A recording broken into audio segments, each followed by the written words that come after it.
He is wrapped up here, running up the score late. It's all Carl.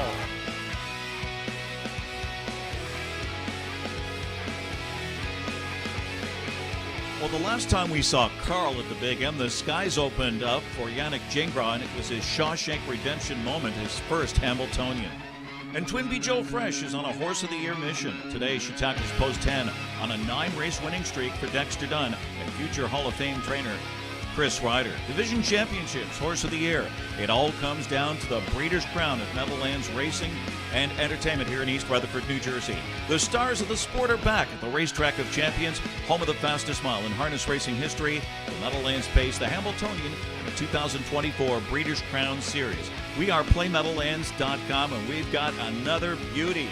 We're on a big-time roll weather-wise. Picture perfect. Mainly sunny mid-70s today and light winds. We have to put the air conditioning on in the car. How about that? Ideal conditions prevail tonight, 60 degrees. The track fast and the winds are very light from the south at just 3 miles per hour. Post time at 6:20. And good evening, everyone. I'm Ken Warkentin. Welcome back to Meadowlands Racing and Entertainment for a big Saturday night extravaganza here. 14 races tonight, and we're back with day 2 of the Breeders' Crown eliminations. Tonight we feature eliminations for the 3-year-olds and the Open Championships as well, as we continue to set the stage for the $7 million Breeders' Crown 2-night affair next Friday and Saturday. Great betting opportunities, a great simulcast wagering menu on track here as well, fine dining and fun events. Thanks for joining us here on track along our simulcast signal and our various betting platforms. Dining reservations, group sales at 201 The Big M. Coming up next Friday, it's our tote machine payout. Now, guests who use any self-service tote machine between 6:15 and 11 p.m. are eligible to win vouchers, and they range from $2 all the way up to $500. Dining options for Breeders' Crown, we have plenty. Dining reservations now being taken for Breeders' Crown Finals weekend. A Pink Restaurants buffet on Finals night. Saturday's buffet highlighted by a seafood tower. Reservations 201 The Big M. And guests looking for an a la carte dining menu can enjoy our second floor lounge as well. It's a great place to watch and wager on all the racing and the day's sports action as well. Next Saturday night, it's our Breeders' Crown handicapping contest. It's a $10,000 total fee, $100 to enter. You get a betting card. You purchase that. It's required at the check-in, and it's cash only. Entry includes a live racing program. The challenge format is at PlayMeadowlands.com. Prize payouts to the top 10. Also, next Saturday, the second night of the Breeders' Crown, the 26th, we've got a Breeders' Crown hat contest, judging for the best overall, the scariest, the funniest, and the horsiest hat as well. First prize, $500. And next Friday, it's a $1,200 Halloween costume contest. Sign up 6 to 7:30 p.m. at the clubhouse lobby with judging in the winner's circle following a race for first prize there. $500 as well. We've got the football season in full swing. College Saturdays, join us in the second floor lounge. NFL Sundays, second floor gallery opens at 11 a.m. And we feature the all-you-can-eat $15 wing bar starting at 12 noon.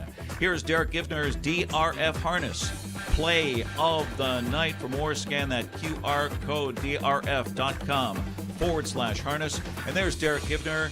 And he's smiling because he likes the 3 Warwi Michelle in race 7. Race 7, 3 Warwi Michelle, the DRF Harness play of the night. Let's look at the betting menu for tonight. We always kick it off with pick 5, a 20-cent pick 5, 1 through 5. Survivor pick 7 is 3 through 9 tonight. A couple of pick 4s, each with a $50,000 guarantee. We've got a pick 6, 8 through 13, and one high 5, a 10-cent high 5 in the 14th and final. We've got Dave Little, John Rallis on the desk, Andrew Shades-Dembski on FanDuel, Jenna Otten paddock duty tonight, and Jessica Otten, Gabe Pruitt on Fox TV, the national broadcast, as we look at the scratches and changes, and not much to report, just a driver change in race 13. Race 13, number 8, Hungry to Win, James McDonald. Number 8, Hungry to Win in race 13, James McDonald. RTN, that's Racetrack Television Network, best bets and price plays coming up along with the tee-up as we look at the Breeders' Crown eliminations tonight. Lots to get to right downstairs to Hall of Famer Dave Little and John Rallis. Guys. Ken Workington, thanks so very much, and welcome everybody to the Sam McKee Memorial Broadcast Set. Dave Little here, John Rallis there. It's day 2 of Breeders' Crown Elimination Weekend right here at the Meadowlands. And John, yesterday we had 9 dashes for the 2-year-olds. What were your impressions at the conclusion of yesterday's card? Conclusion was we got a pretty deep pool of talent with these rookies, right? I mean, some of them looked like clear standouts, but we talked about some really nice value players yesterday afternoon. Maybe they weren't overwhelming, price plays, but they were usually second or third choice. But a lot of really, really strong performances, and it's going to really bode well for next week. It just goes to show the depth of the field in terms of what we're looking for next weekend. We're clearly having plenty of star power on this evening's program, with 4 of the horses in the Hamiltonian Society Breeders' Crown Standardbred Poll participating on the night. But first, I just want to touch base and give a couple of notes on a couple of star horses who will not be participating in this year's Breeders' Crown. Let's start first with the Super Mare Trotter, Jiggy Jog. Where is she? Yeah, unfortunately, she's shut down due to injury. I believe it was a tear on her sesamoid. An uncommon injury for standardbreds, unfortunately, but just what a mare, though, right? Doing it against the boys, doing it against the girls. It doesn't really matter who she raced against. So one of the best horses, if not the best horse that we have in harness racing. So unfortunate things happened. Didn't come out of that Dayton Derby 100%, but, they did right by the horse, and just an exceptional career, and we look forward to what she can do as a broodmare. I mean, clearly there were whispers you could definitely put her in the same sentence as the Atlantas and the Manchegos. Oh, absolutely, and rated number 2 on the Hamiltonian Society Standardbred Top 10 poll, and she was going to give Twinbee Joe Fresh a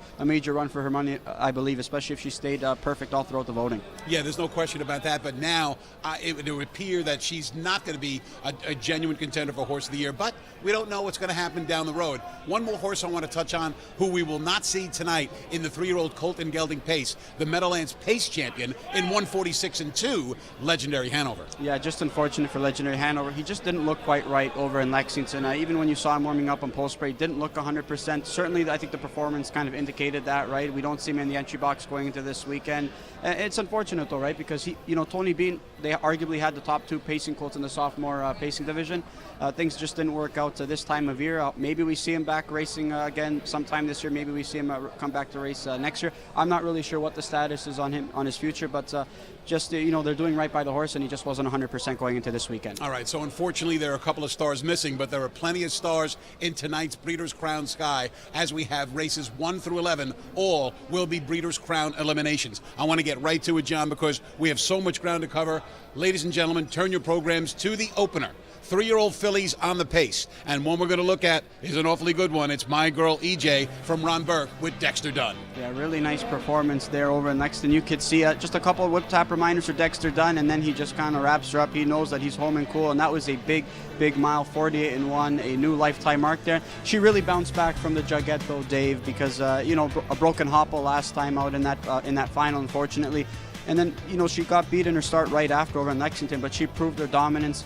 Breeders' Crown winner last year. She's looking to double up here this year as a sophomore pacing filly, and she looks sharp going into these elims tonight. It certainly appears that right now in her 2024 campaign that she's at her best. Oh, absolutely. It was interesting to see just kind of this 3-year-old pacing filly division, just who was going to take top honors. Obviously, it's a love thing. I mean, she did some really, really strong things all throughout, and now we've seen her kind of get beat off a couple of trips that maybe in the past, earlier this year, we would have seen her get the job done, but now we see fillies like Rocketdale, My Girl EJ. Just goes to show the depth of this 3-year-old pacing filly division. My Girl EJ listed at 6-5 on John's morning line in today's first race. Go now to the second race, where we find star trotters, 3-year-old colts and geldings on the trot, and here's a good one, Sig Sauer. I mean, this was just a wild race in the Futurity Day. We saw some quick panels up front, a 52-4 half, which you don't see often by 3-year-old trotting colts, but this guy had a really tough trip in his own right, and he responded really well. It's funny, every time we kind of discount this trotting colt, he always pops up with a pretty big effort at a pretty big number, right? He did win the Stanley Dancer at odds of 60-something to 1, gets it done in the Futurity at 9-1. He belongs in the conversation as one of the best in this division, and he always seems to get it done in some of the moments that maybe we don't expect it. Everybody talked about Kismet and Carl in that Futurity. Well, those 6 Hour who got all the dough there. In typical Noel Daly fashion, he brought back 6 Hour just a little bit later than the aforementioned Highland Kismet and Carl, and hopefully Noel, that's going to pay off for 6 Hour in both the Breeders' Crown and maybe beyond. Absolutely. Noel Daly's management with his horses is impeccable, Dave. I mean, they're always sharp when it really counts, and it bodes well for him. Sig Sauer going to be a short price, listed at 6 to 5 in tonight's second race. Turn over to the third race, 3-year-old Colts and Geldings, and finds who I think is the top 3-year-old colt pacer right now. Repeat after me, Captain Lou Albano. I mean, how good can you look, though, racing 2 heats? He could have gone around again. He probably could have raced in a third heat. Just a remarkable effort by Captain Albano. And again, I'm sure it was so frustrating for Noel Daly, for Todd McCarthy. Some really rough trips all throughout the season and some marquee stakes races, Dave. But he's really coming into form now when the timing is right. Dominant effort in the jug. Was a winner in the Maxent Memorial. So this guy's coming into these Elims super sharp. And again, they missed out on the Tattersalls, but he's coming into this Breeders' Crown Elim start after going 2 heats in the jug. John, I got to pay a little, give you a lot of credit. You told me 3 months ago that this would be the top horse in the division now.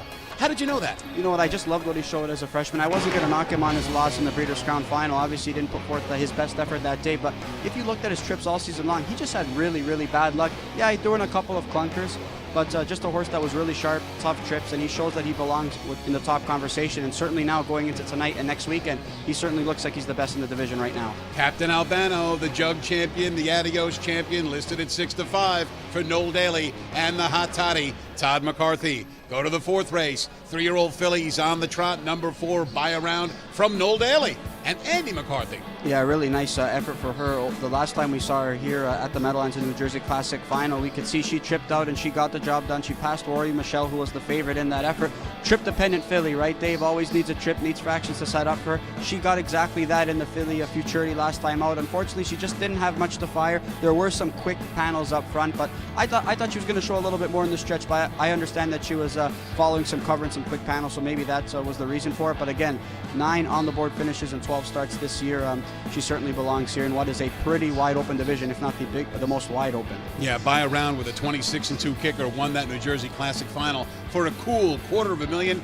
She'll start out at 3 to 1 in tonight's fourth race. Let's look ahead to the fifth race. 3-year-old fillies on the pace, and number 8, Rockadeo, has been just super for Brett Pelling. Yeah, she's really evolved so far as a sophomore pacing filly, right? Just 5 starts and 1 win last year as a rookie, and right now she's coming in right now, I think, as the best out of all of them. She's racing really hard. She's showing that she's got a lot at the end of her mile still, and interesting note, she is adding Lasix here today. Usually we see the addition of Lasix sometimes, Dave, with some maybe flat efforts. That hasn't been the case for Rockadeo. Her efforts have been dynamite all season long. She's handy. She can do it any which way you want. The versatility is really a huge asset for this filly.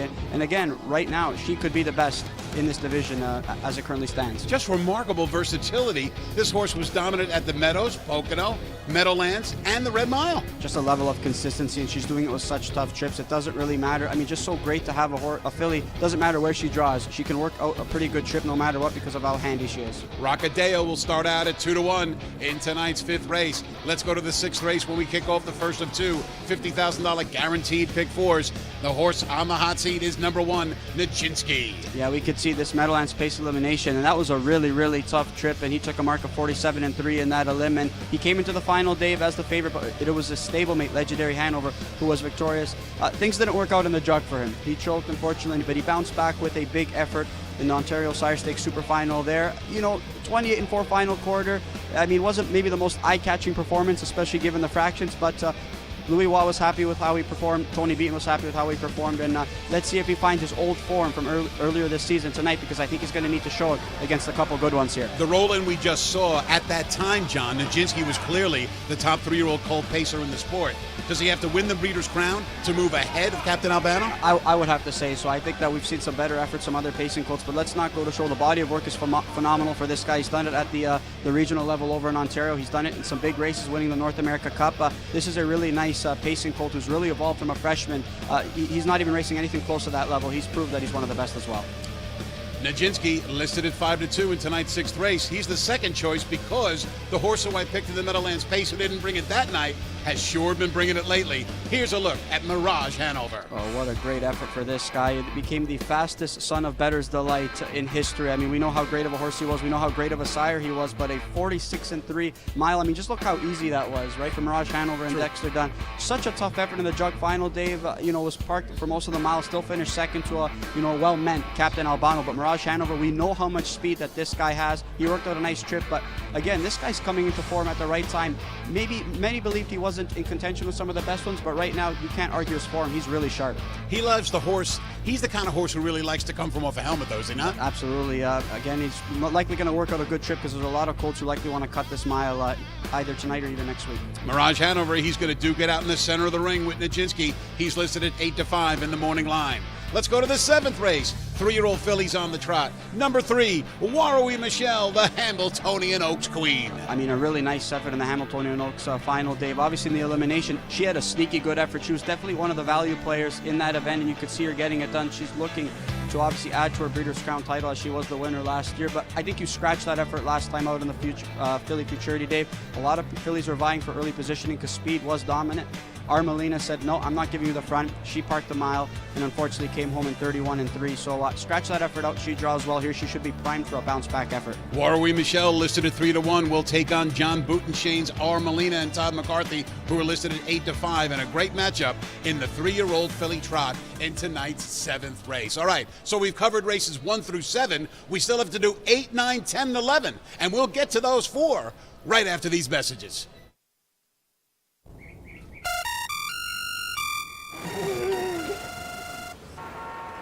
Come on. I want sales reports on my desk by Monday.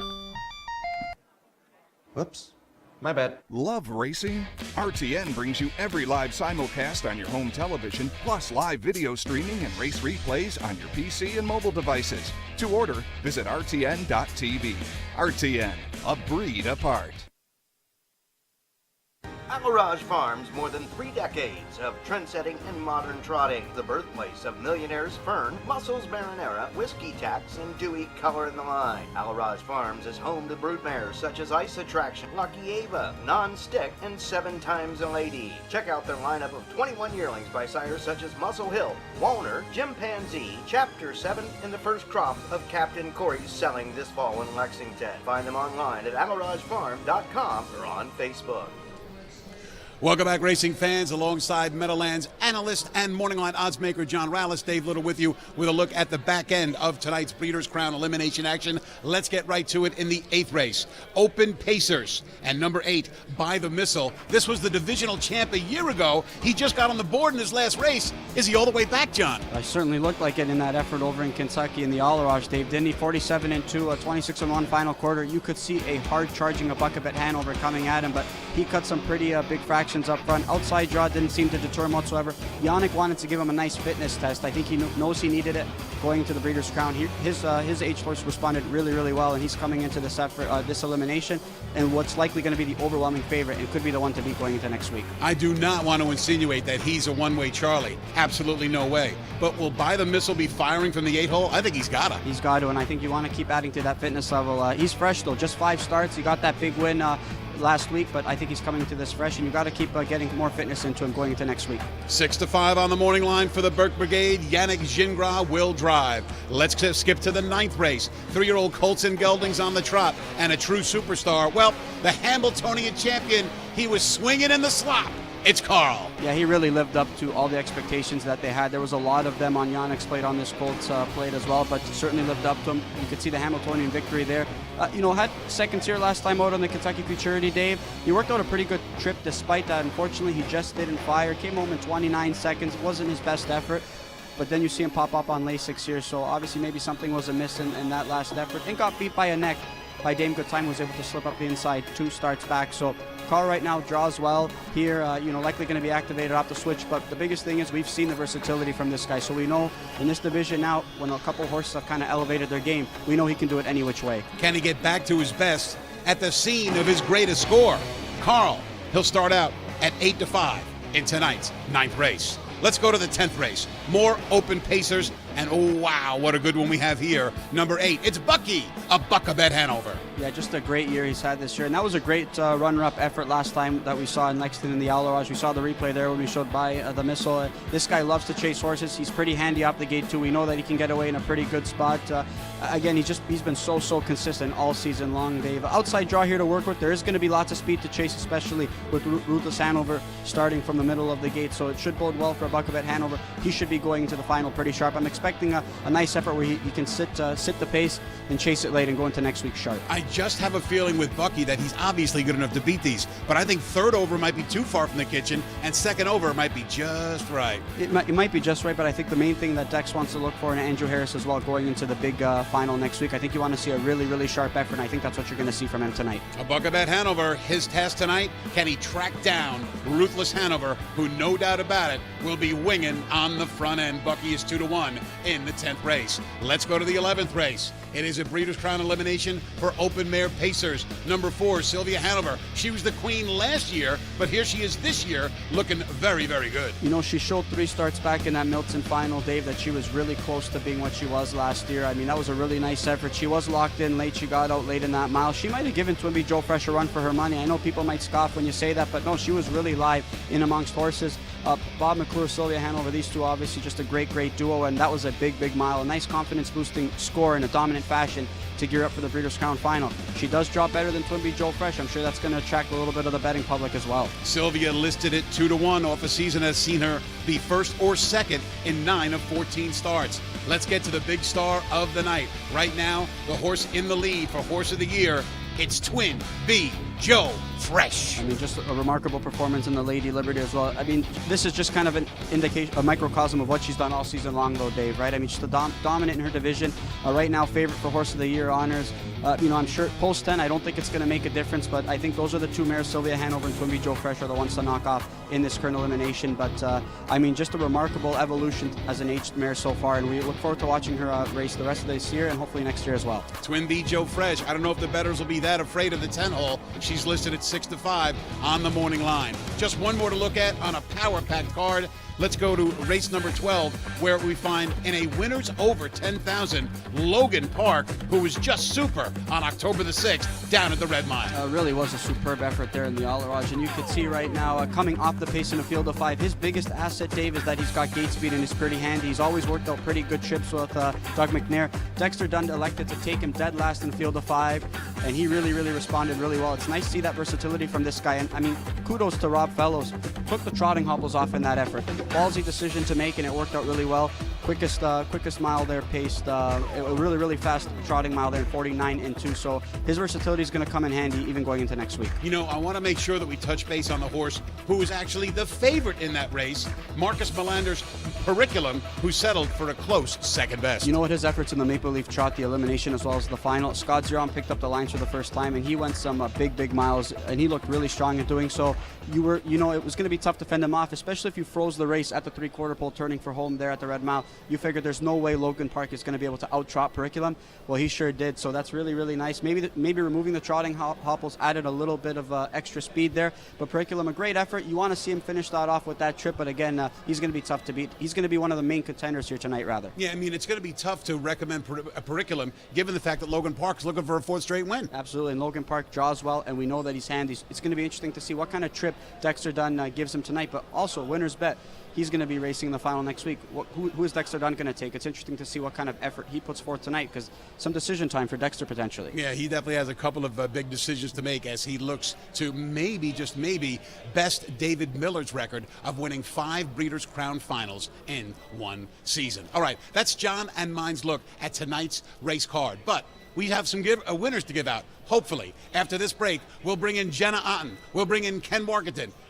John, myself, Racetrack Television Network, best bets and value plays are up next.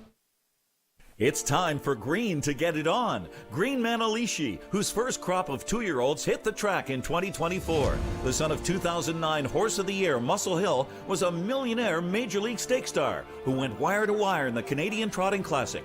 And Green Manalishi was prolific in the breeding shed. Get in on the ground floor, then head to the penthouse with your own green machine. I can't miss Green Manalishi. Book your mare today to Green Manalishi, standing at Terra Hill Stud in Ontario.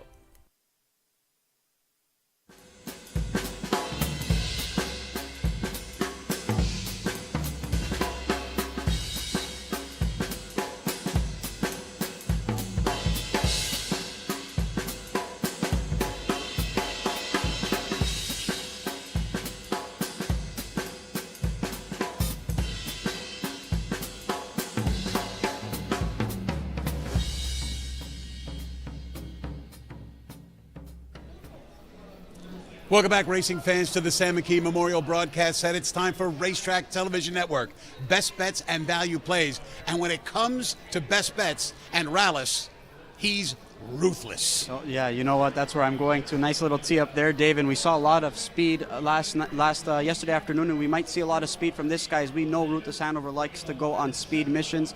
Post 5 today, I'm expecting him to go down the road. He looked really sharp in that qualifier with some pretty good ones on his back. I'm hoping he can replicate a similar effort and find himself in the winner's circle. Race 10, number 5, Ruthless Hanover. You know, and it should be a respectable price because you got Oakwood Arden in there. He's going to take some money. And, of course, a buck about Hanover, he's the likely favorite. Absolutely. That's why I'm hoping we can get second choice, maybe even third choice in in a winning effort. Well, I'm not giving you the third or second choice. I'm giving you a slam dunk single in the early pick 5. In the second race, number 1, Sig Sauer. He was just spectacular in the Kentucky Futurity, and Noel Daly has had such a great knack with bringing his horses back just at the right time. Sig Sauer making only his 7th start of the season. It's just remarkable, John, at what a high level this horse has been racing at, given the competition that he's been facing. Sig Sauer, race 2, Ken. Sounds good. Our best bet comes up in race 13. That'll kick off Dave Little's late double. And by the way, Mr. Little's cashed in on the late double. He'll give you some of his the information on that in a few seconds. But our best bet is 4, Steamboat Springs. Steamboat Springs is a lightly raced Sweet Lou Gelding. He's been gathering momentum elsewhere for Team Bongiorno. He draws well fresh off a solid step-up effort against Stakes Company. He was in against some pretty tough customers there. Todd McCarthy picks up the lines tonight, and he's 6-1 on the morning line. Best bet, race 13, the 4, Steamboat Springs. My best bet comes up in the Glamour Boy division, race 6, number 4, Mirage Hanover. Dexter Dunn back in the bike for trainer Jake Lemon. Could not have looked better in that jug final. He was parked every step of the way and still held on for a second place finish.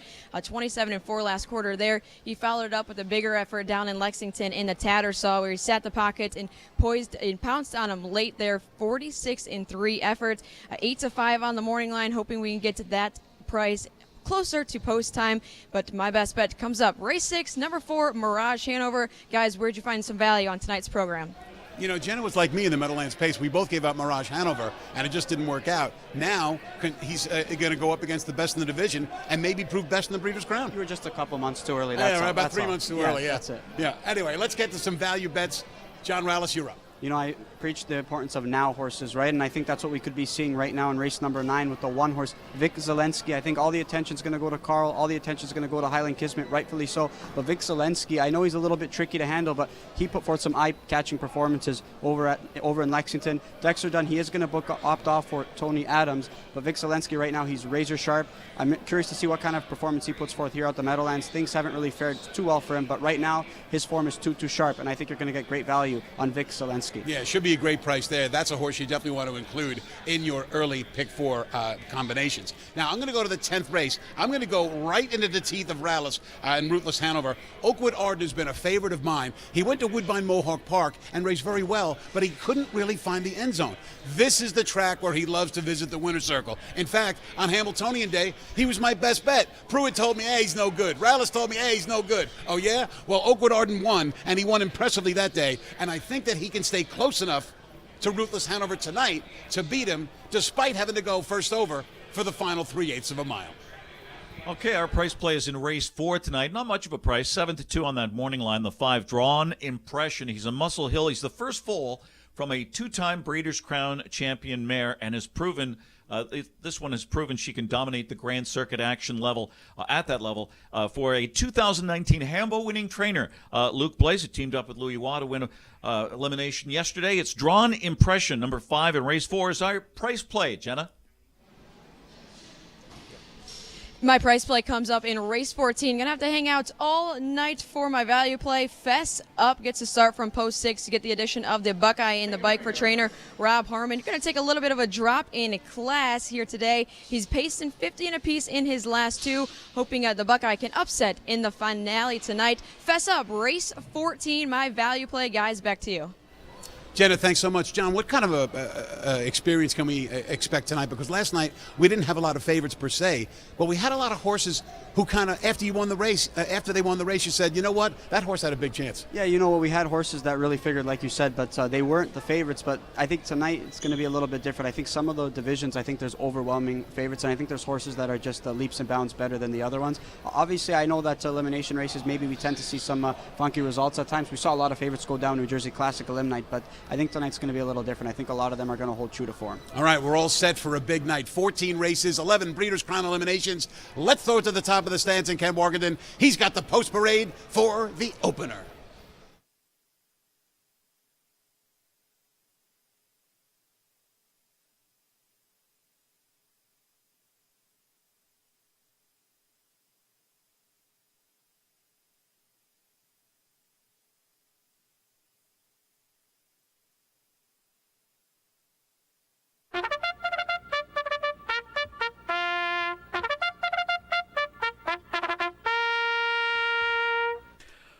Pacers on the track for tonight's first race, the first of two Breeders' Crown eliminations for the 3-year-old filly Pacers, hunting Hula number 1 with Mark McDonald, trained by Bruce Lauer for It's All Good Racing.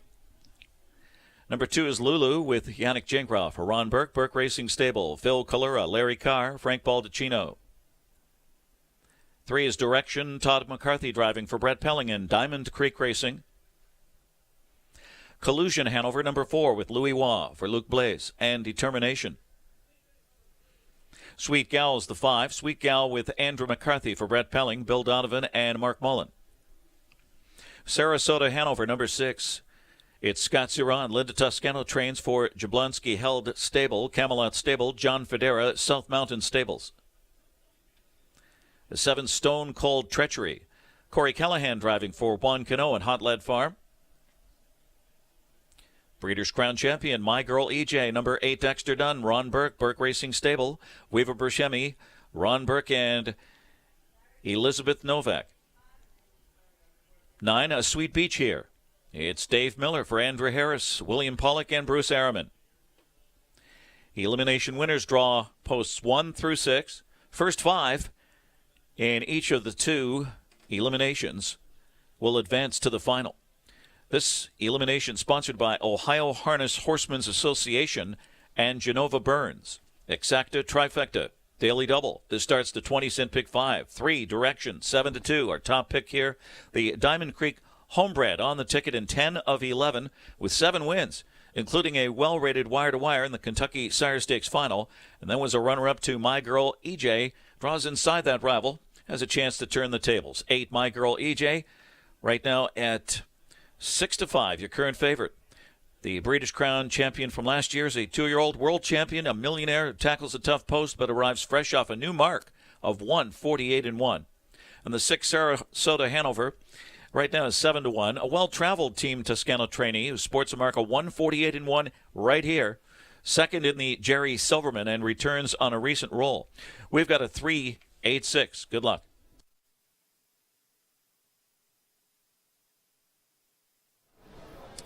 Just about go time for this Saturday night Breeders' Crown Elimination Saturday night. So glad you could be with us. John Rallis alongside Dave Little here with a look at tonight's first race, the Breeders' Crown for 3-year-old fillies on the pace. It's a field of 9, and all roads lead through number 8, My Girl EJ. And let me tell you, John, we were talking yesterday. I think it was about that trotter chapter. Late in the race. Super chapter. Yeah, super chapter. And we were talking about when is a horse at 4 to 5 value. Well, certainly My Girl EJ in this particular spot at 7 to 5, were it to hold up, would be value. Oh, absolutely, it would be. Now at 3 to 2, it definitely would be value given the performance that we saw last time. An overwhelming favorite over her last 2 efforts. Post date though tonight, I mean, she has early gate speed. She can very well float out and get a pretty good positioning. Wonder if Dex is going to want to cut the smile or find a helmet.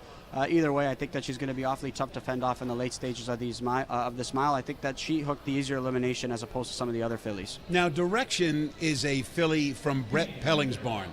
Direction won the $400,000 Kentucky Sire Stakes final. But does Direction, when compared to a girl like My Girl EJ, lack class? Because direction was in Sire Stakes, and my girl EJ has been on the road on the Grand Circuit. I would say that she does maybe lack the class. I think she's still a notch below, my girl EJ. Some great performances. I don't want to knock her whatsoever, but she was leading the line in a couple of those efforts, though, in starts prior. She worked out a pretty nice trip against my girl EJ last time out. Still paced home in 25-3, but was never getting to Dexter and my girl EJ. So I think it goes to show just the talent disparity between both fillies right now. That's not to say Direction's not racing well, but you're going to need to find a little bit more of a gear if you want to take down fillies like my girl EJ. For Brett Pelling fans, and certainly I'm one, he's got another nice filly in here by the name of Sweet Gal, who's been very steady. So you might say, well, only 3 for 15 this year, but on the board 80% of the time. Absolutely, and she's had outside posts. We know that she can get activated off the switch early. She's been racing really well. It's unfortunate that she doesn't have more wins over her last few tries. Pacing really, really strong final quarters. Another sub-26 final quarter last time out in Lexington, but again, wasn't enough. Wasn't in the vicinity of those other top two fillies there. So she could work out a pretty good trip and pull off an upset here, but again, you're going to need to find a little bit more against my girl EJ. Now, we know how our clientele loves to bet the trifectas, and number 2, Lulu, is a horse who's up there at 11-1 for the Burke Brigade. That's an overnight and most recent. The horse did dominate at 20 cents on the dollar.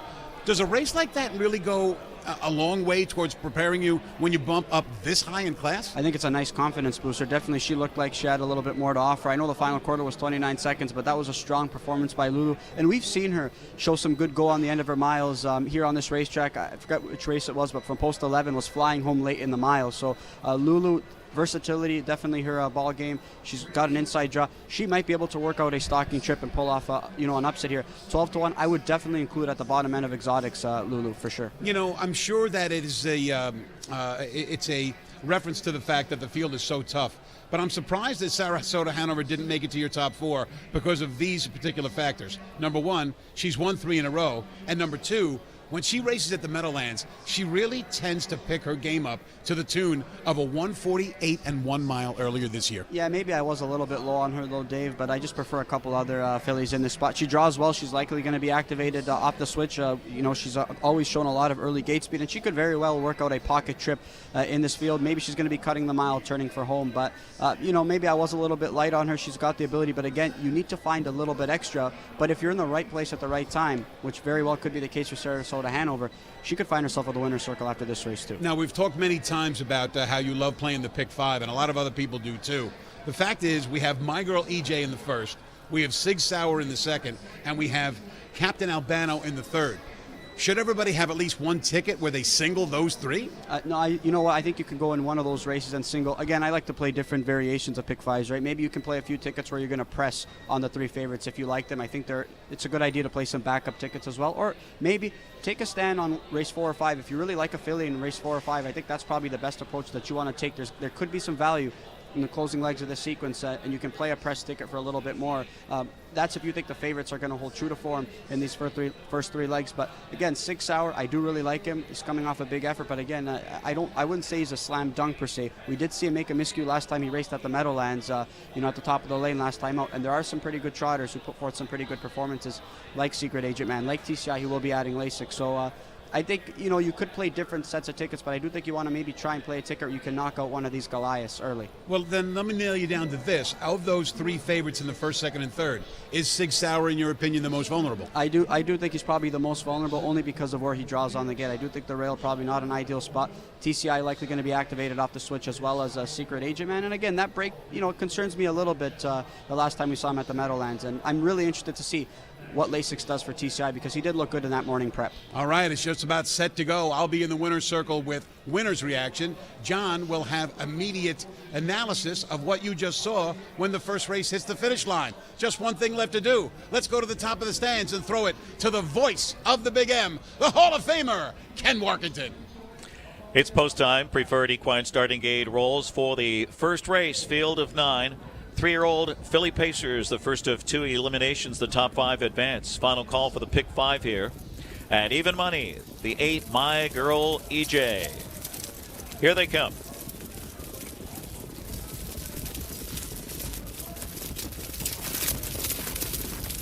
They're off. A Sweet Beach here from the outside, blasting off. It's Collusion Hanover from between horses, Direction and Lulu on the rail now. Lulu has a short lead. 3 wide and driving. A Sweet Beach here sweeps up on the outside. Direction is now second as they head to the opening quarter. So Lulu takes a seat in third and settles in.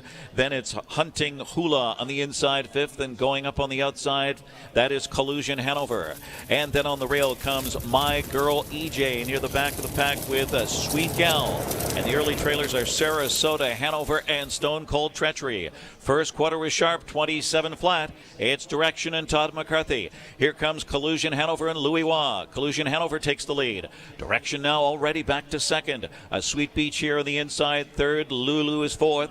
It's Hunting Hula fifth. My Girl EJ still on the cones in sixth. Then it's Sweet Gal, followed by Sarasota, Hanover, still trailing Stone Cold Treachery. Half was 55 and 2, 28-2 second quarter. It's Collusion Hanover in front, 15-1 on the board with 3/8 to go. Direction on the inside second. Here comes My Girl EJ, gets the cue to come first up, third on the outside, soon to be second and gaining as they approach 3 quarters. And riding her cover second over, that is Sweet Gal, now fourth on the outside and looks to swing out. A Sweet Beach here was shoveled to fifth on the inside. Sarasota Hanover is third over as they turn for home. Here comes My Girl EJ, steamrolling 124 and 3 into the stretch drive. It's still Collusion Hanover and My Girl EJ pouring it on. All out is in between horses Sweet Gal, and in heavy traffic, Direction is blocked and nowhere to go. My Girl EJ, then a Sweet Beach here. And then Collusion Hanover and Sweet Gal in Direction, 151.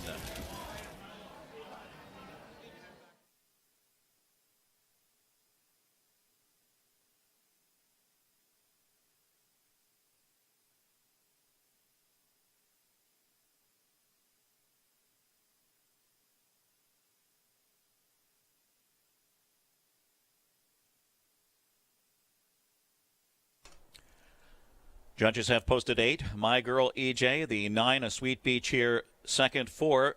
Collusion Hanover, third, 8, 9, 4 in a photo. 151.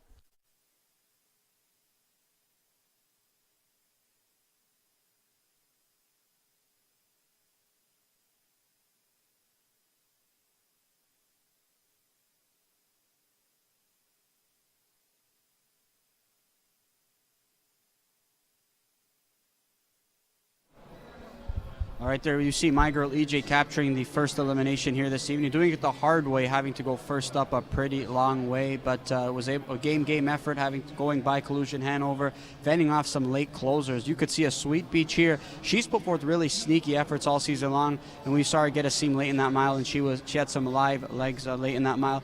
I was really impressed with Collusion Hanover's effort there to hang on for third. This is a filly who was a grassroots champion. In Canada, she ended up stepping up and racing in the super finals. It was a good third place effort, and for her to step up here against some Grand Circuit company and hang on for third in a pretty big mile, that was an impressive effort by her. And you could see a Direction overloaded with pace for driver Todd McCarthy there. I think she snuck into the final as well. So one to watch her next week as she had some pace. She certainly had some pace, but My Girl EJ getting it done here first over, doing it the hard way. In the photo number 5, Sweet Gal was fourth. It's unofficial 8-9-4-5.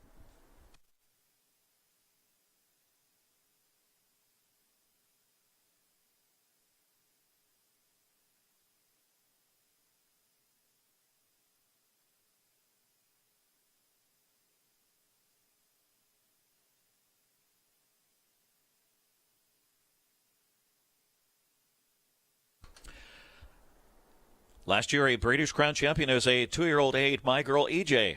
3-year-old Bay Filly by Sweet Lou out of Lucy's Pearl by Well Said, bred by the Burke Racing Stable. Weaver Buscemi and Novak of Florida, owned by Burke Racing Stable. Fredericktown, Pennsylvania. Weaver Buscemi, the partnership from Cannonsburg, Pennsylvania. Ron Burke of Cannonsburg, Pennsylvania, and Elizabeth Novak of Boca Raton, Florida. Hall of Fame trainer Ron Burke, Dexter Dunn in the sulky. For My Girl EJ, that is 2 in a row. She was coming off a new mark of 148 and 1. Steamrolls first over here in the first elimination. 151 flat, 26-2 on the big board. This elimination sponsored by the Ohio Harness Horsemen's Association and Genova Burns. Making the trophy presentation, John Campbell, President and CEO of the Hambletonian Society.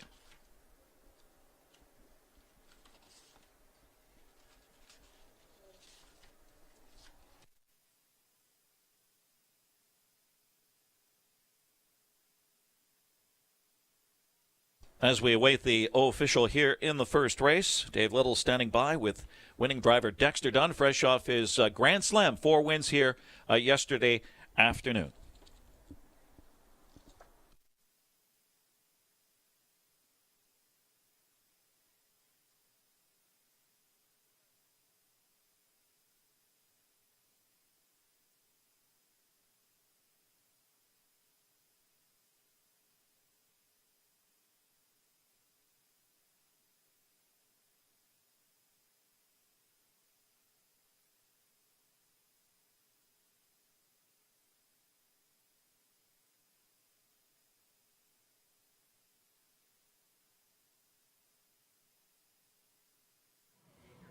Hi, everybody. Dave Little in the winner's circle. Breeders' Crown 3-year-old filly, Pace Division 1, is now in the books. My Girl EJ wins it for Ron Burke. And the gentleman standing in my right, Dexter Dunn. Dex, the one thing I noticed about the race that I thought was a little bit odd, you looked a little bit animated in that first turn. Was there something going on with My Girl EJ at that point?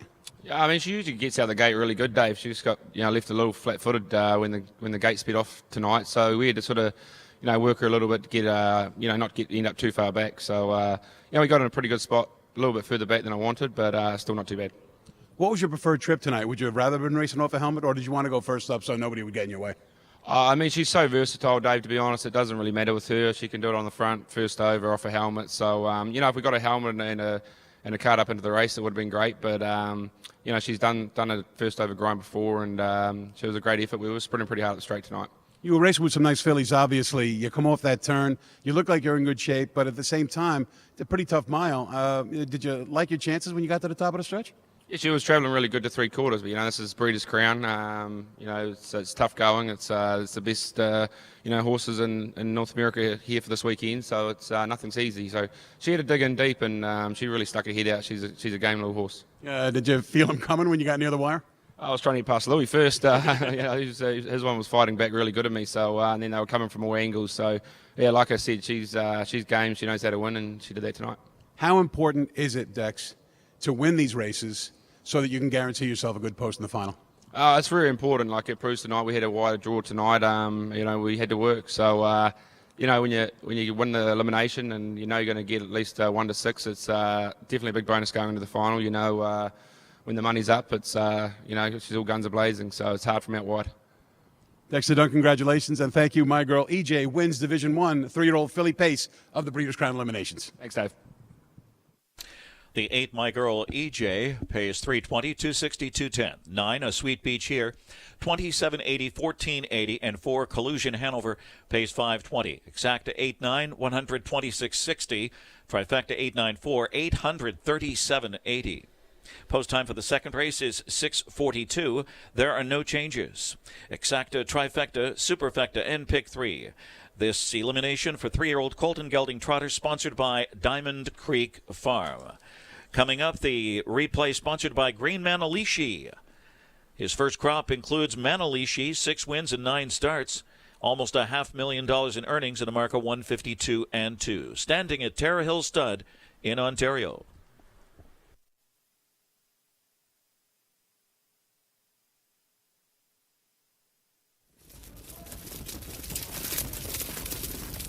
They're off. A Sweet Beach Here from the outside, blasting off. It's Collusion Hanover from between horses, Direction and Lulu on the rail now. Lulu has a short lead. 3 wide and driving. A Sweet Beach Here sweeps up on the outside. Direction is now second as they head to the opening quarter. So Lulu takes a seat in third and settles in.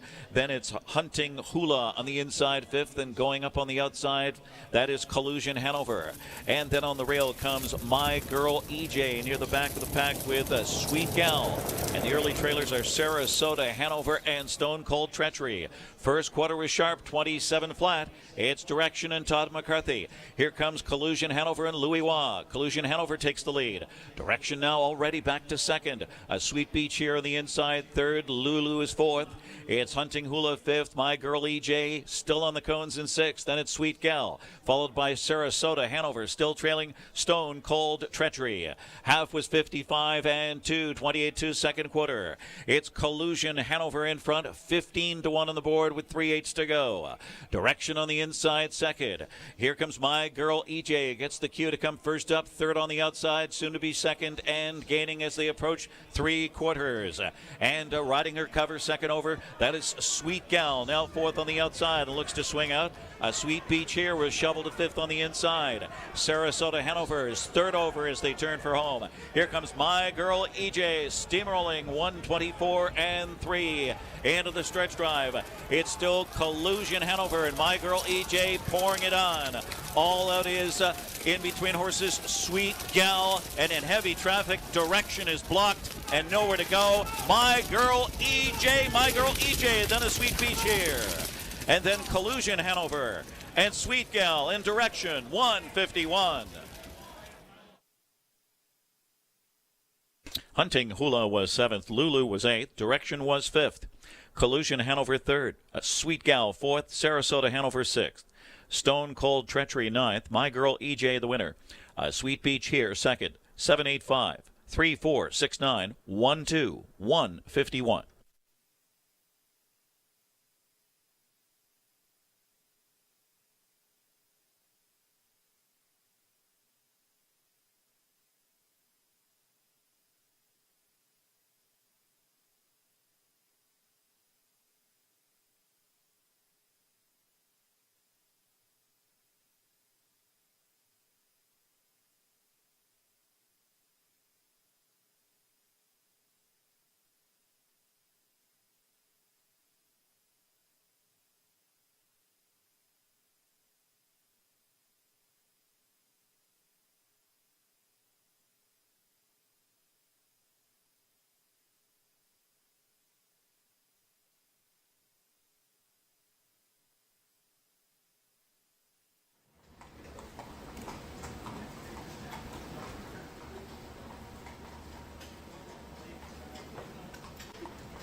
Three-year-old trotters for the Breeders' Crown elimination, the first of two for the three-year-old Colton Gelding trotter, sponsored by Diamond Creek Farm, the 1-6 Sour, Andrew McCarthy. Noel Daly trains for Patricia Stable, Joe Sobracco, Jaff Racing, Alistair Stables, and Caviar Farms.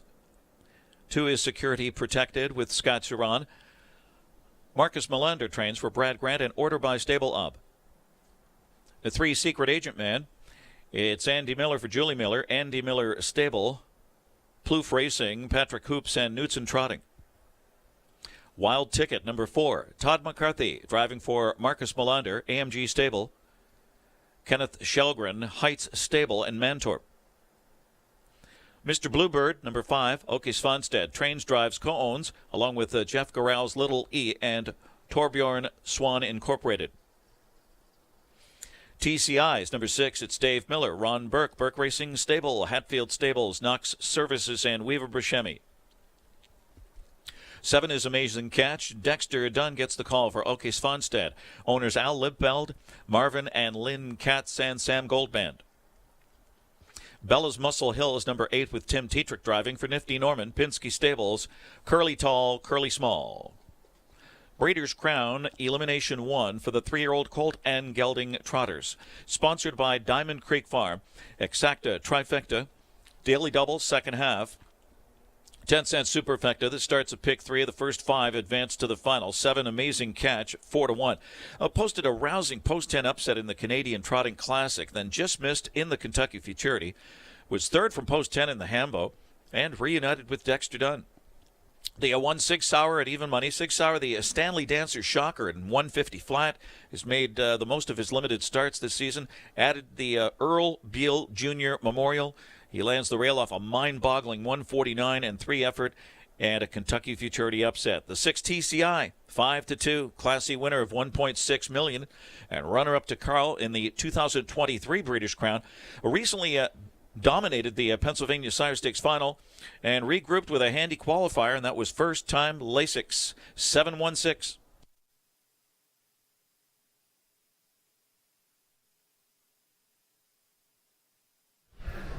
Second race, Breeders' Crown elimination, 3-year-old Colts and Geldings on the trot. And another fantastic matchup here. Sig Sauer versus TCI. You opted for Sig Sauer, so did I. How come?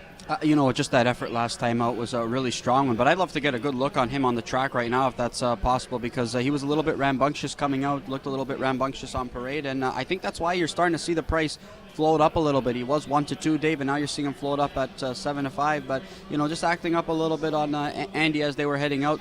Looks a lot better now, but the rail draw concerns me a little bit, though, Dave. But one thing about with this Colt and Andy, he doesn't need to rush him off the rail. I know sometimes, guys feel like there has to be a sense of urgency. In an elimination right now, top 5 make it. You don't need to show, a certain level of urgency, especially when you're in a tricky spot on the gate. Get away in a pretty good spot, and this Colt is good enough to overcome, if he's a little bit far out of it. But I think that you just want him to stay flat and put forth a good effort going into next week. TCI is a horse that I absolutely loved in the Hambletonian eliminations. He won from the rail in wire-to-wire fashion at 7-5. It's been a little bit up and down since then. In the Bluegrass, he was a 5th-place finisher as the favorite to Secret Agent Man. Now, Burke adds Lasix. Are we expecting immediate improvement from this standout? I thought we saw improvement in that morning prep, though. I thought that was a really nice effort. So, you heard Burke kind of hinting at it that he was going to add Lasix before that morning prep, which they did, and got a great draw off the gate. He's handy, and again, he's going to use that gate speed to his advantage here. We know TCI likes to go one way. He likes to try and go down the road. I know last year they talked about wanting to maybe have him be a little bit more versatile, but he's made over $1.5 million throughout his career for a reason, right? His gate speed is a huge asset, and he's got a lot of talent. So let's see if Lasix can add a different dimension here. How about a horse who's been super consistent, racing against the very, very best of the division? I'm talking about Amazing Catch, who shows 4/3, a second, and a win in the Canadian Trotting Classic final in 151-4. Dexter drives for Oke Svanstedt. Yeah, and I think it's an indication of what Dexter thought of this colt earlier on this season, because he did travel from Yonkers over to the Meadowlands just for one race to sit behind this guy. So he definitely thought he had himself a pretty good colt in this division, and he's certainly shown he can go with the big guys. Obviously an upset win on the Canadian Trotting Classic there when he was able to slip up the inside. But he's pretty handy. It doesn't matter where he starts on the gate. We know he can leave, and we know he's got legs on the end of it. Taking maybe a little bit more, maybe around the support, or a little bit less than or more than what I anticipated. I thought 6 Hour would be lower, but again, maybe it has something to do with what we've seen in parade with 6 Hour. Well, I thought My Girl EJ in the first would be shorter, and I thought that Captain Albano in the third would be shorter.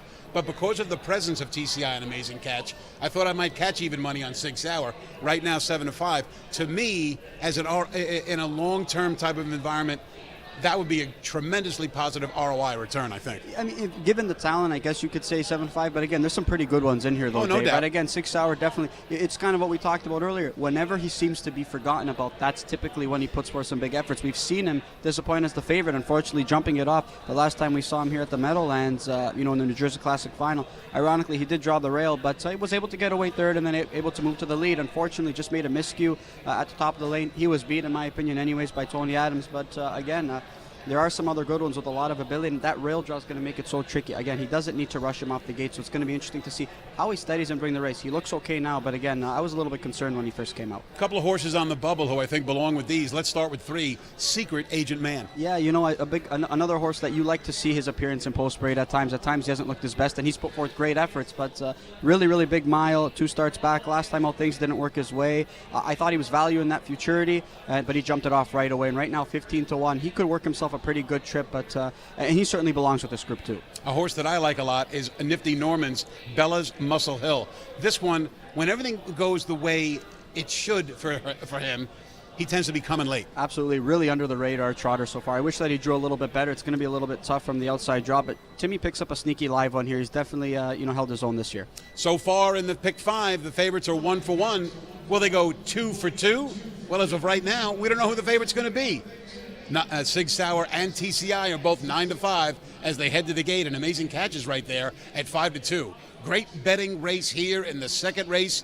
3-year-old Colton Gelding's Trot, the Breeders' Crown Eliminations, the second of 11 on a big Saturday night. Here's Ken Workington with the call. It's post time. Trotters at the gate, field of 8, lining up. Preferred equine starting gate moving for the second race. First of 2 eliminations for the 3-year-old Colton Gelding Trotters for $25,000. Top 5 advance to the final. This elimination sponsored by Diamond Creek Farm at 2-1, the 1 Sig Sauer and the 6 TCI. 5-2 on the 7 Amazing Catch. 3-year-old Trotters ready for start. Here they come.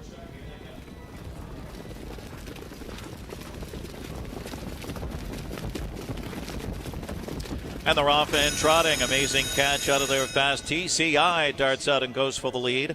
Secret Agent Man flashing speed on the inside with security protected into the top 4. Sig Sauer just floated away unhurried in 5th as they swing around that first turn. Then comes a Wild Ticket in 6th, followed by Mr. Bluebird. And the early trailer is Bella's Muscle Hill. Kind of gapped out here at the opening quarter, and it's TCI and Dave Miller in front there in 27 and 3 in strides, clear by 2.5 lengths does TCI. Secret Agent Man gapping the pocket spot. Amazing Catch on the inside 3rd. It is security protected, biding his time 4th, and Sig Sauer looks at it from 5th and looking anxious there, followed by Wild Ticket. And then it's Mr. Bluebird still trailing Bella's Muscle Hill, still single file at the half.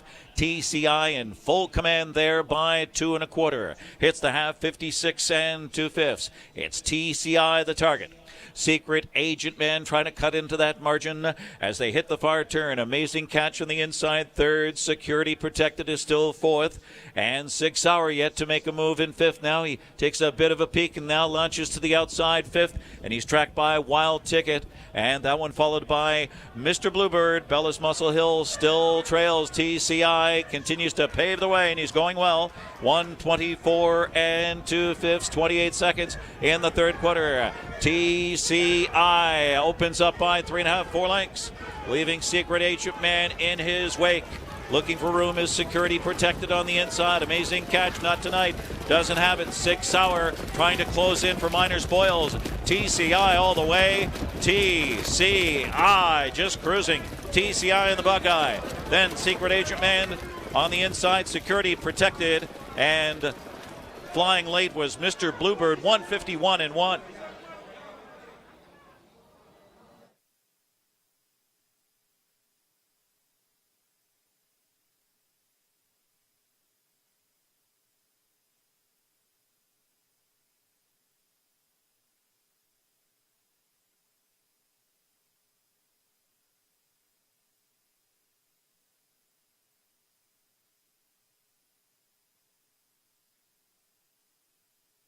Judges have posted 6 TCI, 3 Secret Agent Man second, 2 Security Protected third, the 1 Sig Sauer fourth, 6, 3, 2, 1. 151 and 1.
Second race, 3-year-old Colts and Geldings on the trot, and TCI did just as he did in his Hamiltonian elimination, did just as he did in the Pennsylvania Sire Stakes final. Go to the lead and play catch me if you can. Dave Miller did a great job with the rating, 27-3 to the quarter, 56-2 to the half. The 3/4 went in 124-2, and that left 26-4 in the tank for the final quarter as TCI wins rather easily on the front end. Secret Agent Man sits a pocket, was a solid second place finisher. Amazing Catch goes first over from the 3-hole, tried to provide some cover for Sig Sauer, who got into it late, but it was much too late. Sig Sauer sat 5th to the quarter and really was not a big factor in this second race. TCI goes wire to wire in a marvelous performance in his first parimutuel start on Lasix, and certainly now he has a big chance to wear the Breeders' Crown. And Hall of Famer Dave Miller teamed up with trainer Ron Burke back in 2017 with What the Hill, capping a Dan Patch Award-winning season there. Dave Miller also winning this division with Chimpanzee and the Bank. And again, What the Hill, and right here, TCI, back in top form. 3-year-old Bay colt by Cantab Hall out of Nicole's Promise by Dream Vacation. Bred in New Jersey by Concord Stud Farm.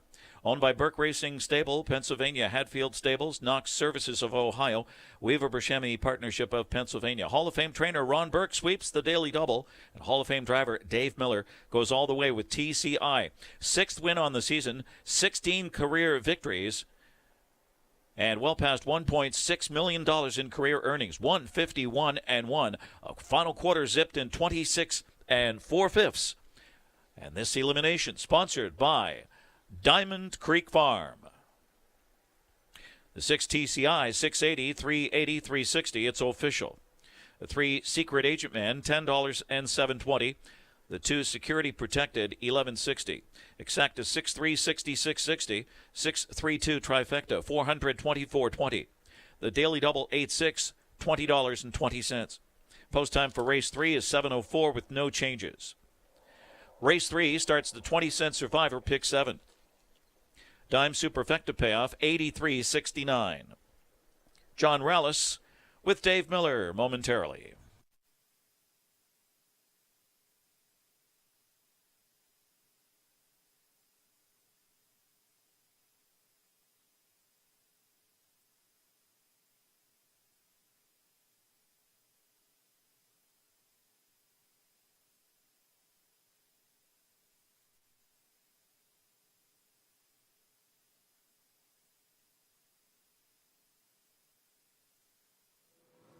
TCI captures his elimination for 3-year-old Trotting Colts, his Breeders' Crown elimination. Rather, I'm here with winning driver Dave Miller. Dave, how did he feel qualifying on Lasix for the first time last week? He looked good, and did he feel even better tonight? Yeah. It made a difference in him, that's for sure. He felt real strong the whole qualifier, and tonight, I let him trot finish, and right through the wire, trotted pretty good. You know, obviously the last time in the Hamiltonian elimination, you worked out a pretty similar trip. You weren't able to gain any separation. Tonight, obviously, you were able to do so. Did you have to ask him at all, or was he doing it pretty well in hand? No, I was on him through the stretch, he got pretty soft fractions for, this caliber horses, and he's going to have to, show a little something, and I thought that was pretty good, 26-4, 51-1, he's still in the game. You know what, obviously adding the Lasix and we've seen this performance. I mean, what went into that decision, though? What did you notice from him over the last few starts that maybe this was the indication? Well, his start at Lexington was pretty weak, He come first over, but he trotted about a quarter of a mile and then was done. And, Ronnie actually entered him in the box for charity and took him back out, and they put him on Lasix, and here we are. Congrats, Dave, and best of luck next week. Yeah, thanks. All right, there's TCI Dave Miller, Ron Burke getting it done here for 3-year-old Trotting Colts.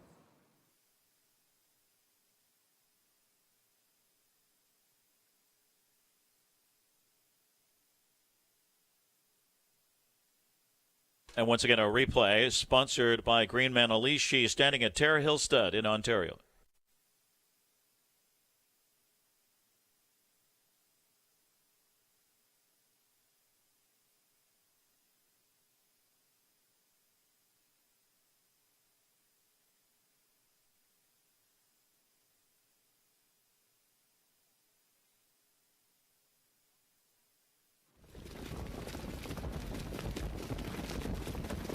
And they're off and trotting. Amazing catch out of there fast. TCI darts out and goes for the lead. Secret Agent Man flashing speed on the inside with security protected into the top 4. 6 Hour just floated away unhurried in 5th as they swing around that first turn. Then comes Wild Ticket in 6th, followed by Mr. Bluebird. And the early trailer is Bella's Muscle Hill. Kind of gapped out here at the opening quarter, and it's TCI and Dave Miller in front there in 27 and 3 in strides, clear by 2.5 lengths does TCI. Secret Agent Man gapping the pocket spot. Amazing catch on the inside 3rd.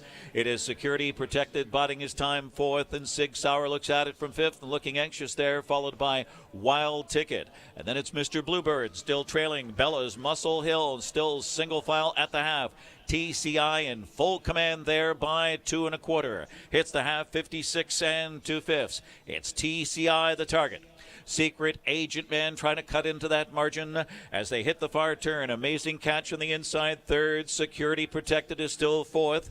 And 6 Hour yet to make a move in 5th. Now he takes a bit of a peek and now launches to the outside 5th.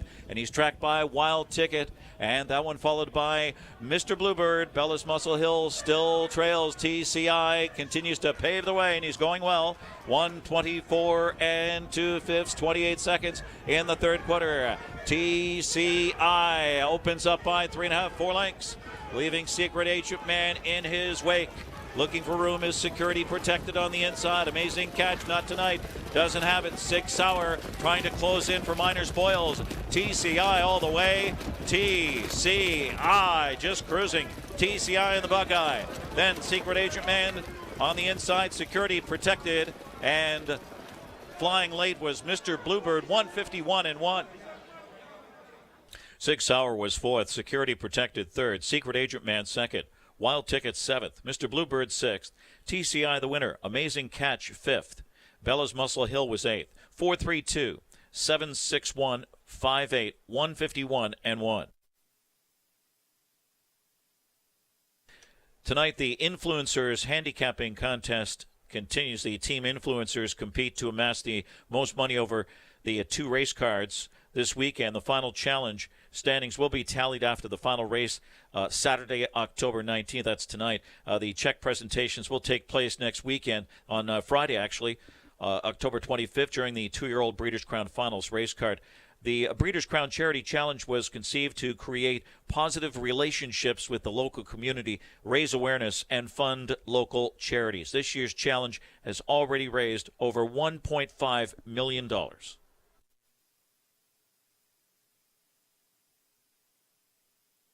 Our trainer of the week sponsor, Big D's Tack, your one-stop shop for everyday low prices.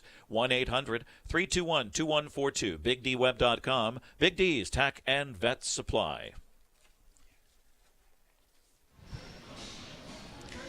Joined here in the back paddock with driver Yannick Gingras. We'll touch on a few horses that you have coming up on tonight. We'll get right into it with starting in race 5, the rail horse Caviar Belle. Maybe not herself in the most few recent starts, but the addition of Lasix really seemed to help in that qualifier. Yeah, absolutely sure did. She hasn't been finishing really for a while now, and Nancy and I talked about it. And she didn't show bleeding for a few starts, but then her last start, she did. So she added Lasix for her, and she was tremendous in the qualifier. It's the first time since July probably she paced through the wire, so I was happy with that. You sat behind captain's quarters for the first time down in Lexington, a huge mile, finishing 3rd behind Mirage Hanover. What was your opinion on him? I actually liked him. I trained him during the week. I thought he was good. I didn't think he was great, but I thought he was good, and I was really, really happy with his performance in the start. Same thing with him now. He's back on Lasix tonight. I think it's going to help him as well, and I think he needs a little racing too. So I expect him. I don't know if he can go with Mirage Hanover, but I expect a good performance from him. The Hambo champ is back here at the Meadowlands. Carl in race 9 from post 5. Just talk to us a little bit about the ride this guy has taken you and the connections on this year. Yeah, it's been a crazy good ride. Since Hambo, though, I'm just enjoying the ride. Before that, it was a lot of pressure. It was nice to get it done, but now I'm kind of enjoying him. He definitely was not himself last start. Going to the half, he felt really good, and I'm like, he's going to pop a big mile here. But midway through the last turn, he kind of let me go. And that's the same thing with him and as Caviar Belle. I told Nancy after the race, I said he has to be bleeding, and then he showed it as well. So he's first time Lasix. I expect him to a big bounce back from him tonight. Yannick, thank you so much for joining us, and best of luck the rest of the night. Thank you very much.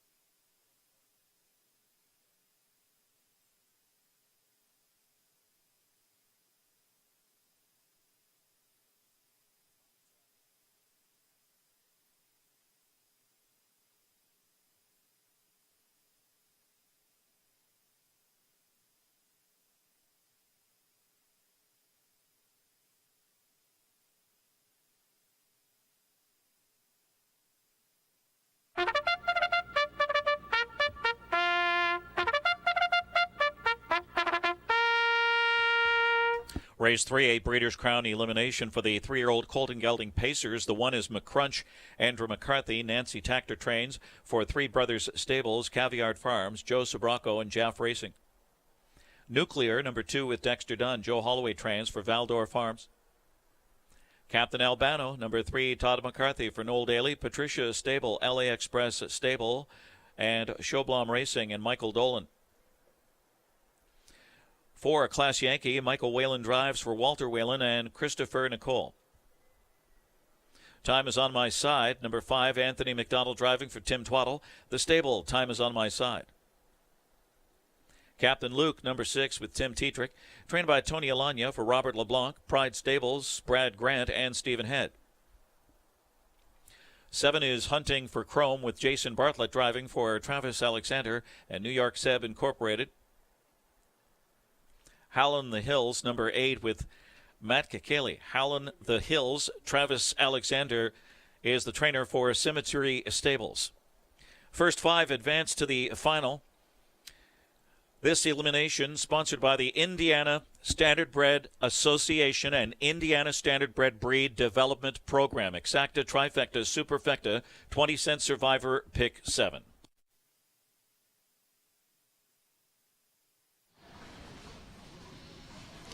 Again, joined here in the back paddock at this time with driver Louis Waugh. Talk about a few of the live mounts you have coming up, and start off right in race 4, the 5 Drawn Impression for trainer Luke Blah. She was a winner in the Simcoe, second in the Elegant Image, and she's just really been sharp all season long. Yeah, she's been pretty much perfect lately. The one time she got beat in the Elegant Image, she got beat by a horse, but that French Champagne that didn't do much work. She got lucky. She got room through the inside, but Drawn Impression did pretty much the old work in the race. She kind of deserved the win. It was a little bit bittersweet to see her beat just under the line, but other races and even that one time she was pretty much perfect. She qualified on Lasix last time out up at Woodbine. What did you think of her qualifier up there? She was really good. Look, when he qualifies them, usually he doesn't want to stretch them out too much, so we just went a little slower mile, I would say, and she felt really good, trotting perfectly. So I kind of think that she'll keep on her streak that she's have been lately. Race 6, Nijinsky gets the rail to work with. Had a fantastic bounce-back effort in the entire Sire Stakes final. What did you notice with him with the addition of Lasix? To be honest, I didn't see much difference. The only one time that he raced bad was in the jog Elim there, where he definitely choked. He was making a lot of noise coming off the track, and I feel like if whatever they've done must have been working all right, because last time he was really good. He just had a terrible trip. Had to go 3 wide early in the last turn there in Mohawk. I was following a horse that was kind of stalling, so I kind of think that he's back to what he was early in the season, and I'm really hopeful with this one too. Another Luke Blotz trainee comes up in race 7, the 2 Emoji Hanover. You've sat behind her a few times. The most recent one was a few starts back in that Elegant Image, Elim, where she really kicked away late in the stretch. There was a short field. You have to come first up there just before the 3/4 pole. Do you think she's better when she has a target to shoot at? I think against that group, she needs to do a little less work than the other one. Like Drawn Impression, you can put her to work and she's kind of maybe better or as good as anyone in the field. Emoji on her side, she needs to have it a little bit more her way, so you have to be to make sure you give her a good trip. Private Access in race 9 gets post 3 to start with. The addition of Lasix, and again in the Canadian Trot Elim, it's really seemed to make a difference. What did you think of his qualifier? He was all right too, same thing as the other one, and his last start he really surprised me. He was second there in the Canadian, whatever it's called. Anyway, in the Grand Circuit. So I hope he stays the same. The old Luke Bless Barnes been pretty hot lately, the last month. So I'm confident with this one as well. In the Mare Open Pace, you'll sit behind Prohibition Illegal. She's been doing some good work up there in the preferred at Woodbine, even dancing a few of the big dances, having an outside post here tonight. Does that play a role in how aggressive you'll be from the wings? She's a mare. She can be real fast for like an 8 or a quarter. So I think she might need a trip to. I'd like to see her chasing those horses if there's a little bit of action. I know in the Elims it's a little bit different, but I just hope to get in final and that next week she can surprise us. Louis, thank you so much for taking some time out of your night, and best of luck the rest of the night. All right, you're welcome.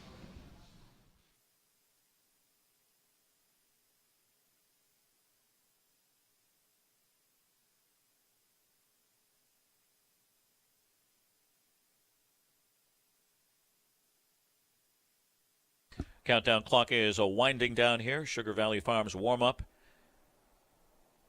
3, Captain Albano. At 3-5, the 2023 Dan Patch Award winner and Breeders' Crown runner-up, who draws well fresh off an inspiring Big M qualifier and a 2-heat crush in the Little Brown Jug.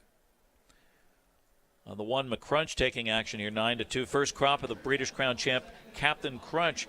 He's had a pretty productive initial season for Team Tactor. Lands the rail off a new mark, a 148-2. Heading to the gate now for the third race. It's post time.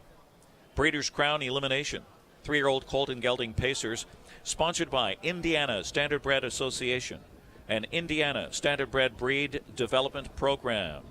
This starts the Survivor Pick 7. Preferred equine starting gate rolling for the field of 8. The first 5 advance to the final of the Breeders' Crown.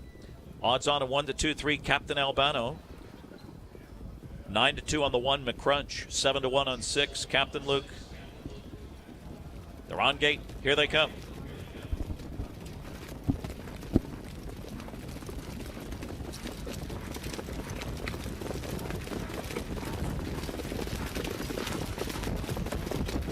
They're off. Time is on my side, and Captain Luke leaving out of there. Howlin' the Hills from the outside with early speed. Captain Albano into the top 4 into the first turn. Captain Luke to the outside looking for a spot on the cones, and he'll get it in 4th position just in front of McCrunch, who is 5th to the opening quarter. Then comes Nuclear on the inside with the Class Yankee, and the early trailer is Hunting for Chrome. Opening quarter coming up for Time is on my side at 19-1 in 27 flat. It is Time is on my side, and Anthony McDonald leading the way, but not for long. Here comes Captain Albano, the big favorite, and Todd McCarthy with a backstretch sweep and goes for the lead. Howlin' the Hills on the inside under a tight rein in 3rd. Captain Luke is tracking 4th. McCrunch on the inside 5th. Then comes Nuclear 6th past the half in a Class Yankee, and Hunting for Chrome continues to trail. A methodic move to the front for Captain Albano, the jug winner, 54-2, moving right along here. Captain Albano fronts them on to the far turn. Early leader, Time is on my side, right there on the helmet 2nd. And in charge mode now, here comes Captain Luke on the outside 3rd and threatening a live toe for McCrunch. 2nd over on the outside. No racing room for Howlin' the Hills. Gapping cover is Nuclear 6th on the outside. Past 3/4, Captain Albano. Captain Luke on the outside threatening in 2nd. Captain Albano went by 3/4 in 1, 22-2. It's Captain Albano on the inside. Captain Luke on the outside, pouring it on first over. And then on the inside, Time is on my side, full out in 3rd. Almost to the wire. Captain Albano is strong and hanging on. Captain Albano, then Captain Luke. And then Time is on my side. Hunting for Chrome and McCrunch in 148-1.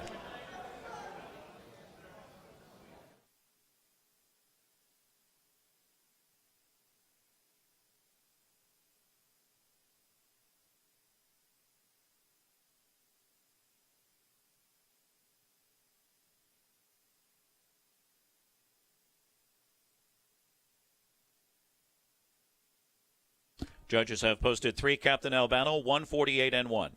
6, Captain Luke 2nd. 5, Time is on my side 3rd. And 8, Howlin' the Hills was 4th. 3, 6, 5, 8.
Looking like deja vu all over again here for Todd McCarthy and trainer Noel Daly back in 2022.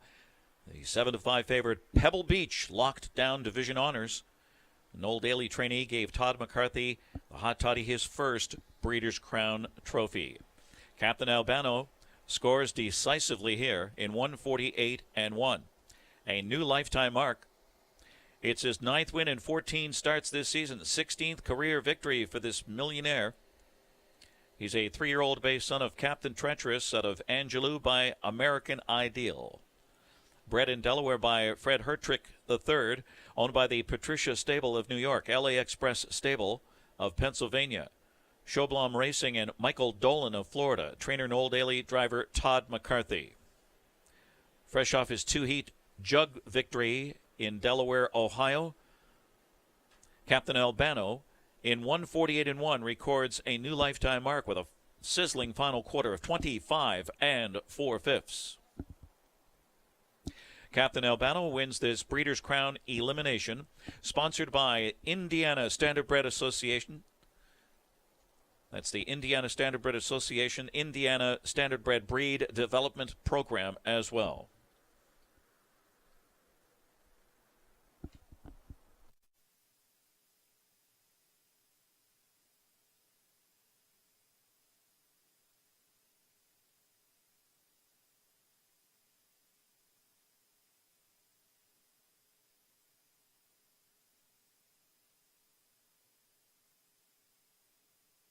It's official 3. Captain Albano body slams the field here, 260, 210, and 210.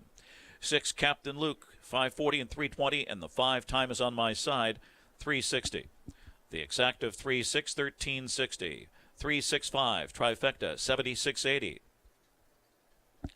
Dave Little, Hall of Famer, standing by to get winner's circle reaction here in race 3. It will be Todd McCarthy. Post time set for race 4 at 7:30. There are no changes. Exacta, trifecta, superfecta. Race 4 starts a pick 3.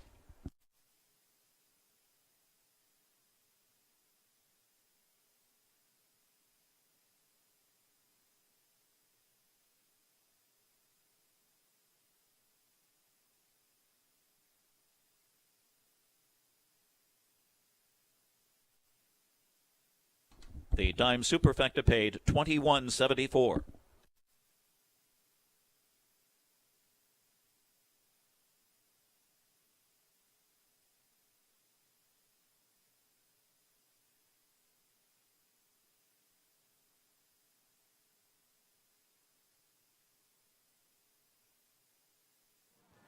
Breeders' Crown First Division of the 3-year-old Colt and Gelding Pace goes to Captain Albano. I'm here with winning driver Todd McCarthy. Todd, what has been the difference in Captain Albano ever since the Meadowlands Pace?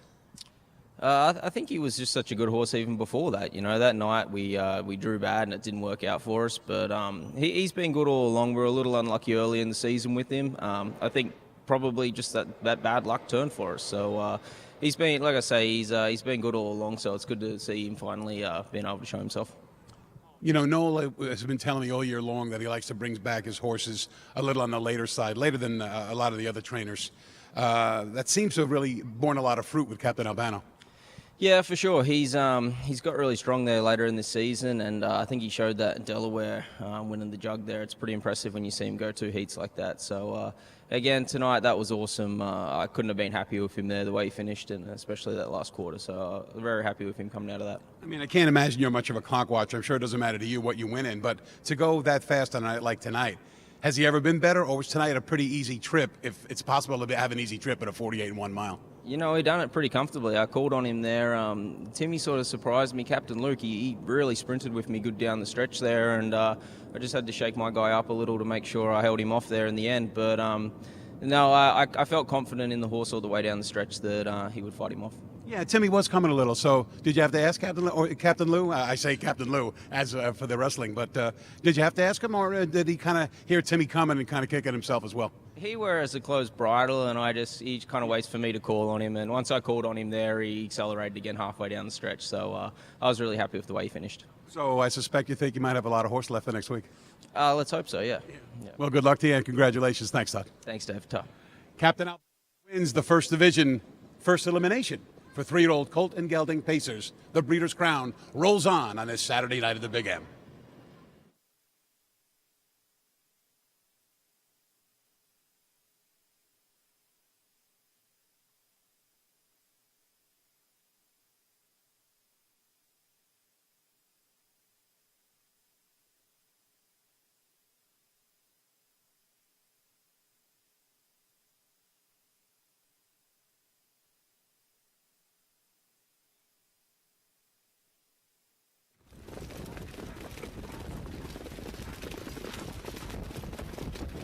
Off time is on my side, and Captain Luke leaving out of there.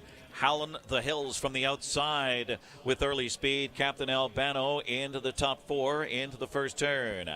Captain Luke to the outside looking for a spot on the cones, and he'll get it in 4th position just in front of McCrunch, who is 5th to the opening quarter.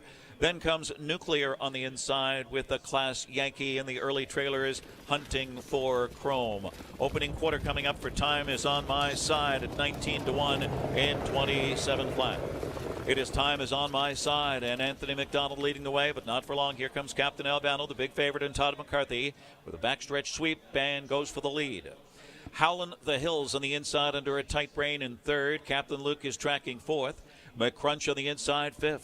Then comes Nuclear 6th past the half in a Class Yankee, and Hunting for Chrome continues to trail. A methodic move to the front for Captain Albano, the jug winner, 54-2, moving right along here. Captain Albano fronts them on to the far turn. Early leader, Time is on my side, right there on the helmet 2nd. And in charge mode now, here comes Captain Luke on the outside 3rd and threatening a live toe for McCrunch. 2nd over on the outside. No racing room for Howlin' the Hills. Gapping cover is Nuclear 6th on the outside. Past 3/4, Captain Albano. Captain Luke on the outside threatening in 2nd. Captain Albano went by 3/4 in 1, 22-2. It's Captain Albano on the inside. Captain Luke on the outside, pouring it on, 1st over. And then on the inside, Time is on my side, full out in 3rd. Almost to the wire. Captain Albano is strong and hanging on. Captain Albano, then Captain Luke. And then Time is on my side. Hunting for Chrome and McCrunch in 1:48-1. McCrunch was 5th, Nuclear 7th, Captain Albano the winner. A Class Yankee 6th, Time is on my side 3rd, Captain Luke 2nd. Hunting for Chrome was 8th, Howlin' the Hills 4th, 5-7-1, 6-3-2, 8-4, 1:48-1.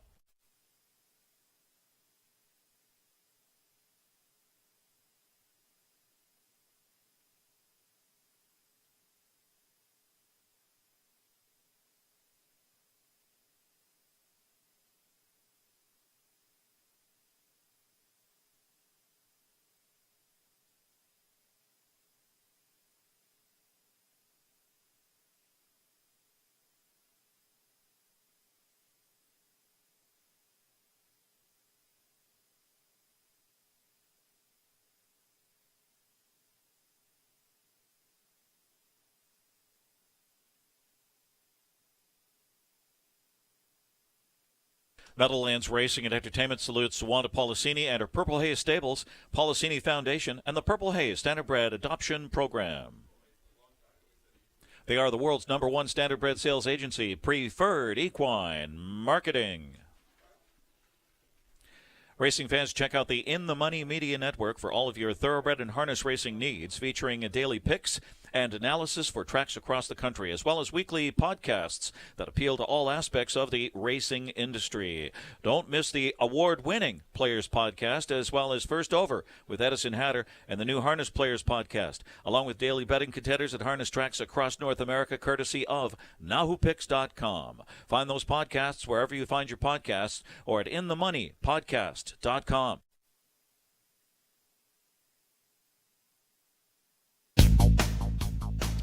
A special welcome on this Breeders' Crown Eliminations Weekend. Some shout-outs here to the Ohio Harness Horsemen's Association and Genova Burns. Of course, all our great sponsors as well. All Orange Farms, Indiana Standardbred Association, Indiana Standardbred Breed Development Program, and Diamond Creek Farm. We welcome the U.S. Trotting Association, the Mark Ford Training Center, Woodbine, Mohawk Park, Swanstead Stable, UMH Properties, Congress Hill Farm, and Rutgers University Equine Science Center.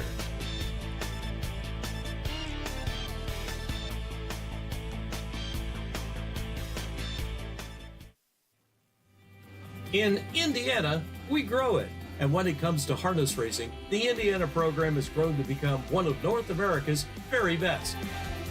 Breed Development and the ISA have been there every step of the way by overseeing and promoting the Indiana sired racing, breeding, and stakes programs at every level. We're working to ensure a right future for all of us.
Armitage Farm in Midway, Kentucky is poised to make an immediate impact in the rapidly growing harness racing market in the Bluegrass State as a prominent breeder. Jim McLean and his wife Rita Armitage have purchased and developed a 500-acre state-of-the-art standard-bred nursery, well-stocked with a top broodmare band with the focus on trotters. Armitage Farm looks forward to selling their first crop of yearlings in Lexington in 2025. For more, ArmitageFarm.com. Armitage Farm, trotting into the future. Champions are made on the racetrack, but many of them are born, raised, and developed at farms right here in New Jersey. New Jersey is home to nearly 100,000 acres devoted to the horse industry, and harness racing's breeding and training facilities play a vital role in protecting open space and supporting agriculture throughout the Garden State. With the state's ongoing recognition of the importance and value of the standardbred industry, New Jersey will remain a place where champions are made. To learn more, visit SBOANJ.com.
Tonight's fourth race, a Breeders' Crown elimination for the 3-year-old filly trotter, sponsored by Alarage Farms.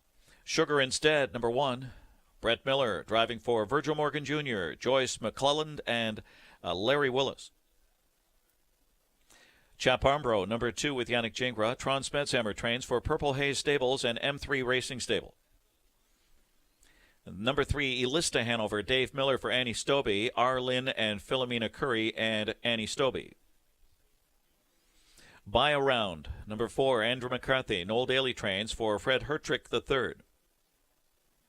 The 5 is Drawn Impression with Louis Waugh, driving for Luc Blais, and Determination.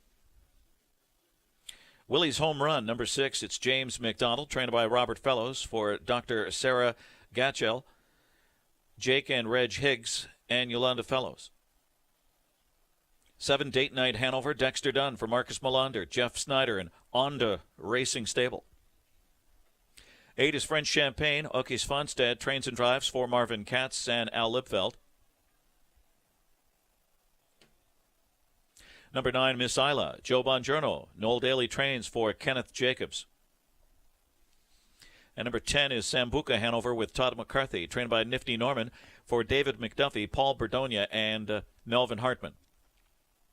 Breeders' Crown Elimination Top 5 from this elimination, sponsored by Alraj Farms, advances to the Breeders' Crown Final. Exacta, Trifecta, Superfecta, Pick 3.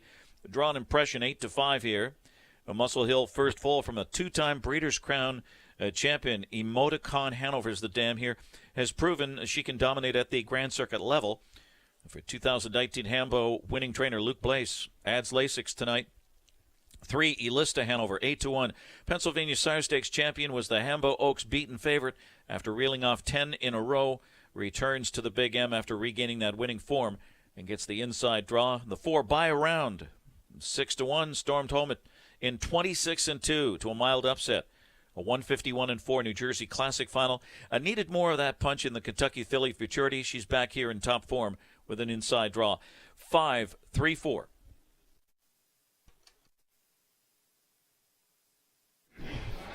Race 4 is 3-year-old filly trotters, Breeders' Crown Elimination number 1, full field of 10 here. And John, it looks like a wide open betting board as of right now. Number 5, Drawn Impression, who you had at 7-2 in the morning line, is up there as the favorite. So I suspect you're a little bit surprised about that. I'm surprised that she's the favorite. I thought Date Night Hanover, given what we saw from her in Lexington, I thought that she would be the post-time favorite.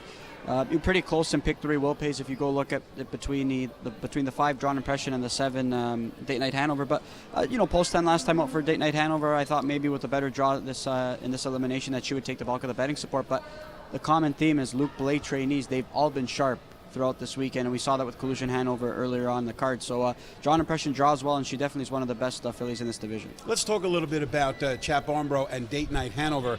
Date Night Hanover has been handled by Dexter Dunn all along, and Date Night Hanover was a 5th place finisher from a 10-hole in most recent, and that to me is a line where maybe some of his fans, some of her fans I should say, got off the boat. You know what? It was just she really didn't have a chance in that race. Unfortunately, she was a victim of the draw. Never really got a chance to get involved. Yeah, maybe you could say you expected her to maybe fire off, in the stretch a little bit more, but she never saw a set of pylons. She was so dominant when she went to Lexington all throughout in those Kentucky Sire Stakes series. But of course, we know what happened when we saw her here during the Hambletonian Oaks final. Likely was a winner up the inside day before jumping it off. So this is a filly who's really taking another step here as a sophomore. But again, 4-1, that's pretty strong value. I mean, she's got all the ability in this group. So 4-1, I think if you're looking at the value on this tote board, that's her. Not too often that I ask you about a 40-1 shot who didn't make the top 4 in either one of our tickets. But I wanted to talk about Chap Armbro only because of that remarkable comeback in her New Jersey Classic elimination when she went off stride and came back to win. Last 2 races may not have been all that spectacular. Can she get a piece of the pie today? You know what? I just haven't been in love with her last 2 efforts. She does draw inside, but I think, to be honest with you, Dave, I think it's going to be a tough ask. But she was lucky that they were going slow in those fractions. That's what kept her afloat. That's what allowed her to get involved back into that mile, and she was able to pull off a narrow victory. Still a nice performance, nevertheless. But again, because the fractions were so slow, she was able to get herself involved. But back in Tron Smedsheimer's barn, I just don't see it here this evening, personally. Alyssa Hanover, heading into the Hambletonian Oaks, was a superstar, maybe even a super duper star. What's going on since? Yeah, a lot of people maybe had a lot to say, right? Saying she wasn't beating the top fillies in the division. Unfortunately, she put forth her worst effort in the biggest race of her career, unfortunately. But she's really bounced back since the last 2 efforts, getting the job done, getting back in the win column. Just out there in parade, Dave, she really looked great out there. She's a nice-looking filly, but she looked great in parade. And again, if you think that she can work herself a pretty good trip, she's got an inside draw to work with. We know the ability she has. She's sitting there at 8-1. On September the 19th, I happened to be at Freehold Raceway, and I saw a buy-around win, getting up by the hair of her chin, and deep stretch to win by a head. Since then, a 2nd and a 4th place finish. What do you make of those efforts? You know what? Supposed to get the job done at Freehold, personally, right? No question. Supposed to get the job done in a narrow victory, but last time out, I was licking my chops, though, because at the 3/4 pole, you see a half pop up in 53-2 in Lexington. she loves to chase down horses. Unfortunately, it was such a quick mile and she was out of it, but she did have a helmet to chase and she just didn't have much to offer. The filly who ended up winning, Armelina, she's the one who looked superior in that effort, but I expect to see a little bit more pop late in that mile from Buy Around, and in an elimination I think it's really tough to back her given what we know she's going to be coming from off the pace, and we don't really know if the fractions are going to set up for a trip that's going to work out in her favor here. Is Miss Isla a horse that we continuously overlook? She always seems to be in the hunt 10 out of 14 times she's been first or second. Great filly in terms of where she's going to get off the gate, getting positioning, and she's always going to get a piece of it, but she doesn't really go by when it matters most. That's the only problem. She works out really nice trips, doesn't have that killer instinct to want to go by other horses. Last time out, though, she was moving well on the end of it, but again, she's worked out perfect trip after perfect trip. 2-1 for Drawn Impression. Louis, is he going to go to the lead? You have to figure with his gate draw, he's going to be going to the lead, but you want to talk about another filly that's intriguing there at 17-1? French Champagne, we know her ability. Seconds here last time out. I think you scratched that line whatsoever. I don't have her in my top 4, but definitely a filly that merits some respect here too. But it really tells us that this truly is a wide open race. Absolutely, and that's what we were saying on Hamiltonian and Oaks Day. When we were working the race together, Dave. The division is so wide open. There's so much talent in their sophomore trotting filly division, and it's indicative of the odds board. Wide open race here in the 4th. 3-year-old filly trot elimination number 1. The Breeders' Crown continues. Race 4 of 11 dashes on this Saturday night. Drawn Impression. That's the top pick for Warkentin and Rallis and Little. 2-1. That's a square deal. Let's go to Ken Warkentin for the call of tonight's 4th race.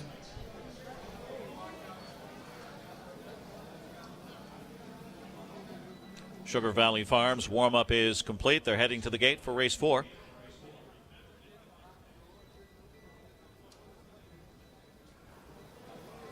It's post time for race 4. First of 2 Breeders' Crown eliminations for the 3-year-old filly trotters. This one sponsored by Alarage Farms. The top 5 advance to the final. Field of 10 lining up. Preferred Equine starting gate rolling for race 4. At 2-1 the 5, Drawn Impression. 5-2 on the 7, Date Night Hanover. 9-2 on the 1, Sugar Instead, who's 12 for 12 this season, the Ohio sensation. As Brett Miller returns to the Big M. Here they come.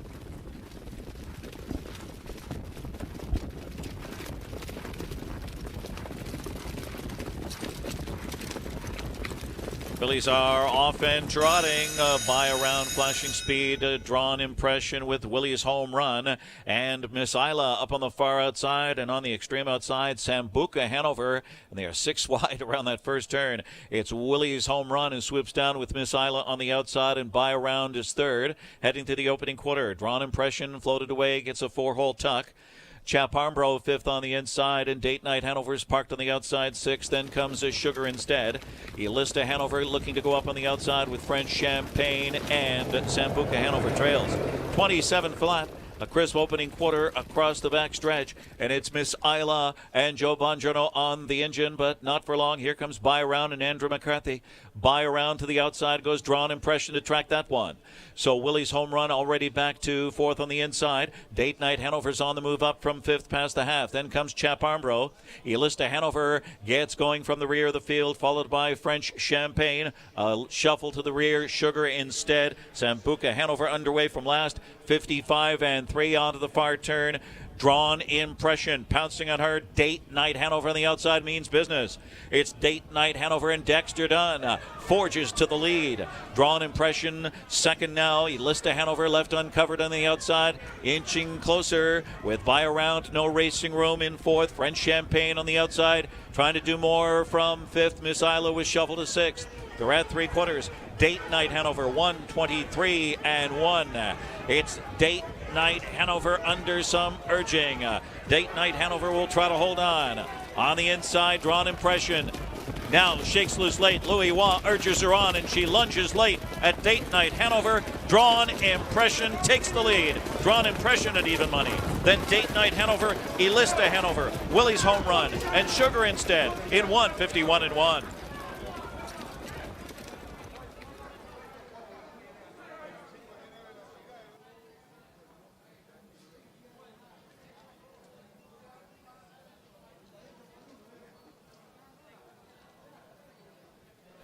Just a magnificent effort from the daughter of Muscle Hill for Luke Blay and Louis Waugh. Drawn Impression ambles her way up to the lead, then has to yield the top, sits a 2-hole through the stretch, and comes and gets Date Night Hanover, who had a full head of steam off the far turn and looked like the winner, but Drawn Impression from just off the pace wins, showing a second big move to get the victory in tonight's fourth race. Drawn Impression now with 4 wins and 9 starts on the year, and were it not for a head loss in the Elegant Image, her winning streak would be at no less than 5 in a row. Drawn Impression for Luc Blais and Louis Waugh. Very impressive here, as you can see, getting her measure of Date Night Hanover, nearing the wire, and goes on to win it by about 3 parts of a length, 151-1. It's a lifetime best for Drawn Impression in the Breeders' Crown elimination. Judges posting 5, Drawn Impression first, 151-1. 7, Date Night Hanover second. 3, Elista Hanover third. The 6, Willie's Home Run was fourth, 5-7-3-6.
Race 4 official, 5 Drawn Impression, 420, 240, and 240. 7 Date Night Hanover, 340, 260. 3 Elista Hanover, 420.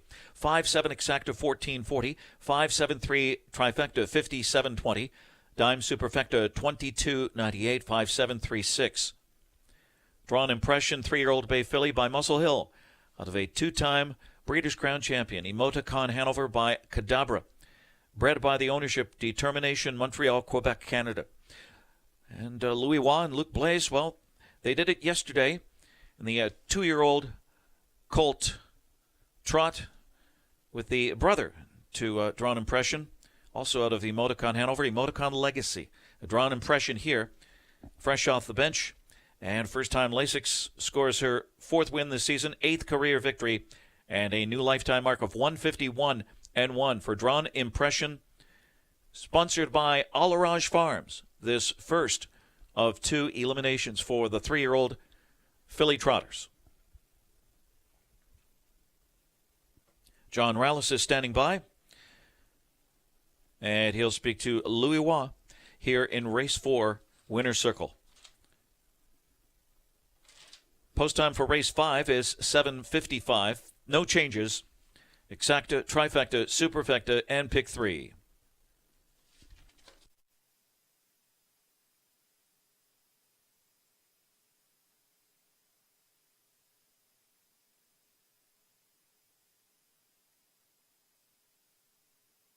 The Pick 3 payoff of 635, 2780.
Drawn Impression captures her Breeders' Crown elimination. I'm here with the winning driver, Louis Philippe.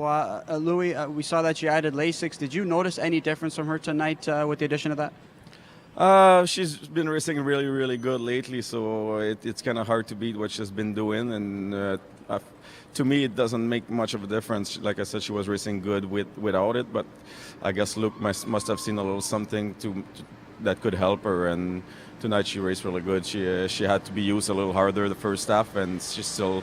When I gave her the helmet to chase and when I tipped her to beat the other one, she really put that extra effort. So I was really happy with her. Yeah, you mentioned having to use her a little bit hard. I mean, last year, obviously she was so dynamite off a helmet. You could get away towards the back of the pack. Are you impressed that she's coming a little bit push button in the sense that you can kind of just start and stop her and get her going again? She's always been pretty like a all-class horse, all-class mare, I should say, or filly. Last year, as a 2-year-old, sometimes you can beat the other one a little more out of position. Like the one that gets used a little too hard in the front, they get tired. So she had that asset that you could race her off the pace, and she would kick home very strongly. And I feel that way, especially as a 2-year-old, you might keep them a little more fresh all year long. So that was a little bit designed that way, but I think she can do it either way, Now, I know you didn't sit behind her at the Hambletonian Oaks final, but did make a miscue. Have you noticed anything different from her on this track surface versus a Mohawk and the way she gets around? No, I discussed with Luke after that night. James drove her, and I think he made a late-minute change in the shoe. He might have took off the shoe, and then it rained. It was on Ambo Day, and I believe it was more that than the filly herself. The filly herself, she's pretty safe.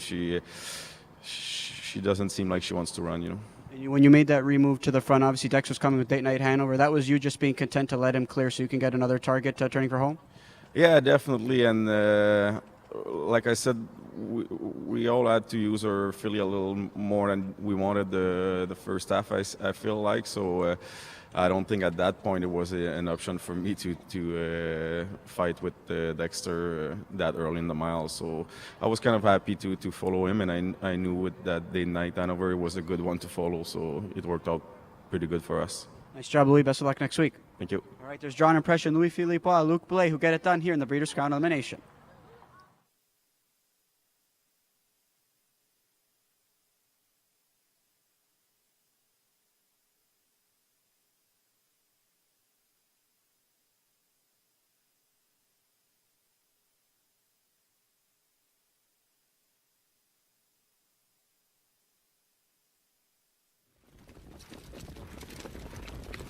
Fillies are off and trotting by around flashing speed. Drawn Impression with Willie's home run. And Miss Isla up on the far outside, and on the extreme outside, Sambuca Hanover. And they are 6 wide around that first turn. It's Willie's home run who swoops down with Miss Isla on the outside, and by around is third. Heading to the opening quarter. Drawn Impression floated away, gets a 4-hole tuck. Chaparmbro fifth on the inside, and Date Night Hanover's parked on the outside sixth. Then comes a Sugar instead. Elista Hanover looking to go up on the outside with French Champagne, and Sambuca Hanover trails. 27 flat. A crisp opening quarter across the back stretch, and it's Miss Isla and Joe Bongiorno on the engine, but not for long. Here comes By Around and Andrew McCarthy. By Around to the outside goes Drawn Impression to track that one. So Willie's home run already back to fourth on the inside. Date Night Hanover's on the move up from fifth past the half. Then comes Chaparmbro. Elista Hanover gets going from the rear of the field, followed by French Champagne.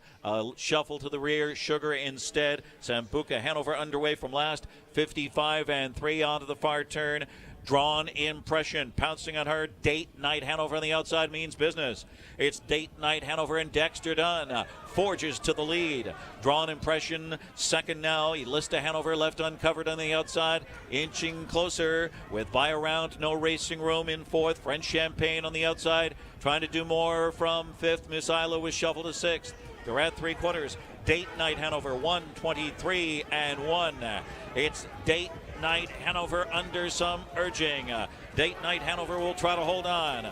On the inside, Drawn Impression now shakes loose late. Louis Waugh urges her on, and she lunges late at Date Night Hanover. Drawn Impression takes the lead. Drawn Impression at even money. Then Date Night Hanover, Elista Hanover, Willie's home run, and Sugar instead in 151 and 1.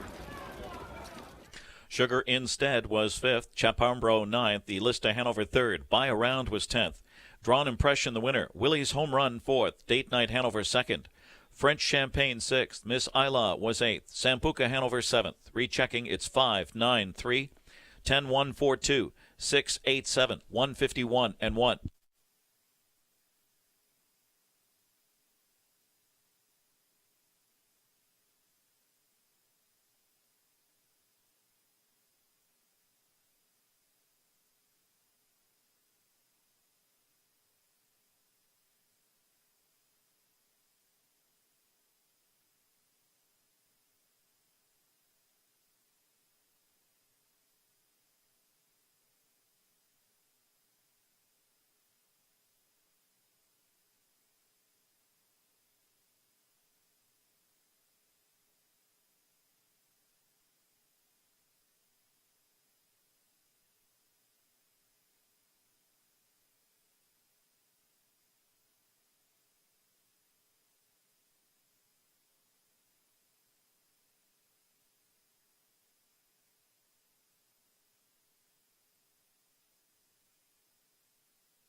We are athletes.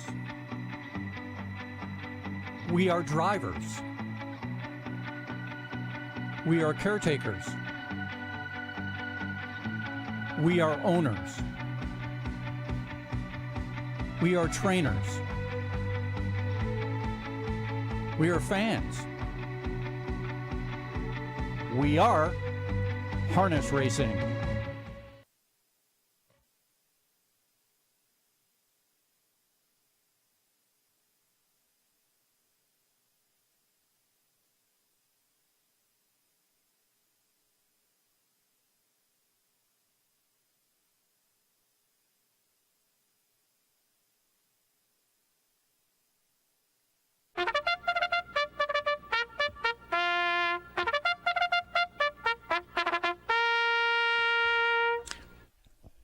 Pacing fillies on track for race 5. Number 1, Caviar Bell.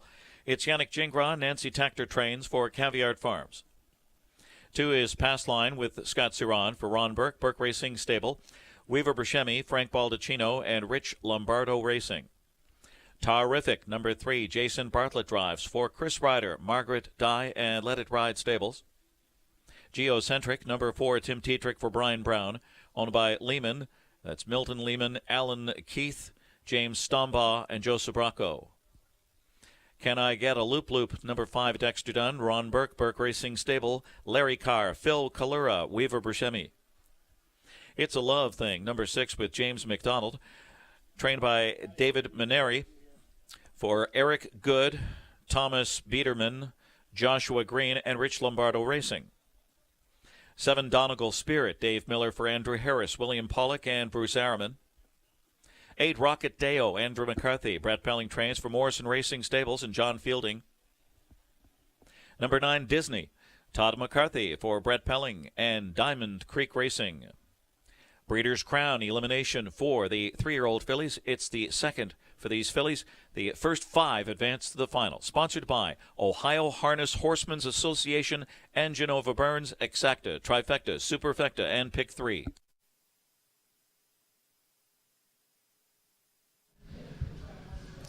Joined here in the back paddock yet again with trainer Andrew Harris this time. First of all, let's get right into it, but let's talk about that effort from a Sweet Beach here in the opener. Huge effort to finish second, getting into the final there. Yeah, big credit to Dave for leading with her and putting her in play. She's been a filly that's kind of been knocking on the door, but she's been hampered with some bad posts and stuff like that, but I've been thrilled with her all year. She really hasn't thrown many clunkers, so I've been thrilled with her, and I think that she gets a good draw next week. She can make some noise. Looking ahead here to race 5, you send out Dongle Spirit. After a few starts in Lexington where you don't get LASIK, she gets LASIK back here tonight, and she just seems like a horse that's been flying under the radar all season. She has been, and this is a nice filly too. She's in the toughest division here, I think. There's about 3 or 4 of these that are straight killers, so she's got to race to her best to be able to go with these girls, but I think she can do it if she gets the right trip. Race 7, Tandem Hanover. She put in a huge bid in the Kentucky Filly Futurity to finish 5th there. You get a post 6 to work with here tonight. Yeah, and she's a filly that likes the big tracks where you can pull her shoes off. When she's got her shoes off, she puts in a good effort. Every time I've left her with shoes on, she's run. So I'm hoping tonight with no shoes on, track seems awesome. The guys here have done an amazing job with it. So she should be good tonight. The rail for 7 Colors. I had a confidence-boosting win before a few weeks off, and then you opted to qualify him. What do you make of his chances here tonight off that qualifier? He's coming in very sharp. I'm thrilled with him. He's in a good spot. Dex is back on him. Dex loves him. So I think he should be real good there from the rail, and he can float out of there and let the speed go, and then Dex will do his magic thing and do whatever he does. 2 more to touch on, and they both come up in race 10. We will start with El Rey. He drew post 6 to work with here tonight. He didn't get any money in that start in Lexington, but he flew home a 25-2 last quarter. Yeah, that's the problem with these big races, and you're sitting, 8th and 9th. You just can't get everything comes home fast on the front. So if you're sitting at the back, it looks flashy coming home in 25-4, but you don't make no noise back there. So you got to put these guys in play nowadays. So hopefully he gets put somewhere forwardly placed and he can get a piece of it. A buck of a Hanover, also known as Bucky, I believe, around the farm there. Post 8 to work with. 9 out of 11 hits on the board this season. Really just an amazing 6-year-old campaign. Yeah, I think he's been one of the most consistent horses in that division this year, and hopefully he continues it on. He's got 3 races left on the year, so if he can keep going it, I think he's got a big chance of having a good year and finish it off the right way. I'll be thrilled with him. It looks like he likes to track horses down late in the mile. He's won majority of his races from off the pace. So do you think he's better with the target to shoot at? No, I don't actually. Actually, I think that if he ever gets to the front, I think he'd surprise people. He's just one of those horses where the trips kind of work out that way, and he's so versatile that he can do it. But I would love one day just to see him get the front and see what he does, because I know when I train him on the front, nothing can go by him on the front. So, but Dex probably won't do that. But just my personal preference. So from post 8, this being an elimination race, we should probably expect to see him forwardly placed. I don't tell Dex what to do. He's so good at his job. I just get them ready and give them the lines. Not a bad idea, especially around this time of the year. Andrew, thanks for joining us, and best of luck the rest of the night with your busy season. Thank you.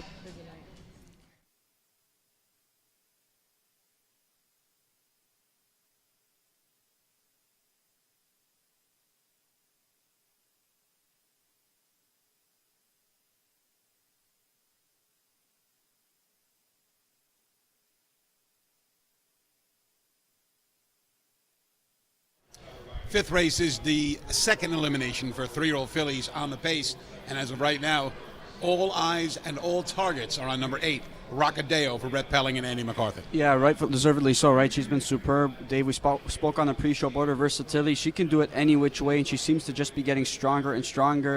Right now she wasn't up there at the top of the division earlier this season, but certainly right now, and this race is going to have to go through her. No question that Rockadeo is the hot horse, 10 out of 13 on the season. You tried to play contrarian here. Number 4, Geocentric, who absolutely set the world on fire a year ago by winning her first 9 starts before an ill-fated outing in the Breeders' Crown. Geocentric this year, a rather pedestrian 1 for 11. What did you see for tonight's effort that makes you think Geocentric can win? You know what, when you see lackluster efforts from a horse that you know is capable of so much more, and then you see her maybe pop up on LASIK, you figure maybe that's what's been aiding her a little bit over the last or some of these starts this season. She's really starting to turn a corner a little bit. If you look at her effort 3 starts back in that Kentucky Sire Stakes final, she just missed out by a head. She shot up a seam late in the mile. To me, she seems like she's turning a corner. I like the qualifier prep going into this Breeders' Crown elimination. I'm going to give her a whirl on top here, 6-1. It's a Love Thing has been very popular at the windows right now. The 2-1 second choice was 2-5. The Kentucky Sire Stakes final got beat. Was 2-5 in the Ontario Sire Stakes Gold got beat, and was even money in the entire Ontario Sire Stakes Super Final and got beat. Is she going in the wrong direction? You know what? Those are really good efforts and good miles. But again, when you hold horses to such high standards, like we're so accustomed to seeing It's a Love Thing get the job done off some of those trips that she's gotten, you always expect her to get into the winner's circle. She loves the target. Even first over, it doesn't seem to matter. But maybe those miles are starting to catch up to her. I know she had to deal with a little bit of an illness over the last few starts. Hopefully she can trend in the right direction going into next week. But in an elimination race, I would want to stay away from her in this spot personally. Elimination 2 for the Breeders' Crown 3-year-old filly pace. These horses will join My Girl EJ, A sweet beach here. Collusion, Hanover, Sweet Gal, and Direction in next week's final. Who's it going to be? Here's Ken Walkerton to let us know. It's post time. Preferred equine starting gate rolls for race 5, Breeders' Crown Elimination. 3-year-old filly Pacers, sponsored by Ohio Harness Horsemen's Association and Genova Burns. At 7-5, the 8 Rocket Deo, 2-1 on 6. It's a Love Thing. Here they come.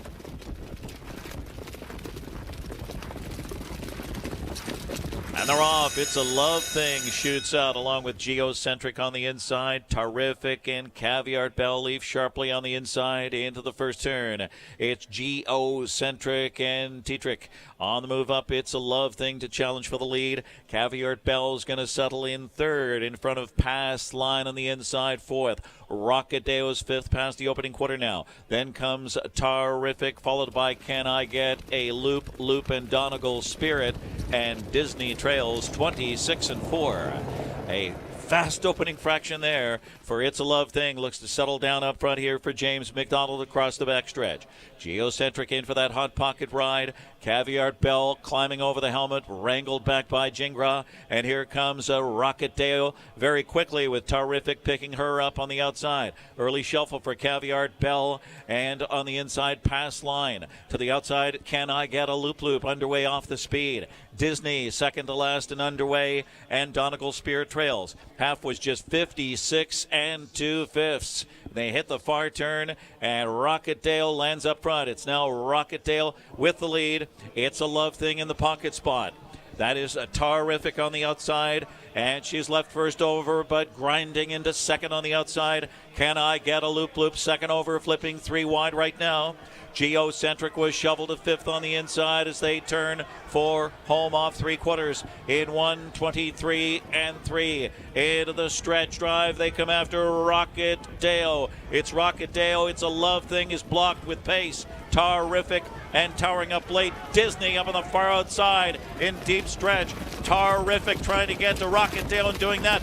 Terrific and a surge from Disney. Disney and Terrific. And It's a Love Thing in the three-way photo. Caviar Bell was right there as well. 150-4.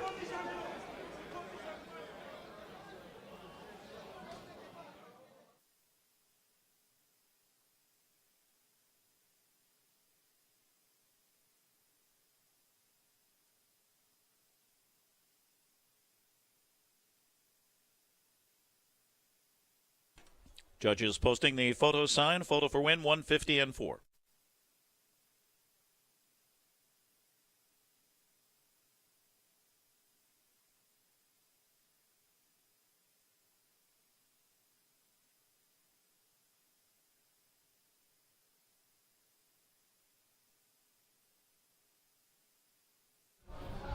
It was all eyes who were on the Brett Pelling filly Rocket Dale, who went off as the co-favorite at 6-5, but it was another Brett Pelling filly stealing the show, Disney, who was able to come from way out of it to be an upset winner here in this Breeders' Crown elimination. I figured this could be a wide open race, but I didn't view her as one of the main contenders, especially with the draw that she had to work with. She paced home well over in Lexington, but from post 9 again, I didn't figure that she would factor in. Some really good efforts from some other fillies. Obviously, Caviar Bell not getting room until late in the mile. She finished up pretty strong, and she should be brave coming into it. It's a Love Thing being used aggressively, was able to slip up the inside and pick up a piece of that as well to make a couple moves in that try. So really good, some good efforts by many fillies, but it's Disney who pulls off the upset here for Brett Pelling and driver Todd McCarthy from post number 9, an upset winner here on elimination night. Judges have posted 9 Disney, unofficial winner here in race 5. 3 Terrific second. Disney going off at 65-1. Terrific 12-1. The 6 It's a Love Thing. The 6-5 favorite third. 1 Caviar Bell fourth. 9-3-6-1.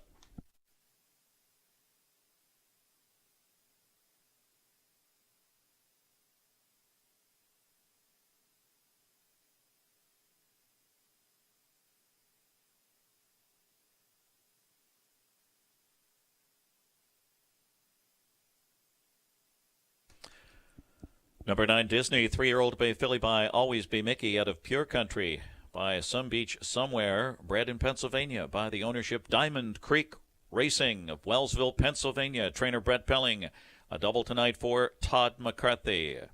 She hasn't missed the board in 11 starts, and it's a big upset here. Her 6th career victory as she rallies in 150-4. Final quarter on the board was 27-1. Disney scores the shocker here at 65-1 back in 2021. Test of Faith overcame Post 8 to cap off her Horse of the Year season for Brett Pelling. And right here it's Disney for Pelling and McCarthy. This Breeders' Crown elimination sponsored by Ohio Harness Horsemen's Association and Genova Burns.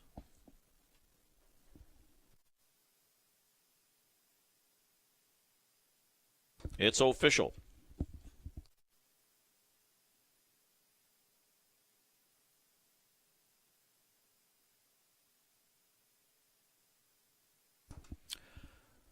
Number 9, Disney, $135.60, $51 and $12.80.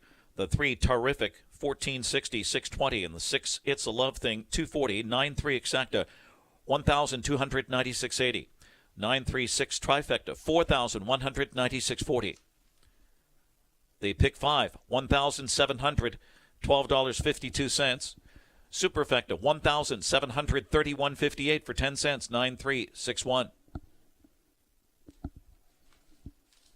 Post time for race 6 is 8:24, no changes. It starts the early pick 4 with a $50,000 guarantee. And Dave Little is standing by.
We're in the winner's circle at the conclusion of the second elimination for 3-year-old filly Pacers.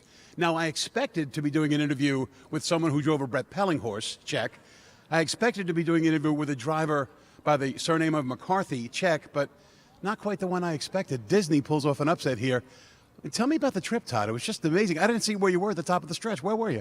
I was I think I was like third over there on the outside. The trip actually worked out okay from where I got away in the first turn there. There was an outer flow from the get-go, and I kind of tacked onto that, and there was a few moves there, and I ended up, I think I was third over there, so it worked out pretty good. But it was a long way for her to come in a big mile like that, and she gave a good kick coming home.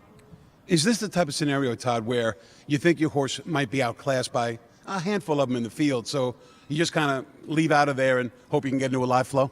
Yeah, I think so. You know, it was one of them spots where I knew there probably wasn't going to be many looking to drop me in. It was a bit of a step up in class for her, so I had to kind of take it back there. My hand was forced there, but she'd been racing so good, this filly, and like I say, she's come a long way and in a short period of time. So I was really confident that she'd be competitive with the right trip, and fortunate enough she was.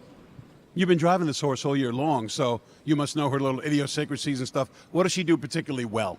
I think she's just got huge lungs. You know what I mean? She can withstand a long run, and she keeps coming. So she's learnt to race, and Brett's just done a great job with her. And she can withstand a long sprint. So I really like her. She's a lot of fun to drive.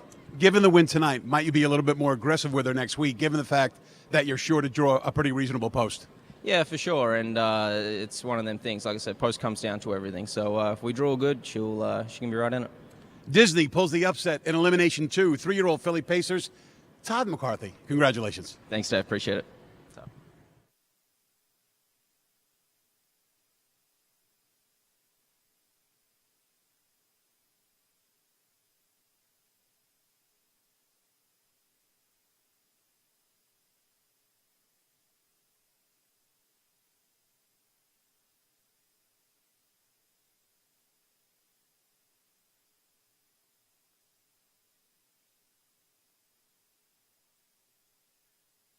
Here they come.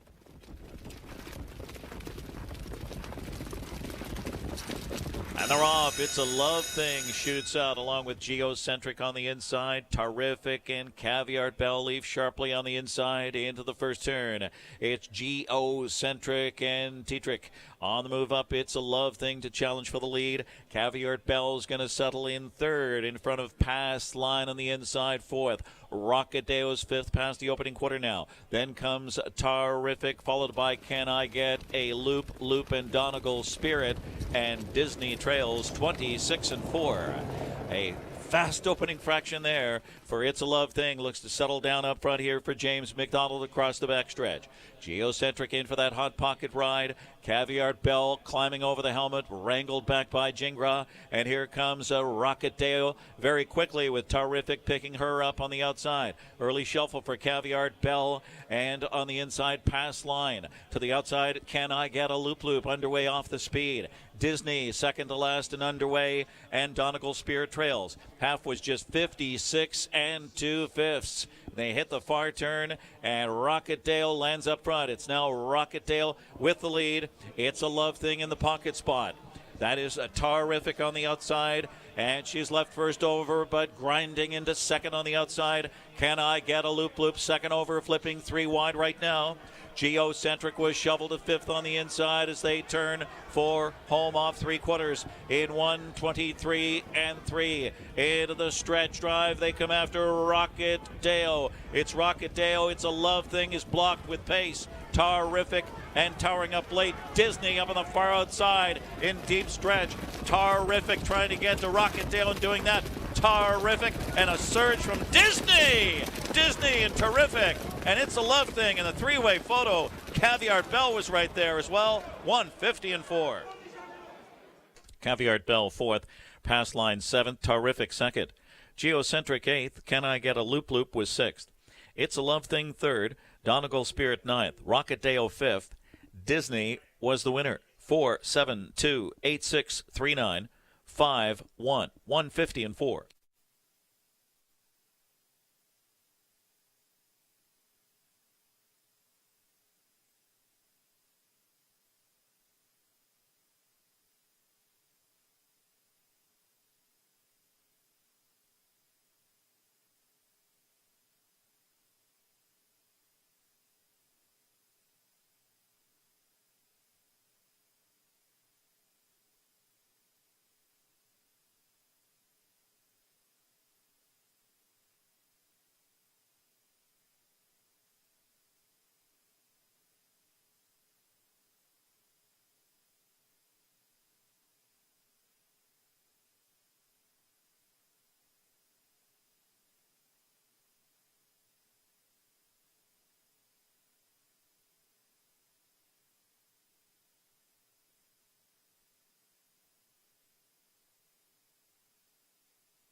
Welcome back, racing fans, to the Sam McKee Memorial Broadcast Set. John Rallis, Dave Little here with you with a look at the early pick four. Man, oh man, that fifth race, that was real a shocker. I mean, when I asked Todd McCarthy, where were you, I was being serious. I didn't see where this horse was. No, there was some fillies that were locked in. There was obviously, Rocketdale on the lead. But, when Andy did clear, you could see Andy kind of asking his filly a little bit. Usually she looks pretty strong. He's got tight lines, but she looked like she was disinterested the moment she cleared. Not something that we usually see from her, but a surprising effort nonetheless. I mean, this was a filly who wasn't racing in the top divisions over at Lexington. For her to pull off an upset like this, was pretty stunning in my opinion. Yeah, Rocketdale still gets in with a fifth place finish, but my girl EJ, John and I were just talking. We always talk about morning line when we're not on camera, and I think my girl EJ, you're going to have to make it pretty short of the morning line, don't you think? Yeah, she'll take support. Definitely, she always does in this division, but she might be one that you might want to look to take a shot against next week. Fair enough. All right, let's talk about the pick 4. Let's start here with the 3-year-old Colt and Gelding Pace Division 2. The Glamour Boys. Nijinsky, the North America Cup winner, who was second in the Meadowlands Pace and so valiant in that defeat, and of course Mirage Hanover, who was just sensational in his most recent at the Tattersalls, 146-3. Did you use both on your ticket? I did not use both, Dave. I opted to just single Mirage Hanover. Listen, I thought it was a bounce-back effort for Nijinsky last time out in the Super Final. Obviously just accustomed to what I've seen from him all season long. I would have liked to see a little bit more, but the connections, rightfully so, were pleased by it. Louis was very confident about his effort, and he said he was the soundest that he's ever been all season long. He said that he came back even sounder, so... taking support at 6-5 now. We know the ability he's got, but Mirage Hanover, again, if he finds a helmet to chase again, he was just so good. He's been so great the last 3 efforts. I just won't go against him here. Just like when we see horses who win by 3.5 or 4 lengths and they get overbet, is it possible that in this spot Nijinsky's being a little bit overbet because of the addition of Lasix? You know what? I think he's just getting overbet by virtue of what he's done all season long, and people can see the quick marks, and given what he's done here at the Meadowlands as well, winning the North America Cup. I mean, at 6-5, even if they're co-favorites at 8-5 come post time, I don't see that being the case. I still think 9-5, 8-5 is a really good price on Mirage Hanover. I think if they're similar in odds, you have to take the 4, given what we've seen from him the last 3 efforts. It's been sensational. All right, let's move on to leg 2, race number 7, 3-year-old fillies on the trot. Yeah, Armelina back in Lexington, she put forth a dominant effort there too. Some quick panels, and she just kept drawing away from them. I thought the fillies from the backfield were going to get her. They couldn't. I did use a couple others in there. Warrowy Michelle, I think you discarded that effort last time out. Park the Mile, they were both vying for early positioning. It didn't work out. Allegiant, maybe not this week though, Dave, but maybe next week. I'm really intrigued now, entering Linda Toscano's barn. Interested to know when maybe she came into her barn, how long she's had her for, but Scott's been high on this filly all season long. If she wins tonight, she's going to be a price. I opted to use her by virtue of that. You and I talked last night about how the Red Mile is a faster racetrack than the Meadowlands.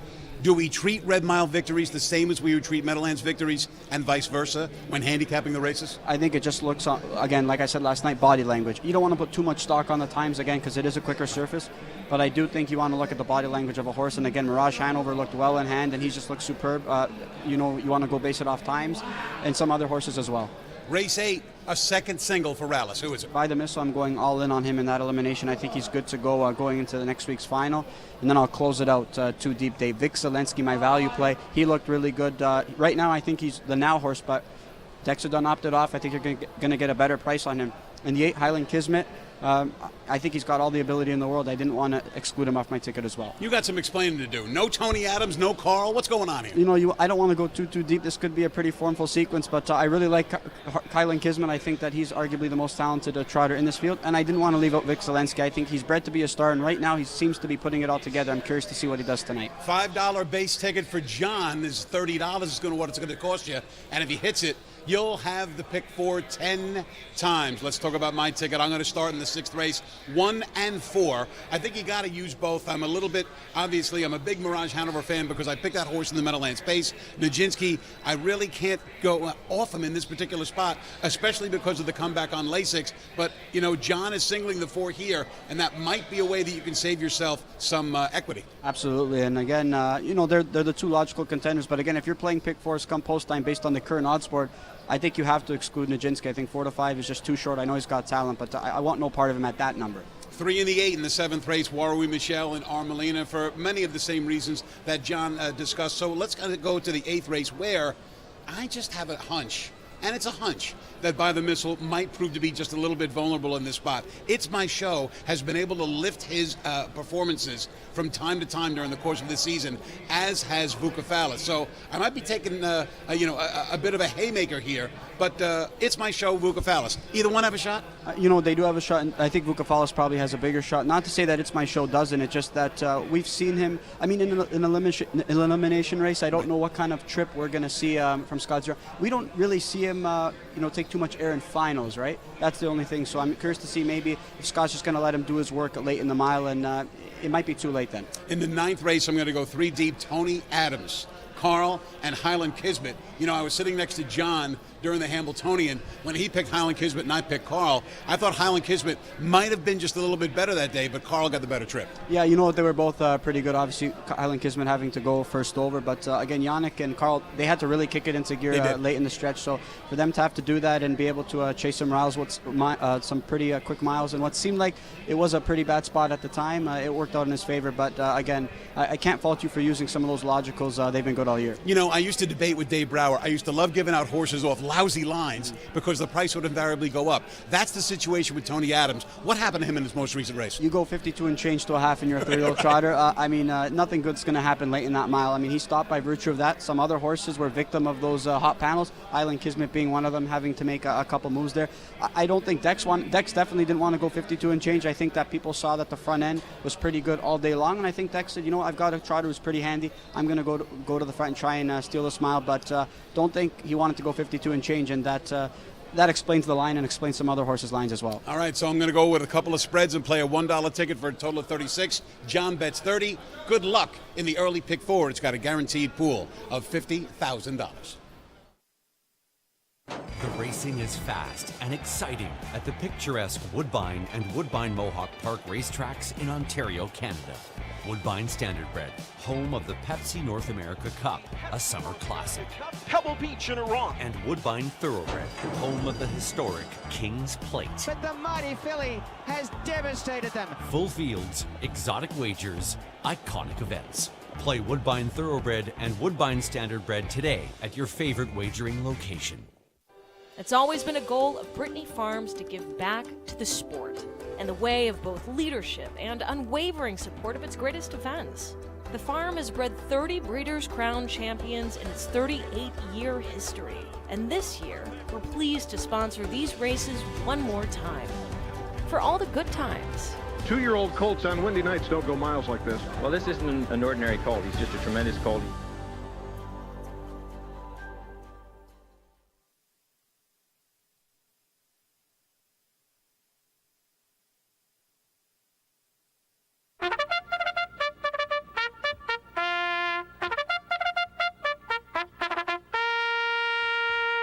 Three-year-old Pacers on the track for the 6th race. Number 1 is Nijinsky.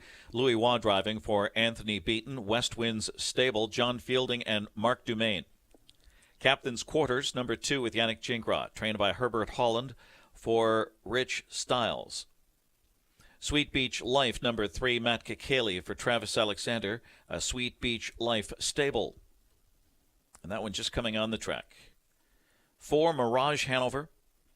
It's Dexter Dunn. Jake Lehman trains for Marvin Runick. Number 5, Gem Quality. Tim Tetrick driving for Chris Ryder. Let It Ride Stables, Odds On Racing, Brad Grant, and Enviro Stables. Better is Nice. Number 6, Andrew McCarthy. Tony Alanya trains for Alanya Racing, Pride Stables, and Burnham Wood Farms. 7, Calico Jack Hanover. James McDonald for Luke Blay and Determination.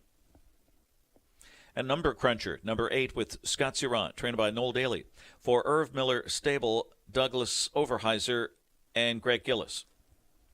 First 5 advance to the final. Breeders' Crown elimination, the second for the 3-year-old Colton Gelding Pacers. Sponsored by Indiana Standardbred Association and Indiana Standardbred Breed Development Program. Exacta Trifecta, early pick 4, $50,000 guarantee. 9 to 5 in the 4. Mirage Hanover, a runner-up in the Kane Pace and Little Brown Jug final. Tripped out to a sparkling new mark of 146 and 3 in the Tattersalls, and draws well to set up his stalking style here with Dexter Dunn. The 1, Nijinsky, in this marquee matchup is 6 to 5. North America Cup winner, pace runner-up. He won his pace elimination in 1:47.3 here. Added Lasix for a crushing comeback in an Ontario Sire Stakes Super Final and lands the rail with renewed vigor. The 6, Better Is Nice, 8-1, kicked clear in an eye-catching 25-4, captured the Kentucky Sire Stakes Final. He followed that up with a bluegrass score in the slop, and then was left in the wake of Mirage Hanover. He's going to play a stalking role here. 4-1-6, early pick 4.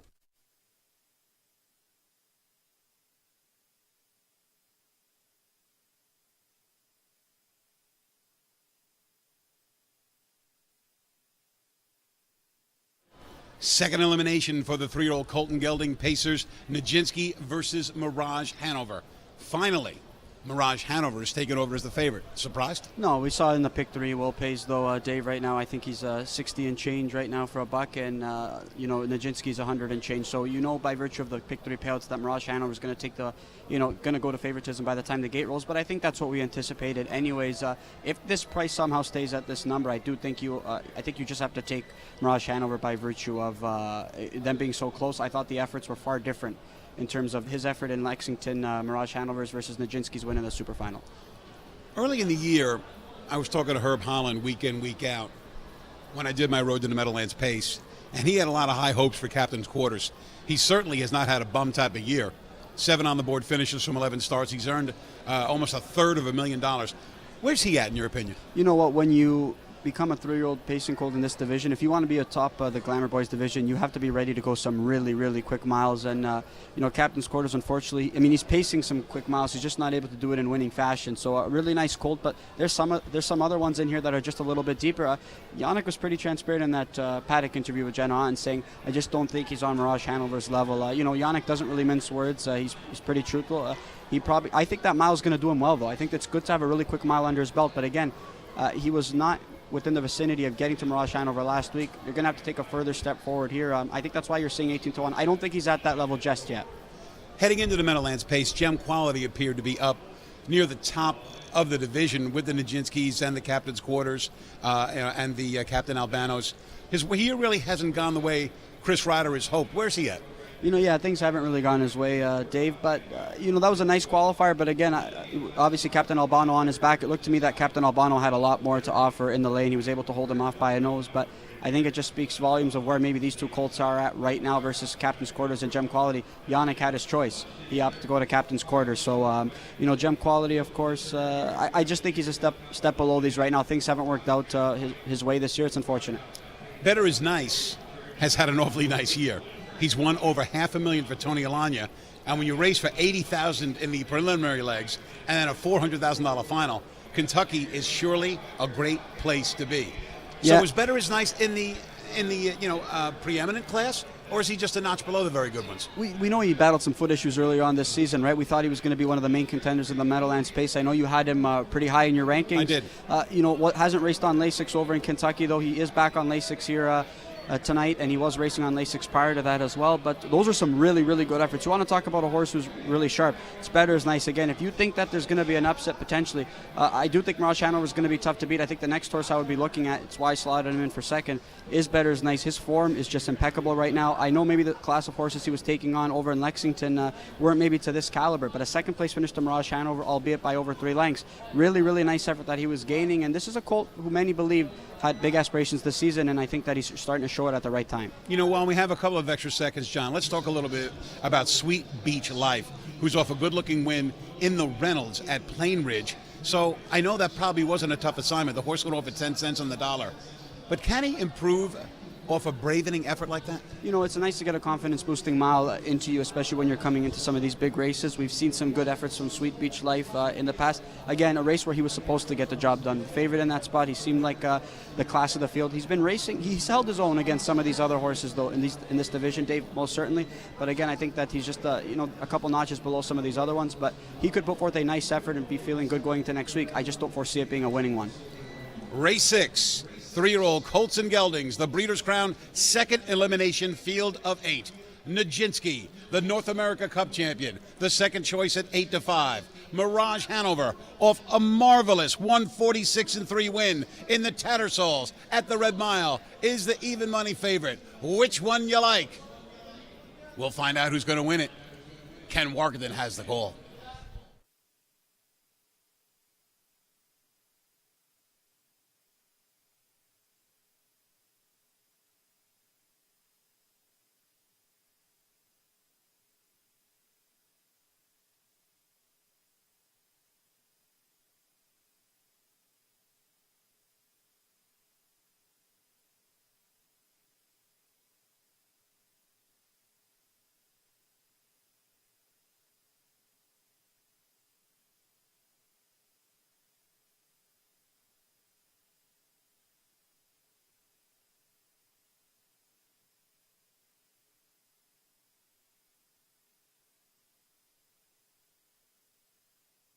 Three-year-old Pacers near the gate. It's post time.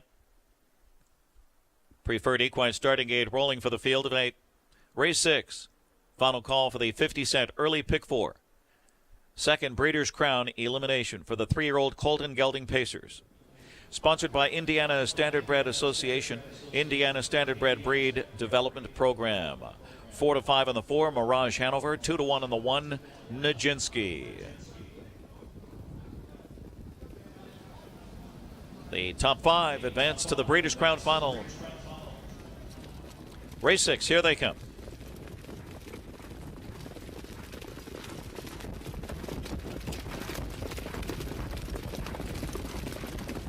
They're off. Sweet Beach Life shoots out. So does Mirage Hanover on the outside with Nijinsky on the rail. And Captain's Quarters just floated away in 4th position. Gem Quality is 5th as they round the first turn. Then it's Better is Nice at the rear of the field with Calico, Jack Hanover, and Number Cruncher. Mirage Hanover to the top for Dexter Dunn. Mirage Hanover sets up shop there with Sweet Beach Life in the 2nd spot. Nijinsky tracking 3rd off a quarter of 27 2/5. Gapped early, Captain's Quarters 4th as they wheel off that turn. Out of 3rd, Nijinsky is looking to challenge for the lead. So it's a gap of 3 lengths now to Captain's Quarters, closing that gap in 4th. Gem Quality on the inside, 5th. Better is Nice is 6th by 2. Then comes Calico, Jack Hanover, and Number Cruncher still trails. Nijinsky strides out strong here for Louis Wan, takes over. Nijinsky and Mirage Hanover 1-2 past the half and a brisk 54 4/5. Sweet Beach Life tracking 3rd now. Captain's Quarters is 4th, and he swings to the outside and has to pick it up, and picking him up is Gem Quality. 2nd over in 5th with 3/8 to go. Then Better is Nice 6th, and Calico, Jack Hanover, and Number Cruncher at 3/4. And it's Nijinsky and Deuce Popping. Mirage Hanover comes after him, and they hook up in a duel here. It is Nijinsky and Mirage Hanover on the outside, stride for stride. 1:22 4 into the stretch drive. Nijinsky on the inside. Nijinsky and Mirage Hanover going at it, trading blows. Sweet Beach Life trying to reel them in. Gem Quality on the outside in deep stretch. What a battle. Mirage Hanover. Nijinsky on the inside, not giving way. Mirage Hanover. Mirage Hanover. Then Nijinsky. Then Gem Quality. And then it was Calico, Jack Hanover, and close between Better is Nice and Sweet Beach Life. 1:48 4.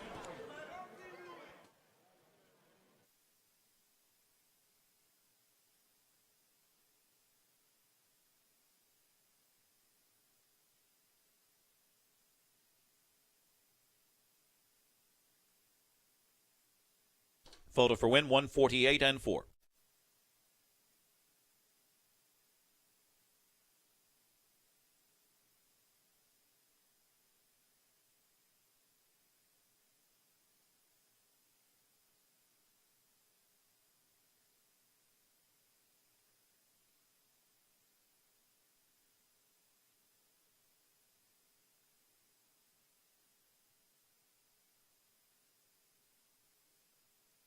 What an exciting toe-to-toe stretch duel. The 2 heavyweights in the center of the ring.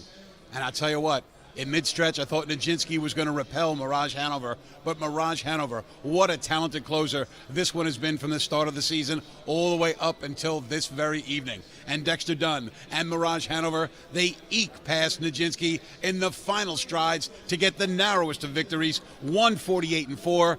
just 2 weeks after Mirage Hanover stops the clock in 1:46.3 at the Red Mile in the Tattersalls, he emerges victorious here in the second elimination of the Breeders' Crown for 3-year-old colts and geldings on the pace. Mirage Hanover. Is he the one to beat next week in the big money final for trainer Jake Lehman and driver Dexter Dunn? We'll find out. But I'll tell you what, look out for Nijinsky. He raced out of his skin tonight as the 7-2 second choice, racing very well after taking the lead down the backside for Tony Beaton and Louis Hua, adding Lasix for the first time, and maybe, just maybe, he'll be even a little bit better the next time around. But this round goes to Mirage Hanover.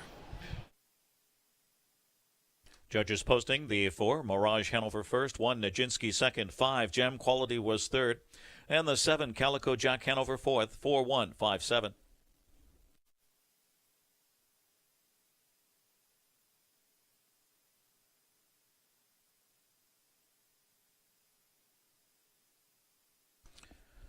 Number 4, Mirage Hanover, 3-year-old base son of Better's Delight out of Mayhem Sealster by Mach 3, bred by Hanover Shoe Farms in Pennsylvania. Owned by Marvin Runick of Narberth, Pennsylvania. Trainer Jake Lehman, a double tonight for Dexter Dunn. Fresh off his Tattersalls Dazzler 146-3 at the Red Mile. Right back here in 148-4. Final quarter battle 26 flat. And an epic duel with Nijinsky to the wire. Mirage Hanover scores his 9th career victory and 5th of the season.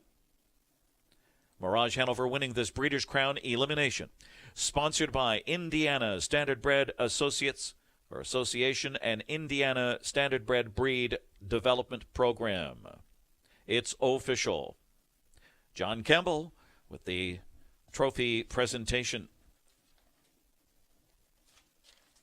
The all-time leading driver in the Breeders' Crown Series with 48 trophies. The 4, Mirage Hanover, 260, 210, and 210. It's official. 1, Nijinsky, 260, 240, and the 5, Gem Quality, pace 560. 4-1 Exacta, 660. 4-1-5 Trifecta, 51.80. Post time set for race 7, 8:51, no changes. Exacta, Trifecta, Superfecta, and pick 3. John Rallis standing by with trainer Jake Lehman.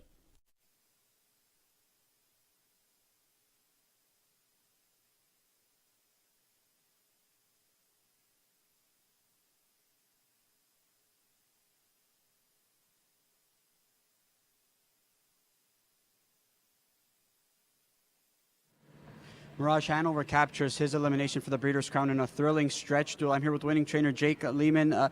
Jake, this colt has really turned things around over his last few starts. What's been the difference for this guy right now? He's been a nice colt all year, but, racing against the best horses, it's tough. Were you a little bit, obviously, some tough trips over in the jug. He was parked a long way, still finished strong at the end of it. Were you a little bit worried that how he was going to come out of that race going into Kentucky? Well, we gave him the first week off, freshen him up a little bit, so he come out of it good. And he was obviously an Ontario sired colt last year. He did race in Canada for a bunch of those OSS legs, including the Super Final. This year, you opted not to take him to Canada. Talk about your management decision and how you elected to just strictly take him into Grand Circuit this year. Yeah, I thought he was a really nice colt, and thought he could handle it. So. And what'd you think about that stretch duel? Obviously, Dexter popping pocket before the final quarter. I mean, what was going through your head? Yeah, he got a little. Want to make sure he got out. All right, congratulations, Jake. Yeah, thank you. All right, there's Jake Lehman, Mirage Hanover. Get it done in the Breeders' Crown Elim.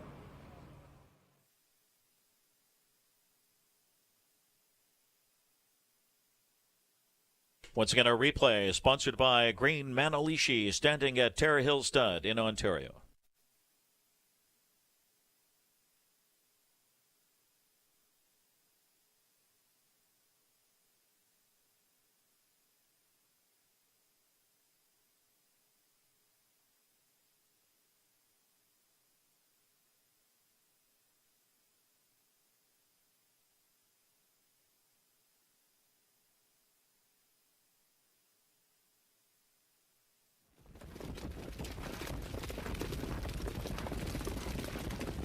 They're off. Sweet Beach Life shoots out. So does Mirage Hanover on the outside with Nijinsky on the rail. And Captain's Quarters just floated away in fourth position. Gem Quality is fifth as they round the first turn. Then it's Better is Nice at the rear of the field with Calico, Jack Hanover, and Number Cruncher. Mirage Hanover to the top for Dexter Dunn. Mirage Hanover sets up shop there with Sweet Beach Life in the second spot. Nijinsky tracking third off a quarter of 27 and 2/5. Gapped early, Captain's Quarters fourth as they wheel off that turn. Out of third, Nijinsky is looking to challenge for the lead. So it's a gap of 3 lengths now to Captain's Quarters, closing that gap in fourth.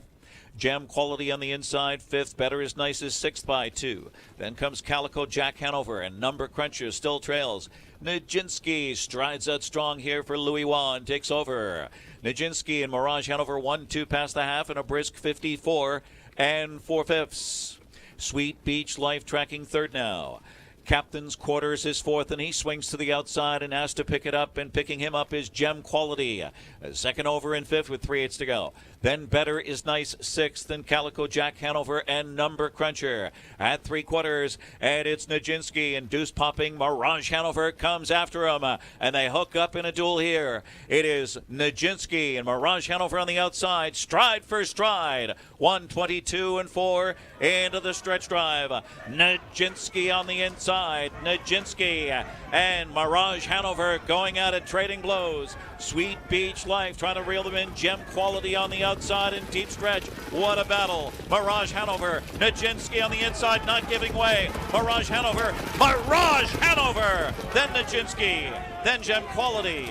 And then it was Calico, Jack Hanover, and closed between Better is Nice and Sweet Beach Life. 1:48 and 4.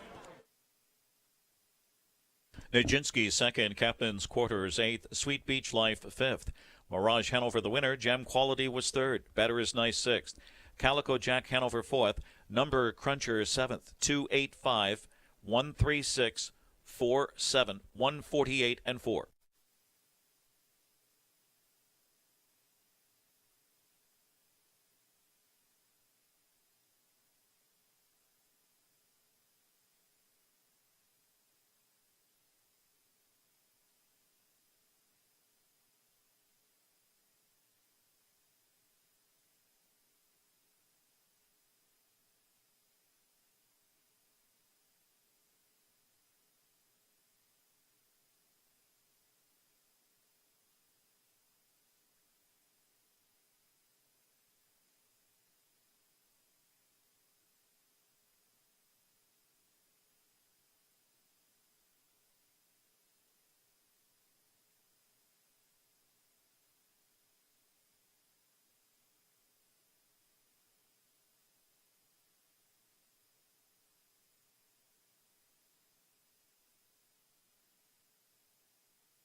Team Svanstedt is a successful horse family from Sweden. Aka Svanstedt and his wife Sarah moved to the U.S. in the fall of 2013 and operate a world-class stable in New Jersey and Florida. With prestigious wins in the Hambletonian and International Trot, Team Svanstedt are a dominant presence during stake season. Team Svanstedt world records have been commonplace, with a fabulous team producing champions like Six Pack, Plunge Blue Chip, Resolve, and Sebastian K. For more, contact Svanstedt Stable or follow Team Svanstedt on Facebook and Twitter. Now through November 30th, catch live harness racing action at Harris Hoosier Park Racing and Casino. With the $12 million championship season, Harris Hoosier Park offers the finest standardbred racing in all of North America. Not to mention, fun for the entire family with live entertainment, outdoor activities, guaranteed wagers, and nightly handicapping contests. For more information, visit harrishoosierpark.com today.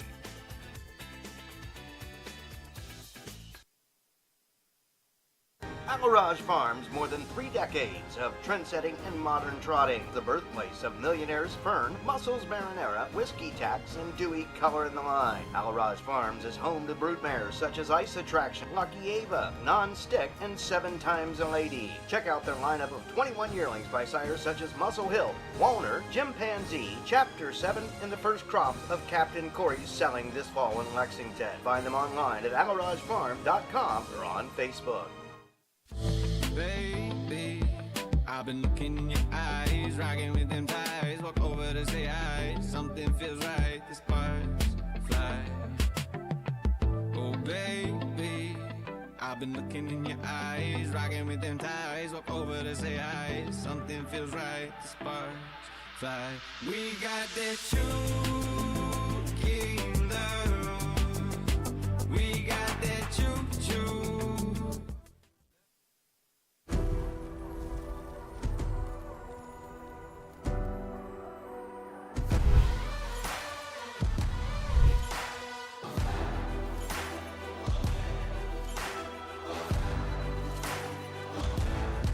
Atlanta wins the Hamiltonian. Ramona Hill takes the Hamiltonian. It's Carl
3-year-old filly trotters on track for race 7. Number 1 is Southwind Banshee with Jonathan Ali driving for Jackie and Gracia and Arden Homestead Stable. Emoji Hanover number 2, Louis Wa for Luc Blais and Determination. 3, Warwi Michelle, Okis Fonstead trains, drives, co-owns with Sant Andrea Incorporated and Young Guns.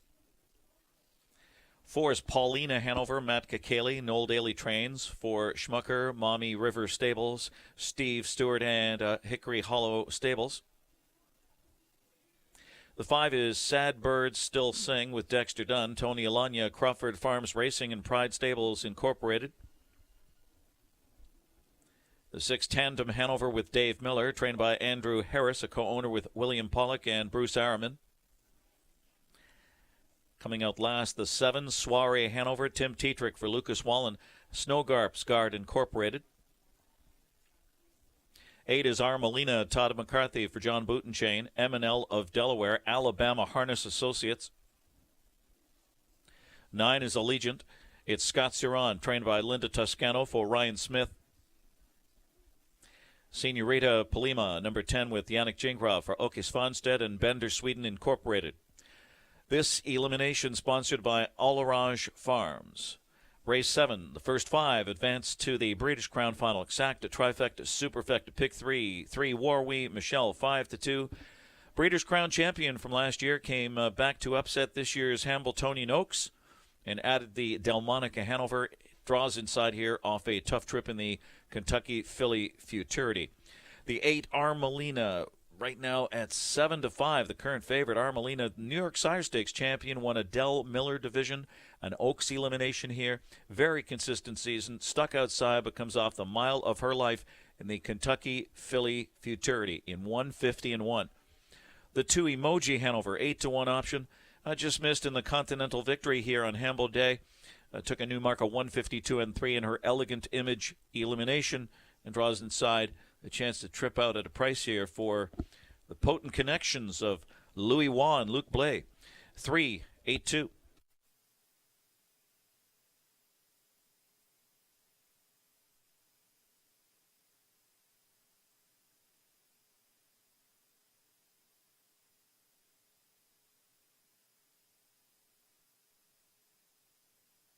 Seventh race is the second elimination tonight for 3-year-old fillies on the trot. We have a full field of 10. Let's start with John Wallace's top selection, number 8, Armelina. This is a horse from the John Bootenchain barn who loves to flash some speed. Yeah, and it was a really good effort last time out in the Filly Futurity, right, Dave? I mean, she put forth a dominant performance. It looked like she was going to tire. She got pressure the entire mile, and she just kept drawing away. We've seen her race pretty well in elimination races, right? She's typically a filly who's, I mean, she's got gate speed. She's pretty handy. We've seen her be able to kind of sit pretty tepid fractions and sprints away.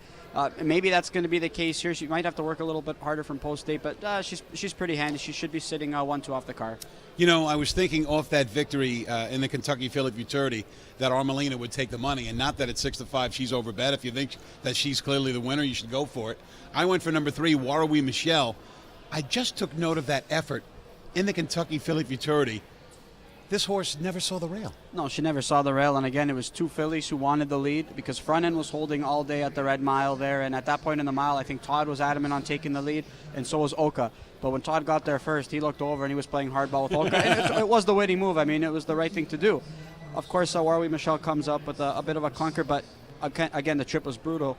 And here you are right now back in. And it was a nice tightener, though. She hadn't raced in a month going into that, so she certainly got her fitness in check that afternoon.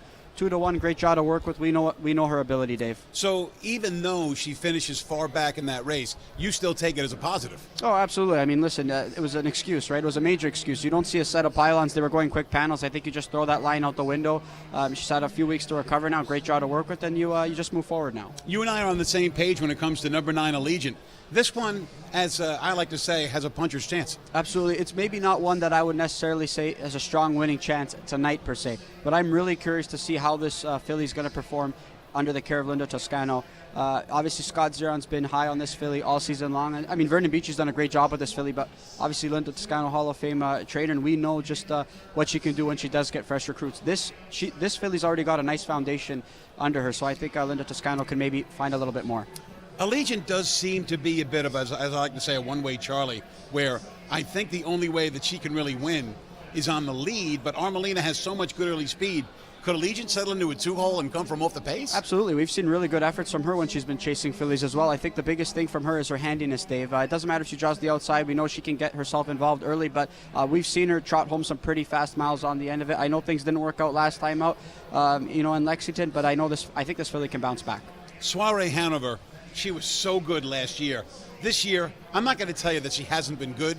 She just hasn't had the same, for lack of a better term, oomph. No, absolutely not. I mean, look at the trip that she got in the New Jersey Classic final. She got a perfect toe into it. She just had nothing to offer. She was able to bounce back in Lexington in a big way.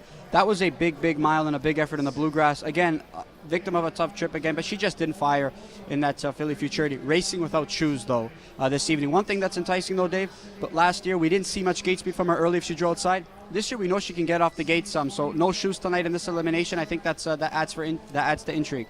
Does a win in the Bluegrass put her in the same class as the Warrawee Michelles and the Armelinas? I don't think so right now based on the body of work that we've seen from her this year, but we know that she's capable of some big efforts, and it wouldn't surprise me if she put forth a big effort tonight. You know, I just want to get a quick hit from you on a pair that I think is very lethal.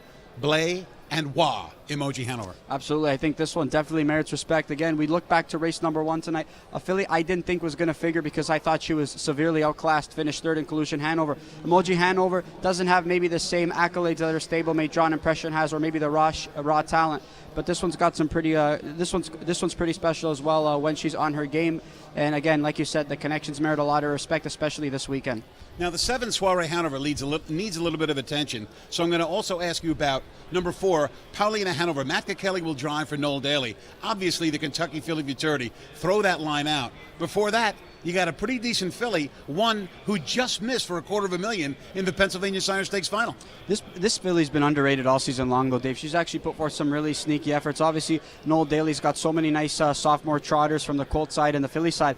This is one that's flown a little bit under the radar. Things didn't work out. She made a miscue over in Kentucky, but we've seen some sneaky good efforts from this filly. You could see the Hambo Oaks elimination. Never got a chance to get involved, and she trotted just as good as anybody else. Whoever was going to pick up that drive in the final, which happened to be Tim Tetrick, was picking up a sneaky live drive. Again, 50 to 1 right now. Maybe you can get creative and use her underneath in exotics, but definitely one that's been underrated. But again, when you're facing the top ones, you need to find another gear. She just doesn't have that right now. The first 5 in the official order of finish qualify for next week's 3-year-old filly trotting final of the Breeders' Crown. Race 7, all set, full field of 10. Here's Ken Wargington. It's post time. Preferred equine starting gate picks up speed for the field of 10. First 5 advance to the Breeders' Crown final.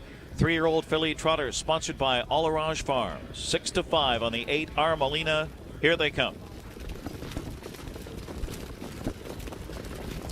And they're off and trotting. Armelina left well with Allegiant on the outside, trying to blast off as well. Soiree Hanover, Warrawee Michelle flashing speed on the inside into the first turn. Southwind Banshee to the outside. That was Emoji Hanover going on a break. So now Allegiant ranges up 5th on the outside to the quarter, followed by Paulina Hanover on the inside 6th. Then comes Sadbirds Still Sing, and then it's Tandem Hanover at the rear of the field. That one followed by Senorita Polima and Emoji Hanover cut the rear of the field after the early miscue. 27-4. And it's Armelina on the point here for Todd McCarthy. Soiree Hanover in the second spot. Warrawee Michelle tracking 3rd. Southwind Banshee is 4th. It's Allegiant on the inside, 5th by 2, followed by Paulina Hanover. Then Sadbirds Still Sing. As they pass the half, Tandem Hanover, 3rd to last here, Senorita Polima, and then Emoji Hanover giving way 56-1 rated half here. Armelina at 2-5. The big favorite continues to pave the way. Soiree Hanover, a 2-hole ride behind the favorite. 3/8 to go now. Warrawee Michelle edges to the outside as they continue around the far turn. That's Allegiant now ranging up on the outside as Warrawee Michelle stayed in. Southwind Banshee 5th on the inside, and they turn for home and chase Armelina past 3/4 and 1:24-2. She was well rated. Armelina needs to polish it off. Soiree Hanover on the inside. Charging late is Allegiant on the outside looking for an upset. And Warrawee Michelle needs to do more. It's Armelina. Allegiant on the outside pours it on. Armelina Allegiant on the outside. Allegiant gets there. It's Allegiant. Armelina. Sadbird Still Sing and Warwi Michelle and Soiree Hanover in 151-3.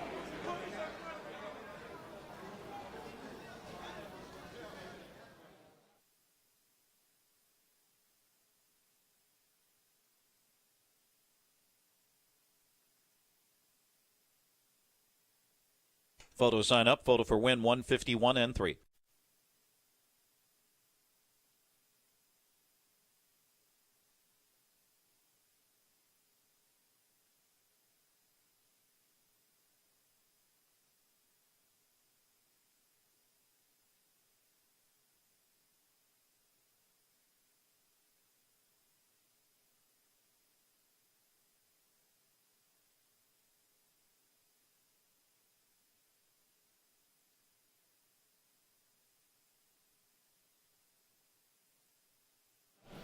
Well, looked like it was an easy gravy on the front end as Armelina was cruising along, but here came Allegiant. Vacated the rail, comes toward the top of the stretch. Scott Ziron, Linda Toscano. Allegiant continues to chip away at the advantage of Armelina. After Warwi Michelle had stayed in the 3-hole on the turn, I figured that one really had very, very little chance of making up any headway. And as it turns out, through the stretch, she wasn't spectacular. But Allegiant was continuing to just chip away and get into Armelina's head as they came near the stretch. And Allegiant, off some solid tries at the Red Mile, finally grabs the brass ring for the first time in at least a half dozen starts, gets the money for Toscano and Ziron, 4 wins and 14 starts, and now will draw an excellent post position for next week's Breeders' Crown Final for 3-year-old fillies on the trot. The magic continues for Linda and Scott Ziron. Allegiant wins the Breeders' Crown second elimination for 3-year-old fillies on the trot. Judges posting number 9, Allegiant. First here, 8, Armelina second. The 5, Sadbird Still Sing was third. 3, Warwi Michelle fourth. 9-8-5-3. 151-3.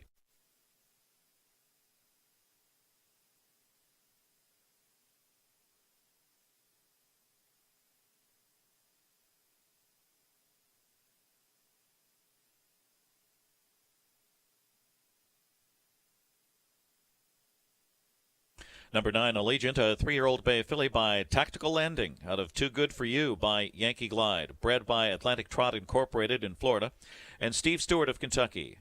Owned by Ryan Smith of Denison, Ohio. Hall of Fame trainer Linda Toscano, the first female trainer to win a Breeders' Crown. Molly Can Do It. The money man Scott Ziron in the sulky. Win number 4 on the season, 9th career victory, well past the $600,000 mark in career earnings. A new mark here of 151-3, scoring the 8-1 upset. Allegiant and the money man in this Breeders' Crown elimination, sponsored by Alarage Farms.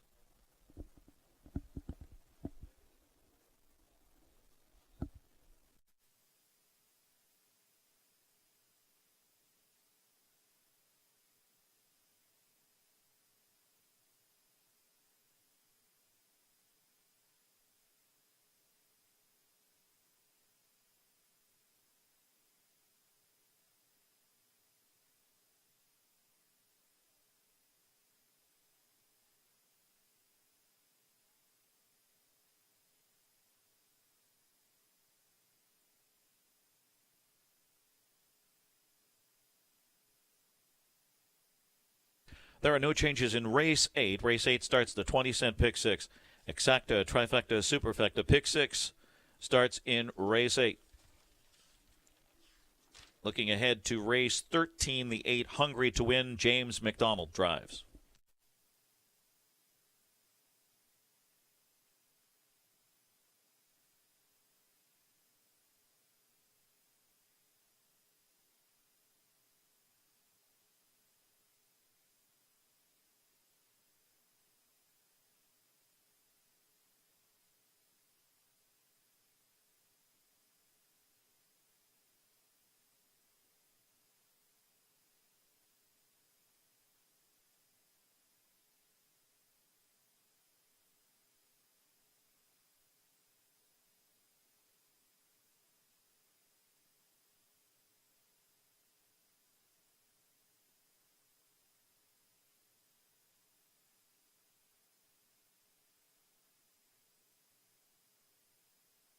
Race 7 is no official. 9 Allegiant pays $18.40, $5 and $3.60.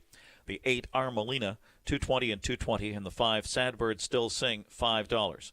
Exacta 9, $839.60. 985 Trifecta, $300, $840. The Pick 3, 949, $2,356.20. Dime Superfecta 9853, $58.47. Post time set for race 8 at 9:16.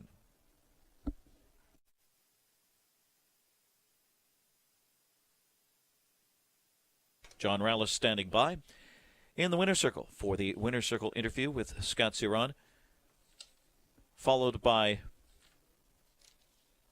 the replay sponsored by Green Manalishi.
Allegiant gets it done in this Breeders' Crown elimination for 3-year-old trotting fillies. I'm here with winning driver Scott Ciron. Scott, last effort over in Kentucky, things didn't really work her way. I know that she did debut for Linda Toscano first and foremost in this effort tonight, but do you happen to know maybe when she went into her care, and what did you think about her tonight? Yeah, her last effort wasn't her best one, and Vernon Beachy has so many babies he's breaking back home that he wanted to have to not have the travel plan. So Linda was just babysitting for a week or two here, and honestly, the effort she gave me tonight was exactly what she's capable of. You know, obviously, with Linda having her for a few weeks, did she do anything to tinker with this filly going to tonight? Is there something that maybe you recommended, having sat behind her all season long? No, she comes ready-made. You know, Linda does a great job of just even keeping them happy and healthy, and that's all you have to do with horses like this. You know, just talk about the mindset going into tonight, though, Scott. You're obviously in a spot. I'm assuming you were trying to flush Oka to come out, but what was your thoughts when you were first up, given how poor she performed in Lexington? Yeah, honestly, I was happy where I got situated. In Lexington, she was telling me she was tired early in that mile, so it wasn't a big surprise finishing. So today, having to move just heading into the last turn, I definitely thought OK was going to come, but when he didn't, you know, mine's a good grinder anyway, and she keeps her tempo well. So down the lane, to go past Armelina was a little bit surprising, but I know my horse is capable of that. And yeah, just to touch on that, obviously that's a really nice filly who got pretty good rating up front there in Armelina. I mean, all season long, was this the most fight that she's shown side by side, going by a horse and wanting to go by? Yeah, unfortunately, we've had to race against Date Night Hanover so often that it's been very tough to get to the winner's circle with her. But she's honestly raced well consistently throughout the year. It was just one bad start last week.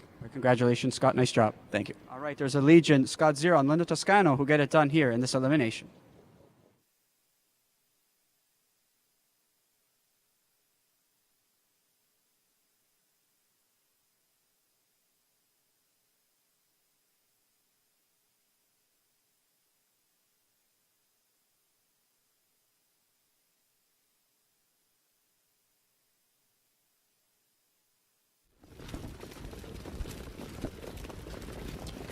Off and trotting, Armelina left well with Allegiant on the outside, trying to blast off as well. Soiree Hanover, Warrawee, Michelle flashing speed on the inside into the first turn. Southwind Banshee to the outside. That was Emoji Hanover going on a break. So now Allegiant ranges up fifth on the outside to the quarter, followed by Paulina Hanover on the inside sixth. And then comes Sadbirds Still Sing, and then it's Tandem Hanover at the rear of the field. That one followed by Senorita Polima and Emoji Hanover cut the rear of the field after the early miscue. 27-4. And it's Armelina on the point here for Todd McCarthy. Soiree Hanover in the second spot. Warrawee Michelle tracking third. Southwind Banshee is fourth. It's Allegiant on the inside, 5th by 2, followed by Paulina Hanover. Then Sadbird Still Sing. As they pass the half, Tandem Hanover, 3rd to last here, Senorita Polima, and then Emoji Hanover giving way 56-1 rated half here. R. Molina at 2-5. The big favorite continues to pave the way. Soiree Hanover, a 2-hole ride behind the favorite. 3/8 to go now. Warwi Michelle edges to the outside as they continue around the far turn. That's Allegiant now ranging up on the outside as Warwi Michelle stayed in. Southwind Banshee 5th on the inside, and they turn for home and chase R. Molina past 3/4 and 1:24 and 2. She was well rated. Armelina needs to polish it off. Soiree Hanover on the inside. Charging late is Allegiant on the outside looking for an upset. And Warwi Michelle needs to do more. It's Armelina. Armelina, Allegiant on the outside pours it on. Armelina, Allegiant on the outside. Allegiant gets there. It's Allegiant. Armelina. Sadbird Still Sing and Warwi Michelle and Soiree Hanover in 1:51 and 3. Southwind Banshee 6th, Emoji Hanover 9th, Warwi Michelle 4th, Paulina Hanover 8th, Sadbird Still Sing 3rd, Tandem Hanover 10th, Soiree Hanover 5th, Armelina was 2nd, Allegiant the race winner, Senorita Polima was 7th. It's 6-9-4, 8-3, 10-5, 2-1-7, 151 and 3/5.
Preferred Equine Marketing offers the industry the best of both worlds. Professional representation at live sales that time and again delivers top dollar, and state-of-the-art online mixed sales, where Preferred handles all transactions and conducts each sale with complete transparency. It's all that you've come to expect, and more, from the sport's #1 seller, Preferred Equine. Purple Haze Standardbred Adoption Program in Oxford, New York was created in 2018 by Wanda Palacini to provide training to transition for finding homes and new careers for horses. Horses are started with groundwork and then ridden in an arena before moving on. Horses at Purple Haze are then evaluated and adopted out based on abilities and temperament. If you have a horse that you care about, or if you're looking for a great pleasure horse, contact Purple Haze Standardbred Adoption Program at 518-669-2715. Team Orange Crush, the New Jersey-based family powerhouse of Andy, Julie, Tyler, and Olivia Miller, are one of harness racing's most successful stables. Andy joined the elite 10,000 win club. Their stable surpassed the $53 million mark. Tyler is one of the sport's bright young stars. Max Contract, their open mare star pacer, rallied to her biggest victory in a Breeders' Crown final in 150 and 2. French Wine was the season's fastest 3-year-old trotting colt, powering past Tactical Approach in a Kentucky Sire Stakes division in 150 flat. Feel the rush. Get with the crush.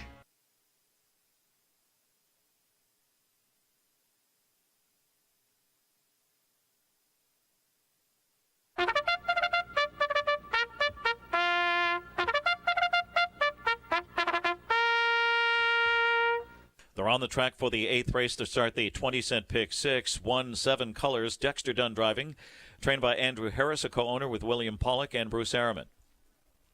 2 is Coach Stefanos. James McDonald for Irv Miller, owned by Kenneth Duffy, D&M Trading, and Mr. John Chris Stefanos. 3, Please Let Me Know. It's Matt Kikali. Travis Alexander trains for Fiddler's Creek Stables.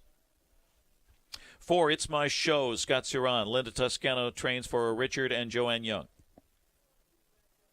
The 5 is Vukofalis with Jordan Stratton driving, trained by Michael Russo for Michael Pagonis.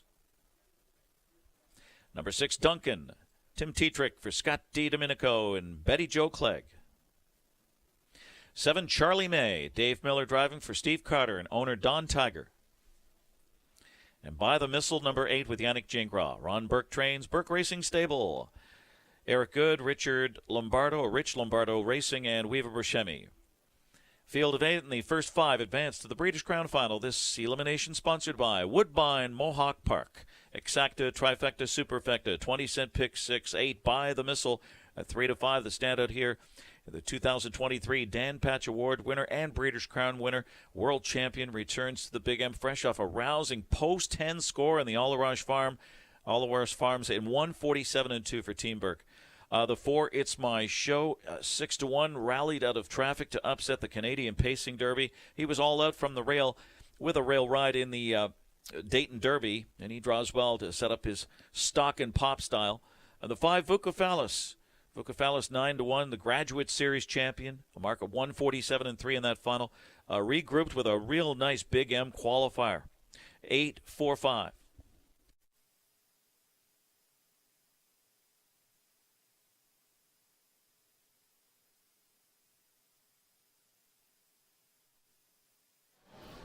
Race 8 is up next. John, can you believe it? We're only halfway done. I mean, my goodness gracious. Well, time is just flying by this weekend, Dave. It's been obviously when you have great horses racing for big stakes the following weekend, it's a lot of fun. There's no question about it. Now, here in the 8th race, we have Division 1 of the open pace. So these are the big boys, the older pacers. We've got a power-packed field of 8. Now, last year, the horse who walked away with divisional honors was a Ron Burke trainee by the name of By the Missile. He got off to a slow start this year. Finally found the winner's circle in most recent, winning in 147-2 in the All-Arouge at the Red Mile. Has that brought him all the way back? Well, absolutely. I think it definitely skyrockets his stock going into the Breeders' Crown. And I think we can see that from the betting public here. At 3 to 5, he's probably going to go even lower, as low as 1 to 5 come post time, because of how big that mile was. 47-2. Of course, a Buckabet Hanover was gaining on him, but we know a Buckabet Hanover just consistently throughout the year has been the top aged pacer in the division, right? So obviously it was a great one coming at him, but he indicated at that start at Hoosier, Dave, that he was back, and certainly showed that performance in Lexington. Is it an advantage for By the Missile to have drawn into the weaker of the 2 open pace eliminations? Oh, without a doubt, especially coming off a pretty big mile going into what's at stake next week. You obviously want to give your horse as easy of a time in an elimination, all the while giving them the best chance to win, right? And I think that everybody's going to show him a great deal of respect in here because of what he did last week and the type of horse that he's shown throughout his career. So absolutely, it's a lot easier. If By the Missile's a slam dunk here, people are going to want a cold exacta. Here are the 3 candidates if you listen to you. Let's start with number 1, 7 Colors. Andrew Harris, Dexter Dunn, qualified at the Meadowlands in 153-1. Does that even shine brighter to you than a win at Yonkers against pretty good older foes? Yeah, you want to see the confidence booster, but you know what? The qualifier to me was a big indication that this guy's closer to what we saw earlier this season. We saw 48 and 2 mile over at Mohawk earlier this year. You know what? He just doesn't stack up maybe as high as some of those other horses in the H pacing division. But he's a really nice horse in his own right, and I think that qualifier certainly indicates that he's trending in the right direction. You know, I picked It's My Show in the second spot, and I don't regret it. I think that this one's last 2 lines might be just a little bit better than they might appear on paper. Yeah, just never really saw some daylight late in the stretch, right? I mean, we've seen similar trips from Scott Zeron give It's My Show all season long. Sometimes it works out, sometimes it doesn't. But what's so great about what Scott Zeron does with It's My Show is he always races him to his strengths, Dave. That's the thing. So he knows that sometimes first over is not really a great trip. I don't envision a first over trip in an elimination in a field of 8 top 5. I think Scott's just going to do what he can to give him a nice easy trip, let him pace the lane, and just hope he goes into next week sharp. I know that you remember last year's North America Cup when Vukofalis was on the scene, and boy, oh boy, he looked like he was going to be a great one. But ever since then, he really hasn't risen to the levels that we had hoped he would, and certainly that his trainer had hoped he would. You know what? Maybe not against the Glamour Boy division last year. He didn't really maybe elevate himself. He had a nice freshman campaign, and he had some eye-catching performances. His elimination, he almost fell down, right, on the opening turn in the North America Cup. His nose almost hit the ground. Yeah, and then he ended up coming with a great effort in that elimination. But it's the transition as an aged horse which has really, really surprised me. Racing in the graduate, winning the graduate series earlier this season. He's taken a really, really big step. So this is a horse who's shown so much versatility. A nice shutdown qualifier, paced home a strong back half. He's got a great jaw to work with. I envision Jordan's going to want to utilize his gate speed here in this elimination. It's just a matter of you have to find more again to go by the missile. The fact of the matter is that I thought Vucephalus was really on the right path after that spectacular score on Meadowlands Pace Elimination Night in the Graduate in 147 and a piece. Yeah, he was, and you could see all his lines. They've indicated nothing but good things, right? I mean, you could see his effort in the Sam McKee Memorial. I mean, he had post 10 in a field of 11. He never really had a chance to get involved. I mean, just so tough drawing the outside in a spot like that. His efforts this year have been remarkable. Again, 8-1, I think he's definitely somebody that you want to use underneath. And maybe, I think he can even pull up the upset if you get a By the Missile who might be coming into this race a little bit tired. Coach Stefanos, he's been all around the planet in terms of where he's been racing. He's been racing at a credible level, if not spectacular level. Is this the kind of horse that James is just going to try to work out a 3 or a 4-hole trip and get lucky? He's going to need to work out a trip because this horse loves to do his best work late in the mile. He loves racing on a big track. He's raced against some pretty tough horses over at Hoosier Park the last couple of efforts, and you can see he had to do it the hard way going first over last time out. And, 2 starts back, paced home really strong. Just hasn't been able to get his nose up to the wire against some of these top H pacers, but again, he does his best work late in the mile. If there's some fractions to chase, look out. Charlie May is the horse who I picked on top in the Meadowlands Pace a couple of years ago. We know what happened to that. Let's not talk about it. But I do know that sometimes he comes up with big miles right here at the Big M. Yeah, and he got a confidence-boosting mile over at Plain Ridge last time out. He's participated in some big races, some great efforts, some okay efforts, and some poor efforts. He's a horse that we know has class, we know has ability. Maybe that confidence-boosting mile is going to bode well for him going into it, but I think he's going to need to show a lot more tonight. This is the first elimination for the Open Pacers. The Breeders' Crown rolls on this Saturday night by the Missile. Ron Burke, Yannick Gingras off that win in the Alarage at the Red Mile. Now 3-5 on the big board. Can he deliver on that promise? We'll find out. Ken Warkington has the call.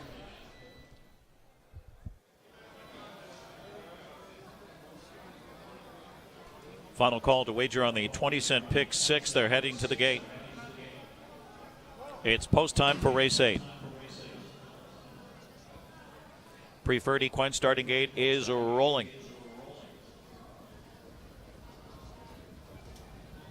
First 5 advance to the Breeders' Crown final. This elimination sponsored by Woodbine Mohawk Park. Start of the pick 6 field of 8. 3-5 in the 8. By the Missile, a Breeders' Crown champion.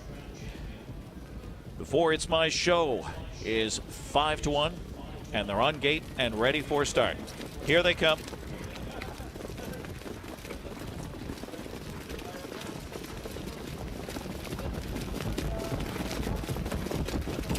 The Roth, Charlie May on the outside, flashing early speed. It's My Show shoots out and goes for the lead. Coach Stefanos on the inside with 7 colors cutting the corner into the first turn. It's My Show, 7 colors, and Vucephalus right there on the outside. He's going for the lead, and so is Charlie May on the move up 4th on the outside, along with By the Missile, and they mix it up early. Early shuffle for Coach Stefanos on the inside. Then Please Let Me Know, and Duncan is the early trailer. At the opening quarter, here comes on the outside By the Missile. That is now Charlie May. 27-1, open it up. Charlie May. And on the outside, By the Missile looks for the lead now. Those 2 hook up. Vucephalus already back to 3rd on the inside. It's My Show is 4th. It's 7 colors on the inside. 5th, Coach Stefanos is 6th.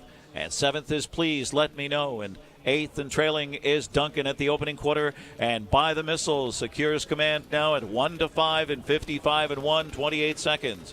By the Missile in front by a length and a quarter. Onto the far turn they go. Charlie May on the inside, 2nd. And now charging up, It's My Show gets in gear. He was 4th, 3rd, now 2nd on the outside. A live toe for 7 colors. Prime striking position in 4th. Vucephalus was shoveled to 5th on the inside. And they turn for home, and to the outside, 122-4 into the stretch. They come after By the Missile. It's By the Missile, and By the Missile continues in front. It's My Show was rebuffed. Right there on the outside, 7 Colors, and charging late. Coach Stefanos getting in gear late. By the Missile outsprinting them. Coach Stefanos closing on the outside stoutly, but it's By the Missile, a decisive winner. By the Missile, then Coach Stefanos in a 3-way photo. 7 Colors, Vukofalis, or It's My Show, 148-4.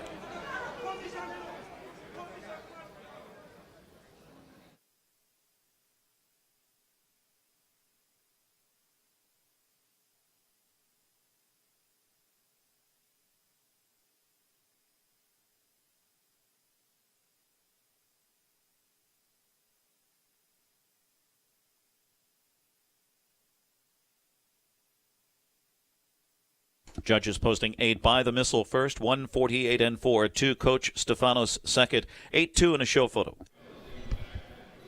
Nice effort there by the Missile, who captures his elimination. Had to park out a little bit to get to the lead. A couple reminders by Yannick Gingras there, as he had to go to 3/4 on 122-4, but he was able to be straight and strong in the lane after some reminders by Yannick Gingras to deliver there in this Breeders' Crown elimination for Open Pacers. Nice runner-up finish there by Coach Stefanos. We know this guy loves to do his better work late in the mile. He got towed into that race. He had live legs late, but just ran out of racetrack there with By the Missile being strong enough to fend off some other rivals late in the mile. Vukofalis trying to slip up to the inside there to pick up a piece. He was used early to the lead before having to get shuffled to the 3-hole. 7 Colors getting towed into it. Fortunately, just didn't have as much to offer maybe as some other rivals did. Unfortunately, Charlie May worked out a pretty cozy trip. And again, just hasn't been raced to the ability we know he's capable of. But By the Missile, getting hot at the right time, and he's going to be sharp going into the Breeders' Crown final next week as he looks to defend his title. Judges posting 8 By the Missile, 2 Coach Stefanos second, 1 7 Colors third, 5 Vukofalis fourth, 8-2, 1-5.